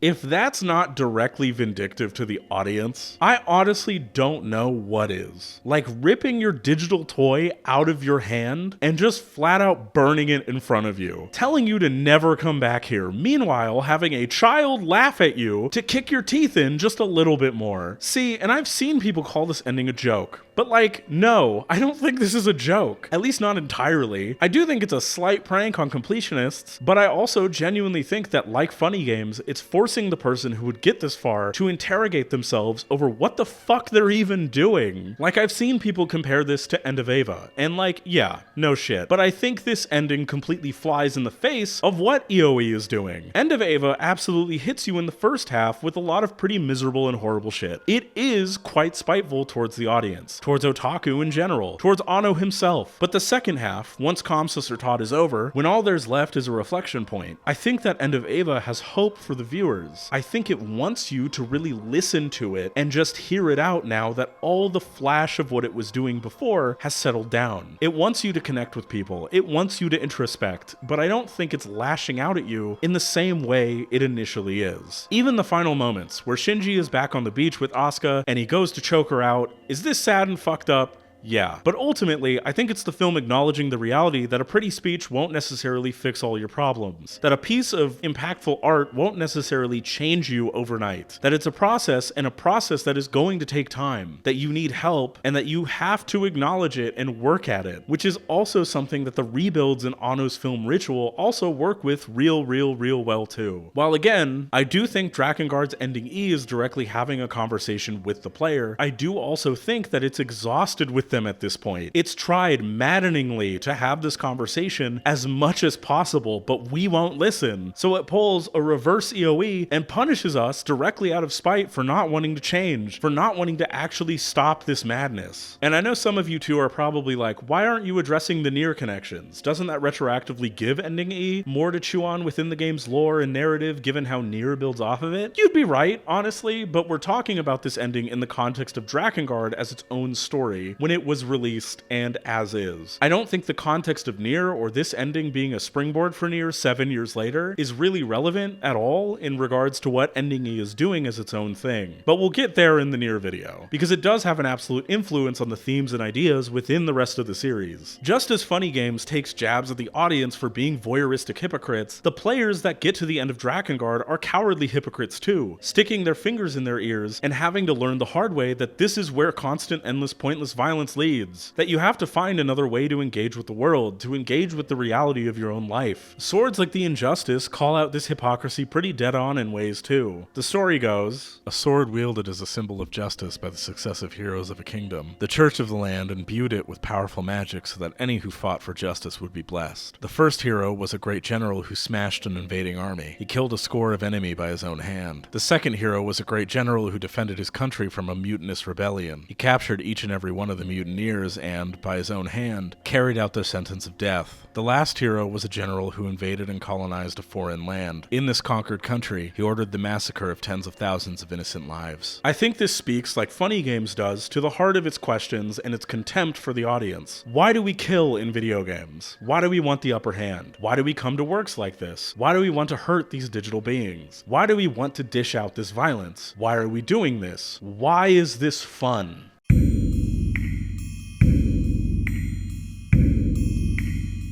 Yoko Taro himself, within a Drakengard 3 interview called Philosophies of Violence, had this to say about what exactly Drakengard was critiquing.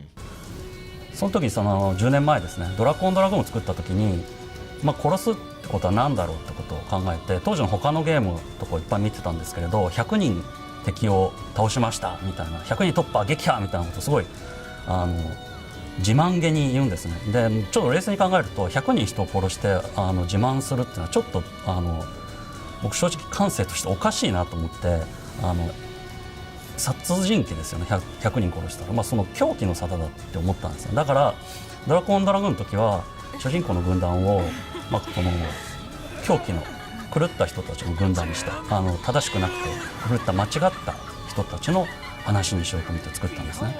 The Drakengard team looked at the violence within games like Musou's and directly questioned why in the fuck we decide to run to them for our escapism. It's not necessarily saying that it doesn't understand why we do it, but it's pointing the sword directly at us and making ourselves start to push ourselves deeper and deeper onto it in the pursuit of these answers, until we're so exhausted that we can't run from questioning ourselves anymore, until we have to question why we're running to these insane serial killers to find entertainment and squeeze the fun out of this experience, led to question why we choose to run to games of this nature, this absolute celebration of violence, and not grapple with the dissonance of it all. Funny Games, again, has a very similar critique about the audience and its relationship with horror films. Hell, I feel this even deeper as someone who runs to horror, and especially horror games, generally for catharsis and comfort. I myself tend to be a pretty anxious and paranoid person, and still tend to watch and engage with fairly fucked up films and art in general when it comes to horror. Generally for entertainment, sometimes to see how far a medium can be pushed, to see what someone can say with such horrific imagery, probably why Berserk draws me in so much too. This next bit from that same interview is a bit more about Nier, but I think Drakengard in general fits this same idea and really gets to the core philosophy at the heart of these games, from all the ones I've played so far.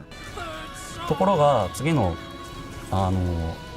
ニアってゲームを作ったんですけれど、その頃には911とかイラク戦争とか経て、どんどん世の中がテロとかの情報がいっぱい日本にも入ってきて、でその時にちょっと考えが変わりまして、人間は自分が正しいと思ってれば狂ってなくても人を殺せるっていうことをちょっと世の中から感じたんですね。 You don't have to be insane to kill someone, you just have to think you're right. Kaim is absolutely an insane maniac, but ultimately he, and by extension the player, think that their actions are correct. That it doesn't matter what amount of fucked up shit we do here, as long as the result is what we want, and as long as we're ordered to in some fashion. Classic call and response. We can justify anything if we just say we were following orders. It's what we were told to do. I couldn't stop, I had to do it. The results will be worth dirtying ourselves further, dying ourselves in the blood of these enemies over and over again. We'll save them, right? We'll save this world. Won't we? This philosophy could easily apply to Innoard as well. Innoard is insane by the end, but he's fighting for what he thinks is the right reason. He does horrible and at times unforgivable shit, but at the same time, in a world completely devoid of reason, if you can't hold on to any true sense of self anymore, or to any other person, what can you do except move towards what you feel is right, even if that right is wrong? All you have left is pure impulse, pure emotional resonance. Everything else hurts too much to bear. He can justify it all as long as he can save Furry Eye. He can save her, right? But this all yet again wraps around to the player. What are we doing? Why are we doing this? What the fuck did we just do all of this for?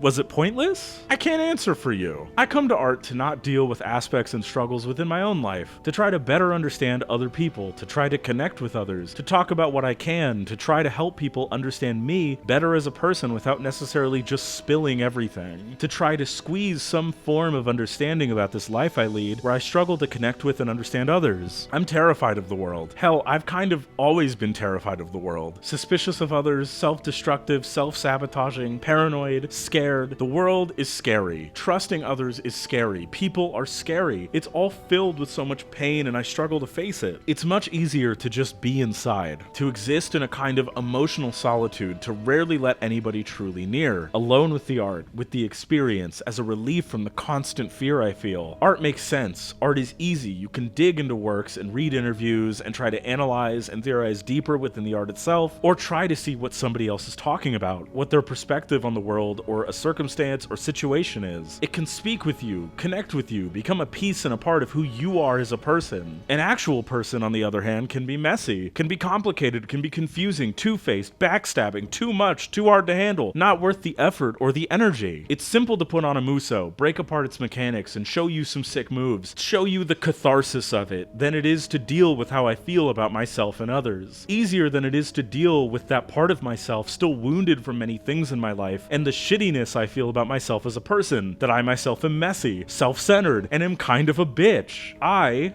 like Kaim, like Shinji, like Guts, and running away. Why do we come to these types of games? Or art in general? I hear a lot of people go on about fun and escapism, and I'm not going to sit here on some pretentious high horse and pretend that I also don't. I adore games like Devil May Cry, God Hand, and Urban Reign. I love the power fantasy as many do. There's a good reason why people engage with stuff like this in the way that we do. But I also love being challenged. I also love being forced to confront myself in a real way, to look in at myself or be forced to see differently, and when an experience can do that, can make me analyze and look at myself as a person, that is a special experience in itself too. I see a lot of people try to trap Drakengard within a box of good or bad. Like this is some objective thing that can be measured. Arguments about intent, arguments and conversations on if this game is bad on purpose. It's a waste of time. Works like Drakengard can't be simply shoved around so simplistically, because Drakengard is a reflection of the self in the end. Drakengard is an experience that is directly reaching through the screen the further you go along and getting you to stare into the abyss, to wake up to the reality of what the fuck you're even doing, of why exactly you're doing it. This is a game made for the sickos. Some will bounce off of it and some will walk away feeling some intensely powerful shit. We mustn't run away. We mustn't run away. I've seen people unsatisfied with the information that the game does give you, wishing that a remake could come along so they could expand characters like, for example, Ariosh, when I think that misses the point of what Drakengard is directly doing. I'm gonna be real, if a remake were to happen and it were from the same exact people, I guarantee they wouldn't tell you shit about Ariosh. Hell, they'd probably waste more of your time with another mission that basically goes nowhere outside of the same horror of what you're enabling for her and the little crumb of info they give you about what her deal is. You're trying to understand insanity. You're trying to get closure from something that is impossible to get closure from. You are terrified of being unsatisfied or unanswered, but human beings aren't mills you can pillage for stories. You're running away from that skin-crawling feeling of being unable to understand someone, going through a deep mental breakdown. This game wants you thinking about the possibilities and the mysteries of it. It wants you trying to think about what all of what it's giving you could mean and where it could be going. I don't really understand the call for a remake because what would that bring? Drakengard works because of how it was made, its structure, its inspirations, and its vibes, and the time it was made in. Hell, a major point is baiting people specifically who want more. That it's a pointless endeavor that will not be rewarded. This game doesn't need better combat. It doesn't need more explanations. It doesn't need any of this, except what it's saying. Don't run away from it just because you're afraid to engage with something that isn't so hopelessly homogenized for consumption. In fact, I tend to see so many people online just tell people to skip Drakengard 1, to just watch it online and go immediately to Nier or Drakengard 3, refusing to pay any mind when Drakengard is doing something here just as much as those games are. It has reasons for doing what it's doing. Not to shit on the rest of the series, I adore Nier, but this whole sentiment rubs me the wrong way and I constantly see it online in regards to Drakengard 1 specifically, though I will admit I do feel like the tide has been changing pretty majorly the last few years, or maybe I just hang out in spaces where people are more willing to engage with it. That's always been around. Drakengard has just always been more niche, and so this is probably the result of that obscurity. Even after all of this, there aren't words that can make you truly get Drakengard the same way that just playing it would. Drakengard is about how the experience of it in totality makes you feel. Where it leaves you in the end is different for everybody. You can get all this info, know characters and events, know all these beats and moments, and what I went through to get here, but I can't tell you how you'll feel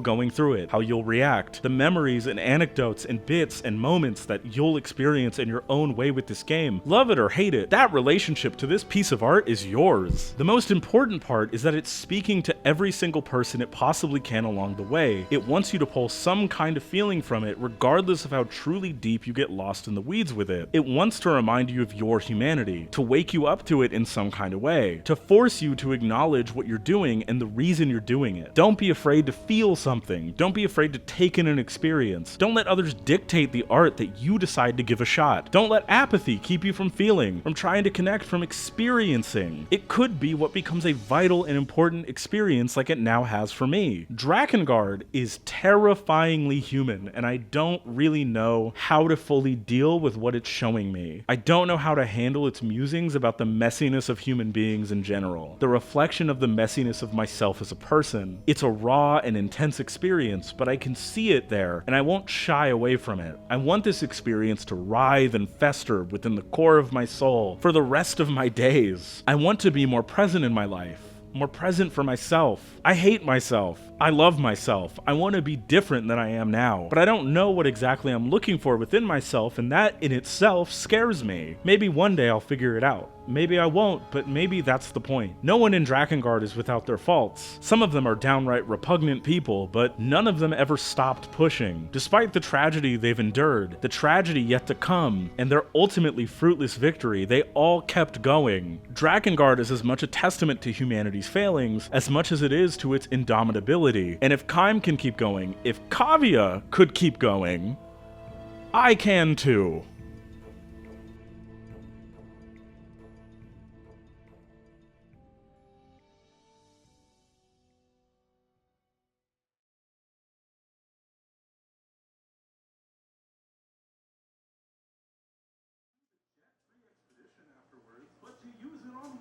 There's no more content to explore. You've done it all. No. You can do the jet-free expedition afterwards, but to use it on what? There's no more content to explore. You've done it all. You can do the jet-free expedition afterwards, but to use it on what? There's no more content to explore. You've done it all. You can do the jet-free expedition You can do the jet-free expedition afterwards.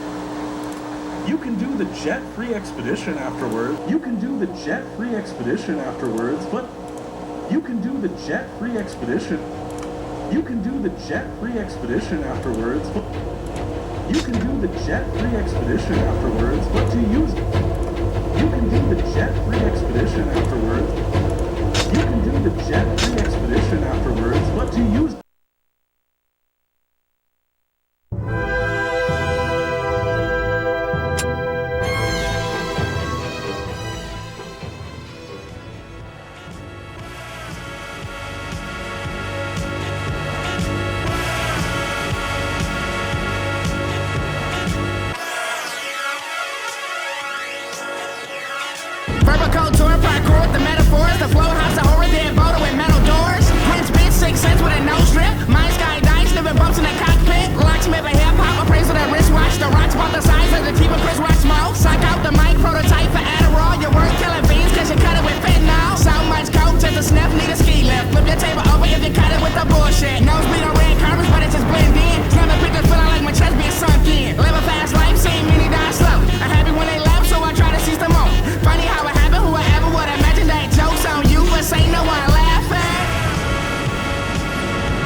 Kaim. I am Kaim. I am Kaim. I can sell honey to a bee, and a full-time make trees take back the lead. Octopus in a straight jacket, savage with bad habits. Broke certain fiends, got rich, became an addict. Ain't it funny how it happened? Who would ever would imagine? Nose running right now. Could you pass me a napkin? Manicism, how to have an upper advantage. Panic when the drugs are gone, when the body is hamstring.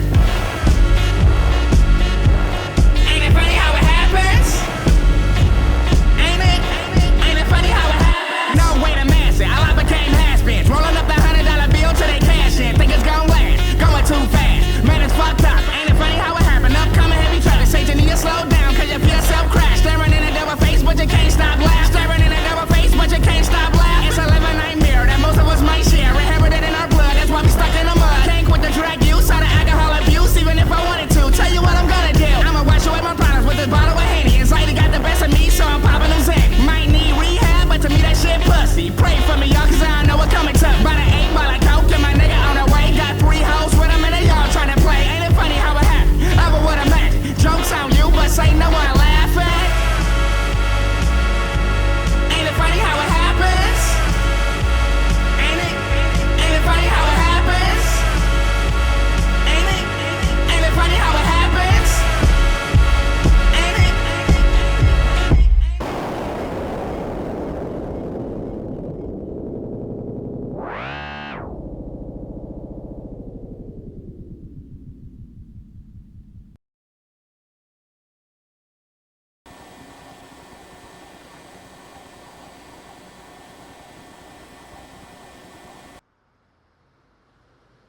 Thank you for watching.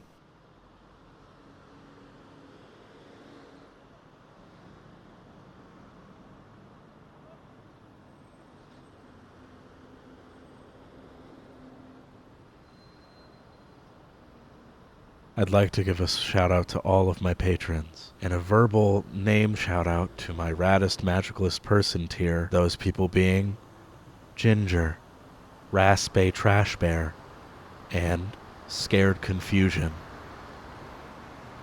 La la la la, la la la la la. Watchers!